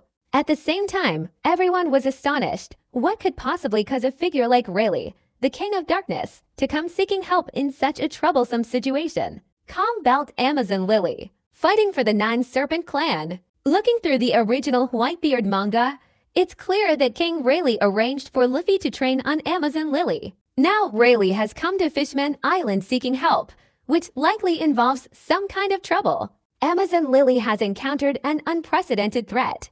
Rayleigh spoke in a heavy voice, his short silver hair making him appear even more weary and aged. This was a strong man worn down by time, the years leaving cruel and merciless marks on him. The Pirate King's right-hand man, once possessing formidable strength, now lay begging for mercy. There has never been a major threat before. Whitebeard maintained a smile from beginning to end. There's something fishy going on. Don't tell me. This matter concerns me. Rayleigh was slightly taken aback, but Whitebeard, having guessed correctly, immediately nodded. Since you've guessed it, I won't take any risks. The whole thing is indeed somewhat related to you. Follow me, Rayleigh told the whole story. Conversely, it surprised everyone. They were originally surviving naval soldiers, coming from the first half of the Grand Line, the lenient Vice Admiral from the first half, along with the Impel Down Marines, led by the poison dinosaur devil fruit user Magellan. united all remaining Marines to take revenge on Whitebeard and also to get Ace's younger brother, Luffy. The meaning is very simple. Anyone connected to Whitebeard, even someone as insignificant as Luffy, regardless of how far away they are from the unit involved, will have to bear the brunt of the remaining Marines' furious revenge. The underworld is also involved. Rayleigh then relayed another piece of news. This news is somewhat inaccurate, but then he gave in, making the man frown. The underworld, so that's where Doflamingo started. Yes, and there's also Kaido, the king of beasts. These two were once beaten to a pulp by Whitebeards to punches, and were once important figures in the underworld. It's said that after Doflamingo and Kaido's deaths, the underworld's internet business completely collapsed. The underworld. It was truly unexpected that Whitebeard would also exist here. This force, even in the original story, was only mentioned in Caesar's plot point, never clearly revealed. Who exactly was involved, and how exactly were these forces eradicated? Everything remained unknown. Whitebeard shook his head and chuckled. They're just a bunch of rats. If they dare show up, I'll definitely beat them all to a pulp. This is no exaggeration. This world. No one could make Whitebeard fear their existence. Those hateful flies, those disgusting rats, they're causing Whitebeard so much trouble. If Whitebeard ever catches them, he'll definitely beat them all to a pulp. Even these people couldn't become Rayleigh for you, could they? They couldn't even save Luffy. Whitebeard bowed his head, his imposing figure radiating a powerful aura, like a towering mountain of crisis. As for that poison user Magellan, I think his strength isn't something to worry about, is it? Rayleigh's eyes suddenly sharpened, a look that was completely at odds with his usual drunken state. It was as if, in an instant, Rayleigh had returned to the powerful pirate he once was, dominating the Grand Line. His gaze became sharp. There's another force involved as well. Celestial dragons. Celestial dragons. Everyone suddenly trembled. The world of the nobility. Isn't this just a bunch of arrogant, presumptuous people who only know how to joke around like gluttons? How dare you get involved in this matter? However, Whitebeard was indeed straightforward. Looking at the celestial dragons, who seemed like mere rice buckets, they were definitely not simple beings. The fact that they could exist in this world as world nobility for hundreds of years without being overthrown shows that the celestial dragons, this force, is not simple. It seems I've been too merciful. Whitebeard suddenly looked up at the deep sea. All right, I was just about to go on a trip. All personnel, prepare. Let's go to the Calm Belt, Amazon Lily, and the Kingdom of Women. But right now, suddenly, a voice rang out. Wait, Shirahoshi, I have one more request for you. A fish-like creature, adorned with graceful, flowing red hair, shimmering blue eyes, a beautiful face, plump fins, and a pink tail with alternating layers of light and dark shades, suddenly emerged from afar. This mermaid, whose physique was even larger than that of an average mermaid, yet incredibly adorable, appeared in everyone's sight at some unknown time. Seeing the lovely and beautiful mermaid princess, everyone's eyes lit up with excitement. The beautiful princess, wherever she went, became the center of attention. At this moment, everyone was frantically turning their heads to look towards Whitebeard, the father. Shirahoshi, you shouldn't have come out of the seashell in the tower. When Neptune saw Shirahoshi appear, he was immediately surprised, and his expression became tense. The guards, their hearts pounding with anxiety, quickly surrounded Princess Shirahoshi, each with a worried expression. Your Highness, it's too dangerous outside. Let's return to the tower. That man, he might be plotting against your Highness. It's precisely because everyone is talking at the same time. Retirement. Suddenly, a sharp, whistling sound. A piercing sound suddenly came from afar, followed by a sharp whistling sound, which quickly revealed its true form. It was another long, massive axe-shaped object, several meters in length. The enormous, sharp hammer, moving at incredible speed, swiftly attacked Princess Shirahoshi. What's going on? Everyone was shocked and terrified. Neptune and his group were especially nervous. Even Manboshi, who was waiting for the three princes, all simultaneously ran towards Princess Shirahoshi.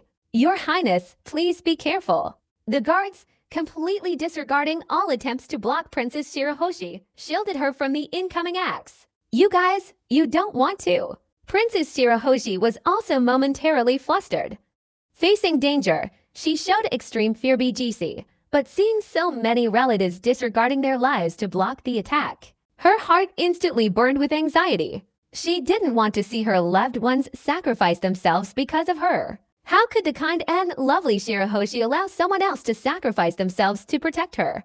That's right. What can be done if you're feeling impatient? Princess Shirahoshi suddenly burst into tears, large drops of tears streaming down her face. Oh. Princess Shirahoshi looked utterly helpless and pitiful. Those lovely tears trickled down her face, making it even harder for anyone to help but feel sorry for her. Retirement. An incredibly sharp screeching sound, relentlessly approaching. Kia, with a huge axe-like blade, shot forward at incredible speed. The terrifying, violent sound sent shivers down people's spines. This happened in the blink of an eye. Anyone who stood in front of Princess Shirahoshi would be instantly slaughtered by this swift, deadly axe, their bodies torn apart and blood spilled on the spot. Even Neptune couldn't help but close his eyes in despair. I didn't dare look, but what I saw was shocking. The guards who had been standing in front of Princess Shirahoshi, their originally resolute and determined expressions now betrayed their fear upon hearing the terrifying explosion. This word refers to the instinctive desire for survival. Everyone started to panic. This kind of terrifyingly rapid, massive hammer-like attack can only be overcome by an extremely sturdy, incredibly solid shell-like tower. How could the human body possibly withstand that? That's terrifying. Princess Shirahoshi. Almost all the members of the Merfolk tribe present were shocked and terrified, their faces turning pale. They cried out, and at the same time, closed their eyes in despair. They are incapable of doing it. Maybe. At that moment, all the members of the fish tribe closed their eyes, revealing expressions of despair. Even Princess Shirahoshi closed her eyes in despair, tears streaming down her cheeks, her heart on the verge of collapse. At that moment, everyone was terrified and in despair by the sudden appearance of the enormous battle axe. That terrifying, violent noise suddenly fell silent. No one died. No one is bleeding. No one was killed by the battle axe. Is that the power of the baba fruit? Like a mouse, it can't withstand a single blow from a weakling. Everyone heard a voice, an extremely calm and steady voice, and at that moment, the despairing crowd couldn't help but open their eyes. Upon opening their eyes, they were utterly shocked by the scene before them. Whitebeard was seen casually holding a battle axe in one hand, as if nothing had happened, and speaking as if nothing had happened. Terrifying. Vibrate. The entire Merfolk tribe was shaken. King Neptune was utterly shocked, his eyes wide and his mouth agape. Not a shred of kingly composure remained. He was shaken, violently stunned. The guards were all shocked, their eyes wide with disbelief. Unbelievable! Unbelievable! Are all these things real? The three princes were also completely terrified. Oh! Princess Shirahoshi herself opened her eyes. Those large, adorable eyes saw the scene before her. Whitebeard, as if nothing had happened, was wielding the battle axe that was hurtling towards her. Her lovely big eyes stared at Yuan, filled with disbelief and shock. Unbelievably terrifying. The entire Merfolk tribe was stunned. Follow me, ba.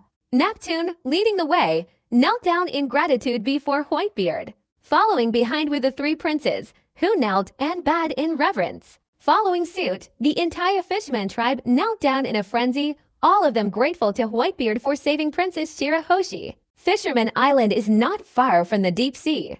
A man wearing a small felt hat, with his hair sticking up and a mustache, and many chains hanging from his body, with only 4 toes, had an extremely shabby appearance, as if he hadn't bathed or washed his clothes in decades, looking utterly disheveled. This person is none other than the user of the Baba Fruit ability, Vanderdecken. Captain, did you just throw another flying axe at Princess Shirahoshi? The crew members were beaming with smug smiles. Go ha. Vanderdecken's forelegs clattered wildly, his hands waving excitedly. The power of Baba's curse is truly unstoppable. Princess Shirahoshi possesses the legendary 313 destructive power. I must win you over. Vanderdecken the Ninth gesticulated wildly, laughing, his repulsive face resembling a shrewish, sour-tempered woman. His 4 legs were even uglier, like crab claws, and his clothes, which hadn't been washed in who knows how long, reeked of foul stench. His subordinates, if not for fear of his power, would have long since fled from disgust. The reason Vanderdecken X relentlessly pursued Princess Shirahoshi was because of a dying wish passed down by his father. The mermaid princess possesses a power that allows her to control the vast ocean, dominating the sea with Neptune-type abilities. That's why they'll become even more stubborn and show no restraint. Princess Shirahoshi is not only the Fishman Island princess, but also one of the 3 ancient weapons of the Sea King. Captain, I heard that Fishman Island has fallen under the control of the Whitebeard pirates. One cautious subordinate said, seemingly unaware that they, being deep in the sea, were unaware that the Whitebeard pirates had landed on Fishman Island. Indeed, it completely isolates them from the outside world. That's right, boss. I heard that Whitebeard is incredibly powerful now, practically unrivaled. I heard that even the 5 elders have to show Whitebeard some respect. Another subordinate, even more frightened, said, it's not about giving Whitebeard a little leeway. Whitebeard swept through the entire Marine headquarters, and even the 5 elders, the highest-ranking officials of the world government, didn't dare lay a hand on Whitebeard's pirate crew. This is the first time in the entire world. If we were to harm Princess Shirahoshi, wouldn't that be equivalent to offending the Whitebeard pirates? This, I'm afraid something might not be right, boss. The more the subordinates talked, the more terrified they became. Their actions stemmed from deep-seated fear. Whitebeard.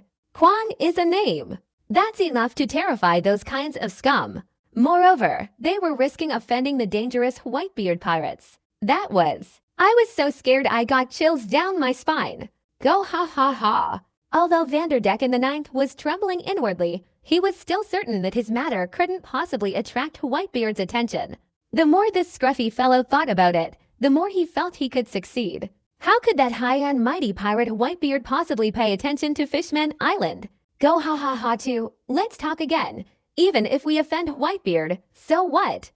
As long as I can capture Princess Shirahoshi, I'll be invincible in the whole world, unrivaled in the world, controlling the entire ocean. What a magnificent power that would be! Even Whitebeard, in front of me, is nothing more than that. Vanderdecken X wasn't just being reckless, but he knew that being able to control and possess such terrifying abilities as the Sea King was a real advantage. No matter who it is, no one can be a match for all the Sea Kings in this vast ocean. In this vast ocean, at any time and in any place, there are countless Sea King species, especially those gigantic attacking Sea King-type creatures. They possess absolutely terrifying abilities. In Vanderdecken X's view, all he cared about was success. Whitebeard was simply not worth mentioning.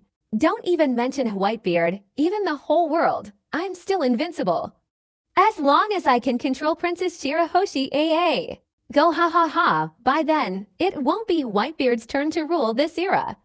This era will rightfully belong to me, Vanderdecken X. Vanderdecken X felt increasingly confident that he was about to become the undisputed champion of the world, the invincible ruler of the entire Grand Line, and the undisputed champion of this vast ocean.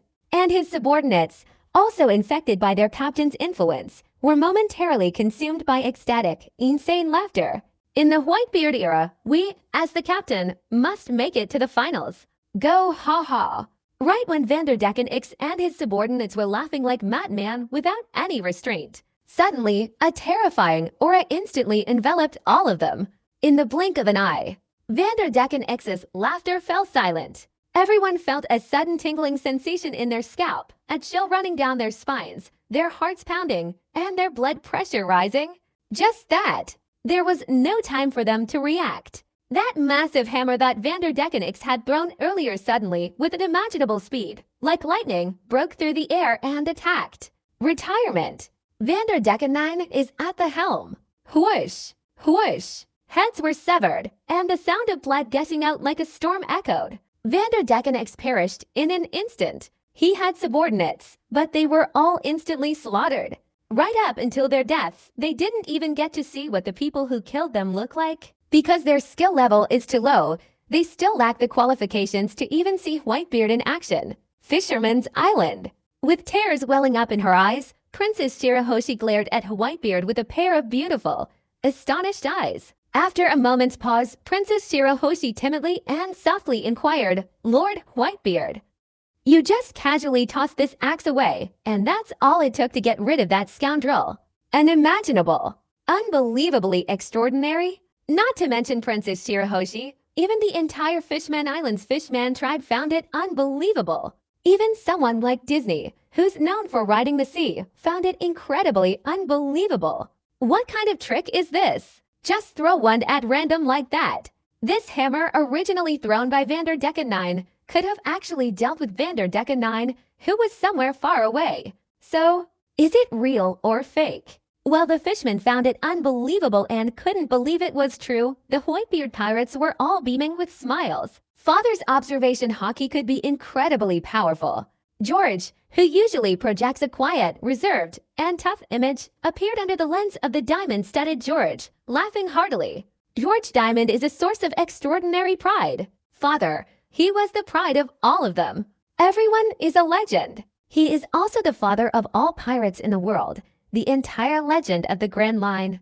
Only now did everyone realize that Whitebeard had already used his observation hockey to locate Vanderdecken the Ninth and his group. What seemed like a casual throw of the hammer was not something an ordinary person could do. Terrified. With such a gentle touch, he once again plunged the merfolk into unparalleled terror. Reporting to His Majesty the King, soldiers have just discovered the bodies of Vanderdecken the Ninth and his men in the deep sea. At that moment, a soldier rushed forward, his face contorted with unparalleled shock and horror. According to the latest report from the soldiers, Vanderdecken the Ninth and all his subordinates have been beheaded by a massive axe, their bodies dismembered. Obviously, this soldier also didn't know what had just happened on this side. TSK. I heard the soldiers reporting the news. Princess Shirahoshi and the others couldn't help but gasp in shock. Emotional feelings arise naturally. What kind of ostentatious and manipulative tactic is this? What kind of infuriating and manipulative tactic is this? That sounds absolutely horrifying. I've never heard of that before. Even the all-knowing King Rayleigh couldn't help but be intimidated by Whitebeard's ruthless tactics at this moment. This observation hockey is so powerful.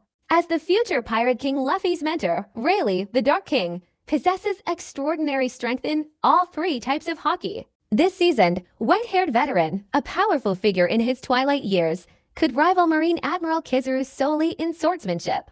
One can imagine the immense power of his three colors of hockey, along with his taijutsu and swordsmanship. Perhaps even so, he is a powerful figure. Today, I was also terrified by Whitebeard's cunning and aggressive tactics. Not worth mentioning.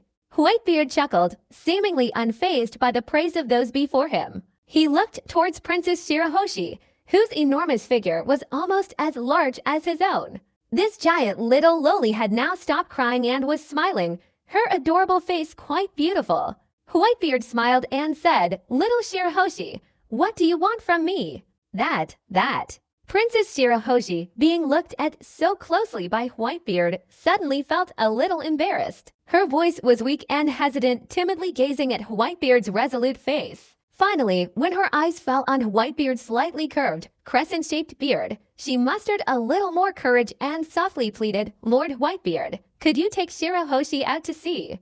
Princess Shirahoshi. Shirahoshi. Princess Shirahoshi's words are so astonishing that they'll leave people speechless until they die. In an instant, Neptune and his group of fishmen were quite frightened. They all shouted in a hurry, "You should know, Shirahoshi is the princess of Fishman Island. Leaving Fishman Island is not an easy task."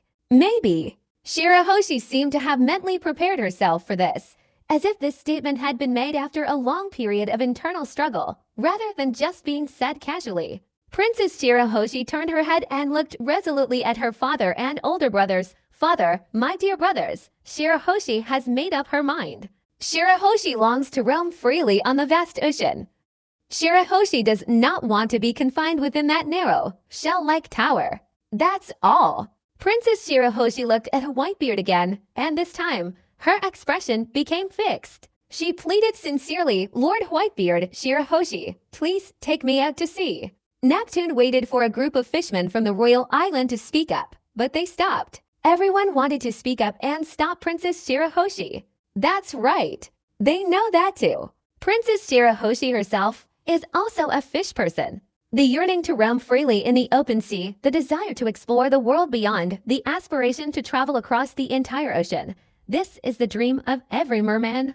Being a fishman, that's just how it's meant to be. It is simply because of their strained relationship with humanity, and the fact that they are often captured and enslaved by humans, that the merfolk dare not venture out into the open sea.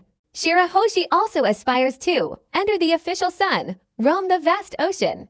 Shirahoshi suddenly raised her head, her eyes revealing a look of anticipation, gazing up at the sky, where the fake royal family of Fishman Island yearned for a real sky. Even the Fishman Island royal family longed for a real sky. Princess Shirahoshi suddenly shed two streams of glistening tears. My mother's efforts, weren't they all for the day when we fishmen could roam freely in the world, under the sun, and roam the oceans? It's unclear how much courage this timid Princess Shirahoshi possessed to dare make such an unprecedented decision. Silence. 387, Neptune and the others fell silent. Hee. Whitebeard laughed loudly, patting Princess Shirahoshi on the head. Little fellow, you'd better prepare yourself mentally. Chasing after us out to sea could be an extremely risky undertaking. Lord Whitebeard agreed. How? Princess Shirahoshi's small face was beaming with excitement, her voice tinged with a playful glint. Shirahoshi isn't afraid of adventure. Talking about it feels a bit like I don't have enough energy. However, Shirahoshi was genuinely happy. After resolving the troublesome issue of Vanderdecken X, Princess Shirahoshi was clearly much more at ease. Otherwise, she probably wouldn't have dared to voice her innermost thoughts. If father nods, then it signifies his approval. Marco laughed and said, although Neptune and his group were somewhat reluctant, they knew that accompanying Whitebeard to sea would ensure Princess Shirahoshi's absolute safety. They also hoped that one day the fishmen could freely roam the open ocean without worrying about being captured and sold into slavery to the evil celestial dragons. Shirahoshi went to sea, also carrying the dreams of the Fishman tribe. Perhaps such a day could come. The entire fisherman tribe can also freely enter and exit the open sea. From the fishman's perspective, Shirahoshi, following Whitebeard, was absolutely protected.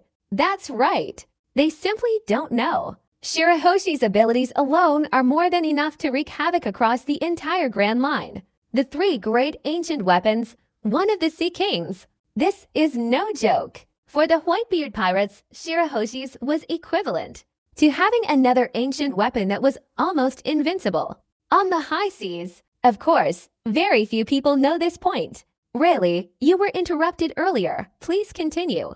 Whitebeard turned his head to look at Rayleigh. On this house, amidst the flames of old age, one could still faintly discern a hint of emotion.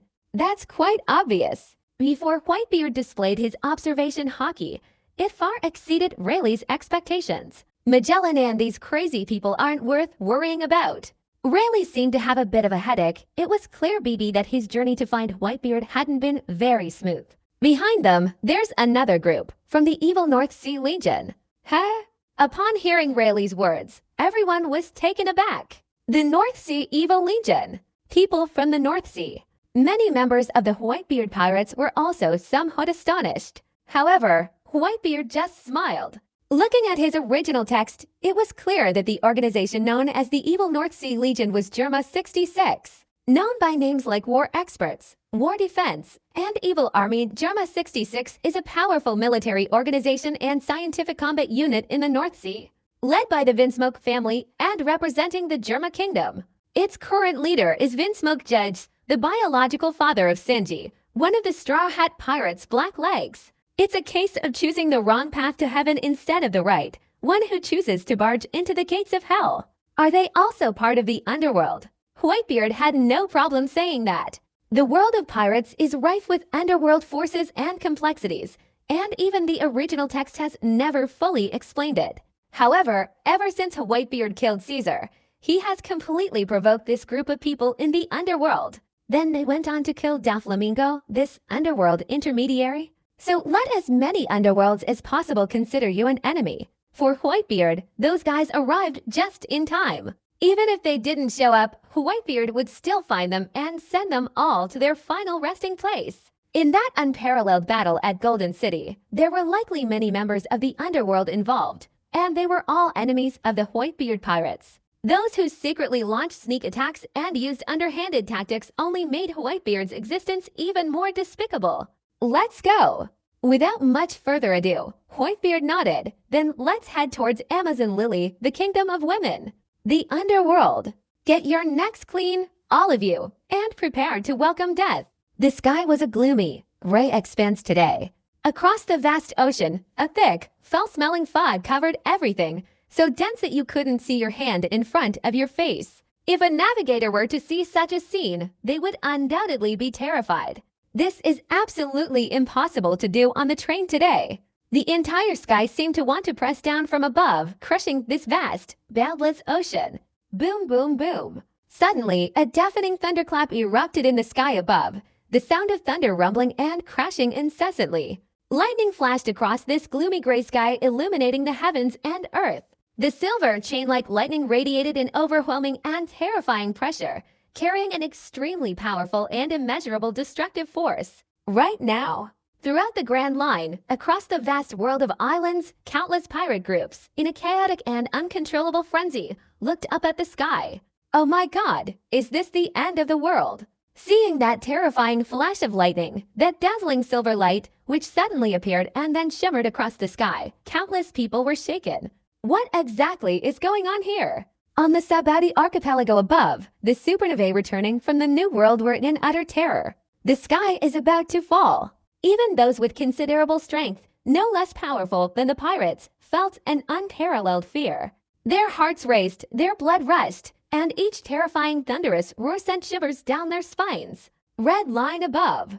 Even the arrogant celestial dragons, their heads covered in bubbles, couldn't help but nervously raise their heads to look up at the sky. At this moment, even those who were as proud and arrogant as the celestial dragons, who looked down on everyone, were trembling. Damn it, what kind of toy is this? Many celestial dragons felt a faint sensation as if the bubbles surrounding their heads were about to burst. The terrible weather made them feel extremely uncomfortable. It felt like my life was being threatened. What's going on here? In an expensive building within the palace, the 5 Elder Stars were busily gathering. Even the 5 Elder Stars, who had lived for countless years, had never witnessed anything like the scene before them. The sky above was incredibly dangerous, with endless flashes of lightning, seemingly like an infinite number of thunderbolts rolling down. The thunderous sound shook the heavens and the earth. Absolutely horrible. This isn't Whitebeard. Another of the 5 Elder Stars wants to go to Whitebeard's place. This couldn't possibly be due to travel, could it? Perhaps it's a natural phenomenon that came from the sky. With both hands embracing the great demon and cutting off the 5 Elder Stars, he said with certainty. Obviously, given such a horrific situation, they wouldn't believe it. It's the right thing to do. What if this is a fake ability? The 5 elders, dressed in a black suit and sporting a goatee, said doubtfully, "Is it the thunderclap fruit?" The world of pirates has 2 major distinguishing features, indeed. One is called the ultimate surgical technique, which can perform life-saving procedures. One is known as the champion of the thunderfruit ability, whose body transforms into lightning and who can control lightning. Even the most powerful and supreme rulers of the world governments, would be tempted. That's impossible. Will this world descend into chaos? I heard Dragon has been quite active lately, damn it. What on earth is he thinking?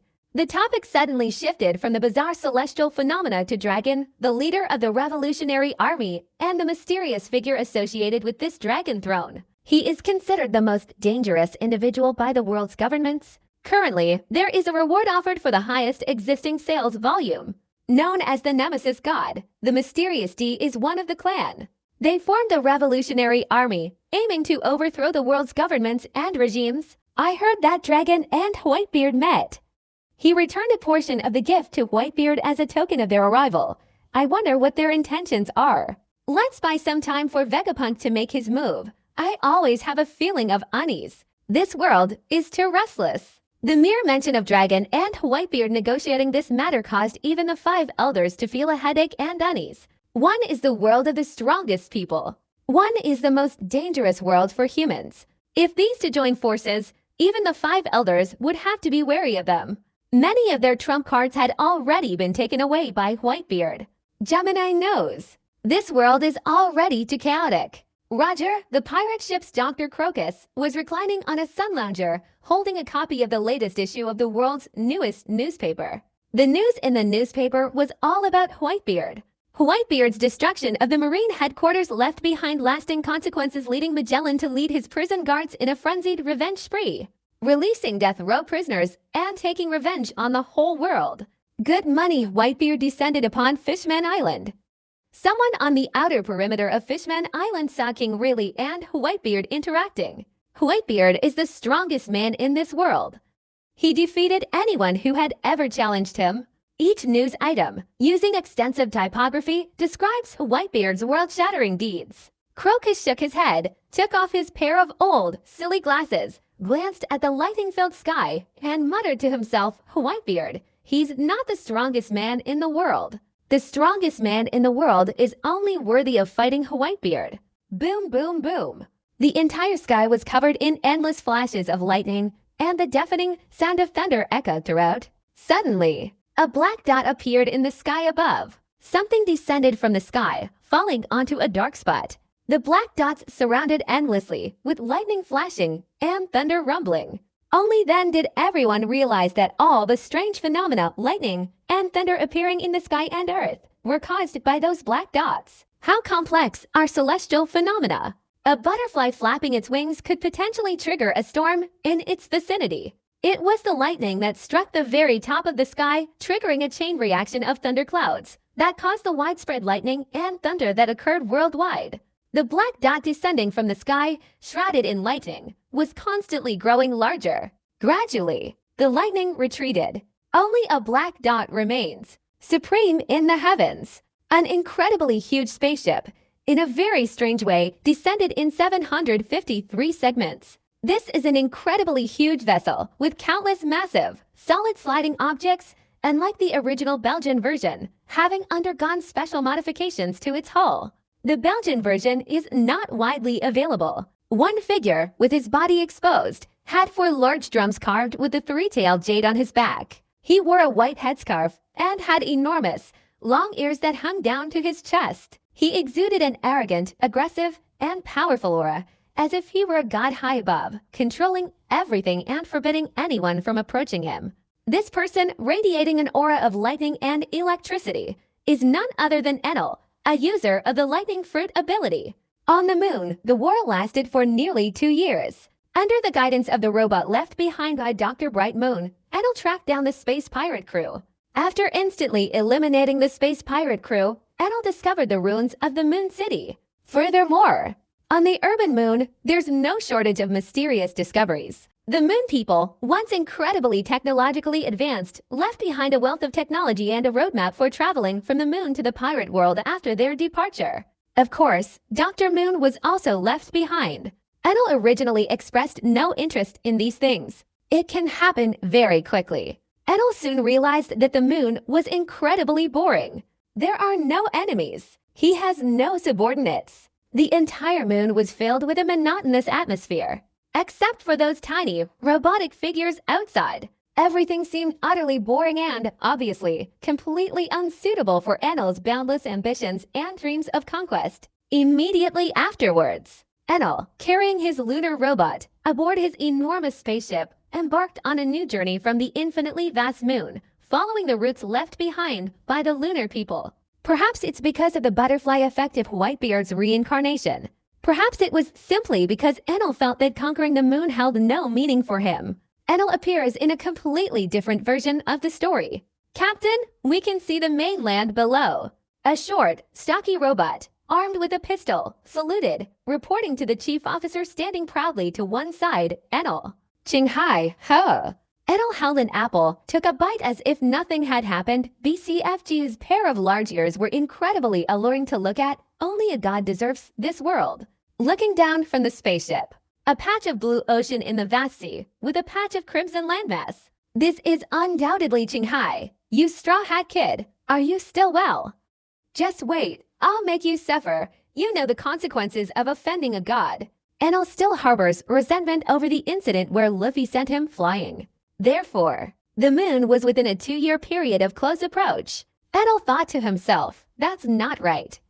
I've opened up a deeper level of martial arts training and explored the power of the Thunder Fruit. Moreover, Moon's discovery of scientific training methods further enhanced Edel's martial arts skills on a large scale. His current strength is far beyond what Skypiea could have ever possessed. Even considering it as pure martial arts, it's incredibly powerful, far beyond the ordinary. The original drawback is now gone forever. Powerful martial arts, champion of the Thunder Fruit ability. His observation hockey is almost monstrous. During this 2-year period, Edel's power increased exponentially, his overall strength far surpassing that of the original Skypiea. In the original version, if it weren't for Luffy's protagonist Ore and the rubber, it would have been a truly perfect match. Luffy basically has no chance of defeating Edel, this super powerful boss. Even though Enel had only just obtained the lightning fruit, he was already capable of destroying his homeland. Enel's current strength can be measured in terms of sheer terror. Very fast. A gigantic spaceship has been discovered. Suddenly, Enel on the robot boat cried out in alarm. Enel's eyes lit up as he looked down. Sure enough, an enormous spaceship was rising from the vast blue sea, slowly ascending into the air. I didn't expect that Shanghai also has flying ships. Interesting. Let's chase them. Enel crunched on the apple and ate it all, without throwing up any of the apple seeds. What Enel and the others saw was a gigantic object. It was Whitebeard's spaceship. One day, in the first half of the Grand Line, on the vast ocean, each pirate crew witnessed a scene that terrified them beyond compare. High in the sky, Whitebeard's pirate ship, a magnificent and harmonious spectacle spanning half the heavens, flew along at unimaginable speed. Wherever the myriad phenomena harmony vessel passed, even the surface of the sea beneath was stirred up by a massive wave. The sea surface, propelled by powerful currents, stirred up a long, white wave that followed the myriad phenomena harmony vessel forward. The entire surface of the sea belongs to the ripples within. What made the pirate group even more shaken was at the harmonious spectacle of myriad phenomena in the sky. There was also a colossal object spanning the sky, moving at incredible speed, chasing after the harmonious multitude as it advanced. The sky was filled with deafening explosions, shaking the very fabric of heaven and earth. Even far below the surface of the sea, the eardrums were still aching and ringing with pain. Oh my god, 20, and there's another one, a colossal thing that's vastly different from Whitebeard's pirate ship. Someone looked up at the sky, deeply moved, and said, on the surface of the sea. Each pirate stared wide-eyed and open-mouthed at the sky. 2 enormous pirate ships, rising and falling, flew through the sky. The air exploded. The sea surface stirred up huge waves. They're both clearly saying these 2 gigantic, terrifying things are real. Who on earth is this? And he's built a pirate ship that can fly. This wasn't that the pirate ship that caused that bizarre scene in the heavens and earth with the thunder and lightning of 1,000 armies. A pirate ship descended from the sky? My god, it's so huge. Right now, countless people became frightened. Kia conjured up a bizarre spectacle in the heavens and earth, bringing forth thunder and lightning, descending from the sky onto the pirate ship, which was now halfway up in the air, chasing after Whitebeard's pirate ship. Could it be a powerful being descended from the heavens? Someone said that in astonishment. It's truly a complete reversal of people's worldview. Could it be people from Skypiea who have arrived? On the Sabati archipelago above, Bellamy, who had once traversed Skypiea like a spring jumper, now looked up, trembling as he spoke. Even he, a proud and ignorant newcomer who looked down on everyone, couldn't help but have his lips tremble and his throat dry up at this moment. This is an incredibly terrifying level of skill. Skypiea, I've heard of it before. Up in the sky, thousands of meters above sea level, there exists an island, and the inhabitants of Skypiea are winged. Someone who had seen such a record in books couldn't help but consider that possibility upon hearing Bellamy's words. Skypiea descending to a spaceship. On another island above, the pirate captain of the boundless pirate crew, the supernova Monkey Rouge, similarly looked up at the sky and said in astonishment, what do they think they're up to by chasing after the Whitebeard pirates? This is where people are really concerned. Right now, I don't know how many people are extremely skeptical about this issue. I wonder how many people have become interested in this issue. A spaceship descended from the sky, chasing after the Whitebeard pirates. Who exactly is it that could possibly possess such an enormous flying pirate ship? What kind of person is this, with the courage to chase after the Whitebeard pirates? Could it be an extremely powerful being? I'm afraid he's a truly invincible figure. Unbelievable! A world-shaking event is about to happen. At this moment, countless people are discussing who exactly is on that other spaceship in the sky. Anyone brave enough to chase after the Whitebeard pirates must possess supernatural power. I'm afraid a major war is about to break out. If it truly is an invincible being descended from heaven, I fear it will trigger a world-shattering war. Edel's spaceship chased after Whitebeard with its harmonious and powerful aura. Such a situation stirred up huge waves and storms in the first half of the Grand Line. For the time being, the entire first half of the Grand Line is focused on this matter. But 993 is in heaven. The Whitebeard pirate ship suddenly accelerated. In an instant, the speed doubled. Boom, boom, boom. A terrifying, deafening roar, a decisive blow from above, struck Edel's pirate ship. That terrifying, violent sound drowned out all other sounds in the world. And Whitebeard's pirate ship had an incredibly fast speed, unmatched by anyone. Captain! The pirate ship ahead is suddenly accelerating. Without waiting for the short, stocky robot to finish its report, the arrogant Edel interrupted the robot's words. Fly at full speed. Block that spaceship of mine.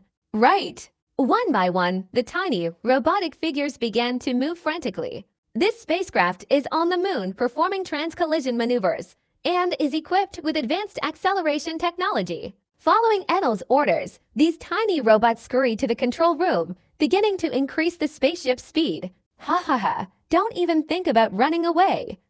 I really enjoy playing chase games with you guys. Edel lifted his chin, one hand rubbing his extremely long earlobe, and said proudly and smugly. Behind the four large drums, there was a slight tremor, making him look incredibly childish, but the terrifying aura of thunder emanating from him was enough to send shivers down one's spine. Edel is confident he can catch up with the harmonious aura of all things, because his spaceship underwent high-tech modifications on the moon. Advanced, state-of-the-art engine system. That's not all. Enel also has a palm print. Let's really enjoy this great world that I, the god, am about to conquer. Enel leisurely, with utmost confidence and unwavering composure, observed the vast ocean below, the azure sea, immense and powerful, a sight that, viewed from above, invigorated the spirit. There is a kind of lord of the world of sensation. This made Enel feel great. Catch up. Below, countless people were paying attention, each pirate group frantically taking out their goggles, staring intently at the two gigantic objects in the sky. Every move of the two spaceships attracted the attention of everyone in the first half of the Grand Line. The harmonious convergence of all things accelerated to double speed.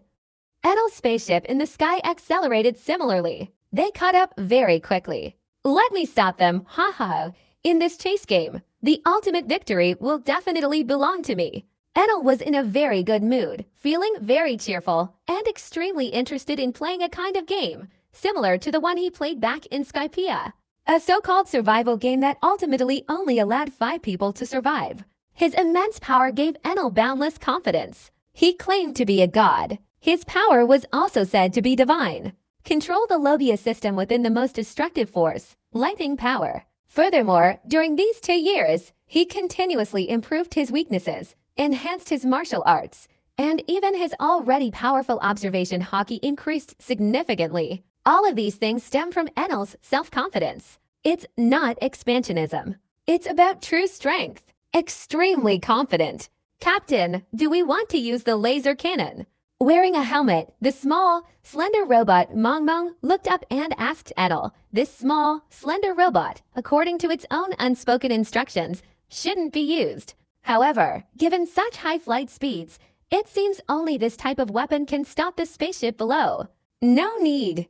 Edel seemed to bored on the moon and decided to have some fun, in a very refined mood.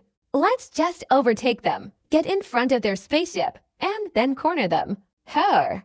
The tiny robot let out an unimaginable gasp. Is this the real picture? What if it doesn't stop here? Isn't this just an attempt to start a fight? Ha ha ha.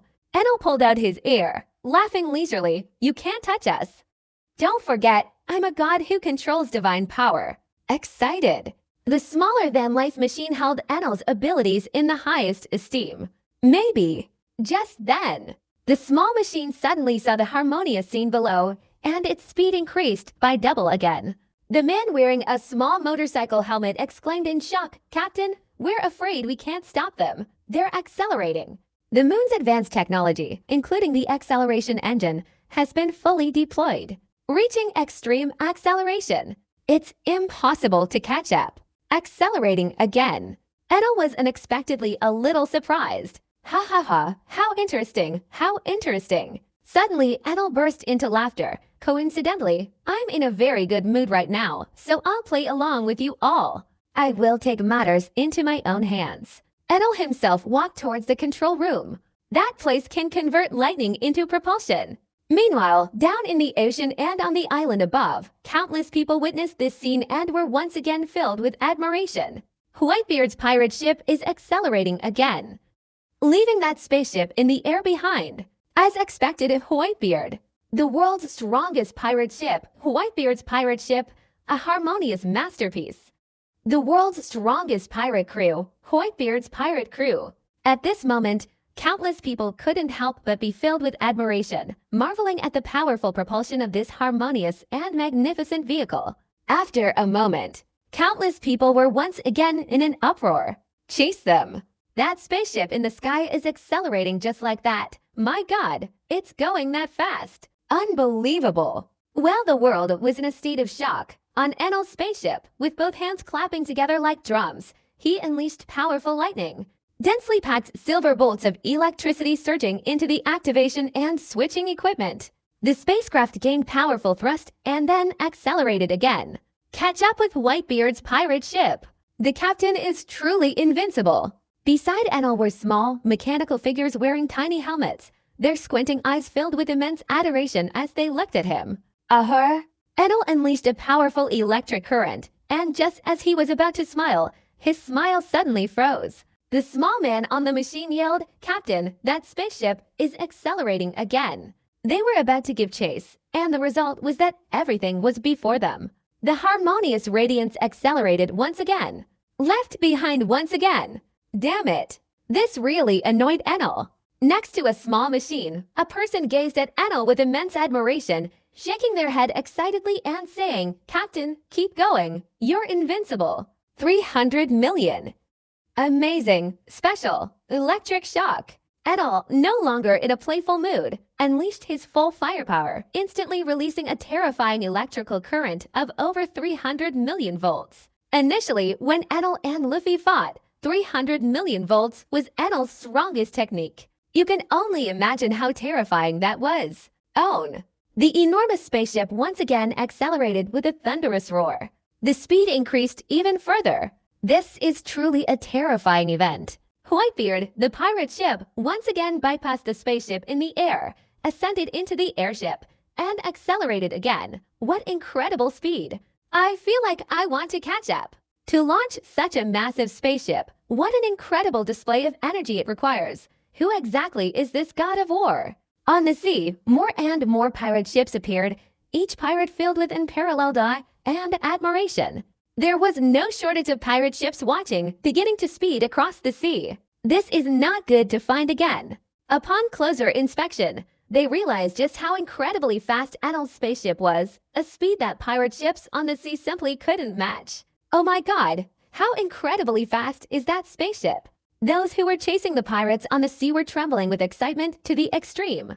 They were horrified to discover that even if they sped their pirate ship at full throttle, they couldn't see the tails of those two gigantic objects in the sky. All you can do is stare through your glasses. In the harmonious expanse of the sky, the magnificent spectacle suddenly transformed into a full-speed flight mode, accelerating tenfold. The speed increased dramatically once again.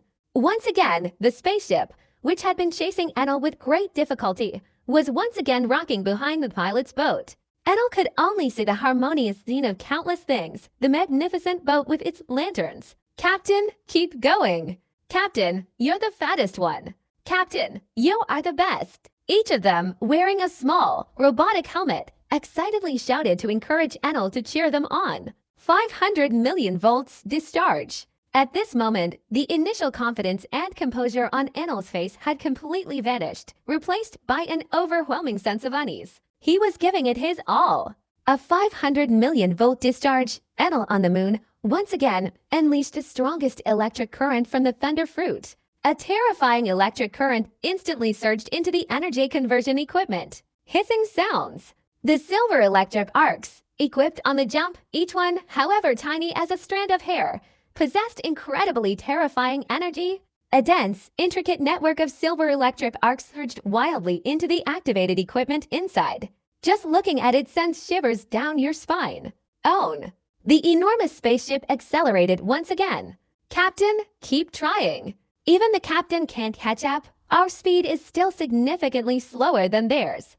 We're going to be left behind, Captain, Captain. A group of small, robotic figures jumped and shouted. They were incredibly excited. This kind of chase was the most thrilling.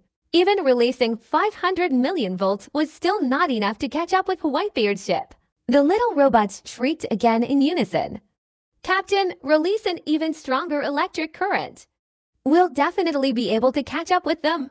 Captain, you're the fattest. Enel, with his white headscarf pulled down to his forehead, had beads of sweat the size of peas. A 500 million volt sustained discharge required an incredible amount of energy. One could imagine that Enel had practically used up all the energy he had accumulated on the moon over the past 2 years, yet he still couldn't catch up. He was extremely frustrated. Fresh Flower Bridge. Hearing a group of tiny, scrawny robots chattering incessantly, Enel's forehead instantly furrowed with anger. With a swift slap, he sent the entire line of robots flying. You fat bastards! Whoosh, whoosh, whoosh, damn it! Veins bulged on Enel's forehead. He was exhausted and drenched in sweat. This was something that had never happened to Enel since he obtained the thunderclap fruit. I've absolutely never felt tired before. Enel was almost driven to exhaustion. As a result, as before, there was no way to catch up with the myriad phenomena. Harmony prevails. This made Enel so embarrassed that he became angry. Damn it, you guys give me the control room to defend. Enel, furious, let out a low growl, sending the group flying and trembling with fear, rendering them too terrified to make a move. Retirement. Enel instantly transformed into a bolt of lightning. A silver lightning bolt suddenly shot out from the spaceship. Whitebeard's direction is towards the harmonious and swift path of all things. Oh my god, I saw a flash of lightning. Is this a fake ability? The user of the lightning fruit ability. At this moment, the world is in turmoil. More and more people are learning about the invincible power of the thunder fruit, and more people are shaken by this place. He wants to attack Whitebeard. Everyone was involuntarily startled, each one raising their head to gaze towards the sky. Stab! Enel transformed into a lightning-like figure, shooting towards Wenxia with incredible speed. He roared, damn it, let this god be destroyed. In the sky, Enel transformed into an incredibly dazzling, silver-glowing figure, his entire body enveloped in swirling electrical currents, and he exuded a terrifying aura. Every movement of his hands and feet was filled with terrifying lightning. Thunder God! At this moment, down in the vast ocean, those observing the countless pirates through their goggles couldn't help but be filled with admiration. Is this the legendary invincible ability user? Controlling the most mysterious lightning in nature. Countless people were amazed, as if even from an unknown distance of thousands of meters above sea level, they could still feel the terrifying destructive power of the lightning in the sky. Divine punishment. The entire figure, circling around the silver-colored Enel electric lake during the surprise attack and suicidal charge, raised his left hand, pointing towards one like a harmonious figure. In the blink of an eye, Enel, with a bolt of lightning in his arm, unleashed an incredibly terrifying surge of power. Brilliant, dazzling, beautiful, incredibly blinding. Follow me.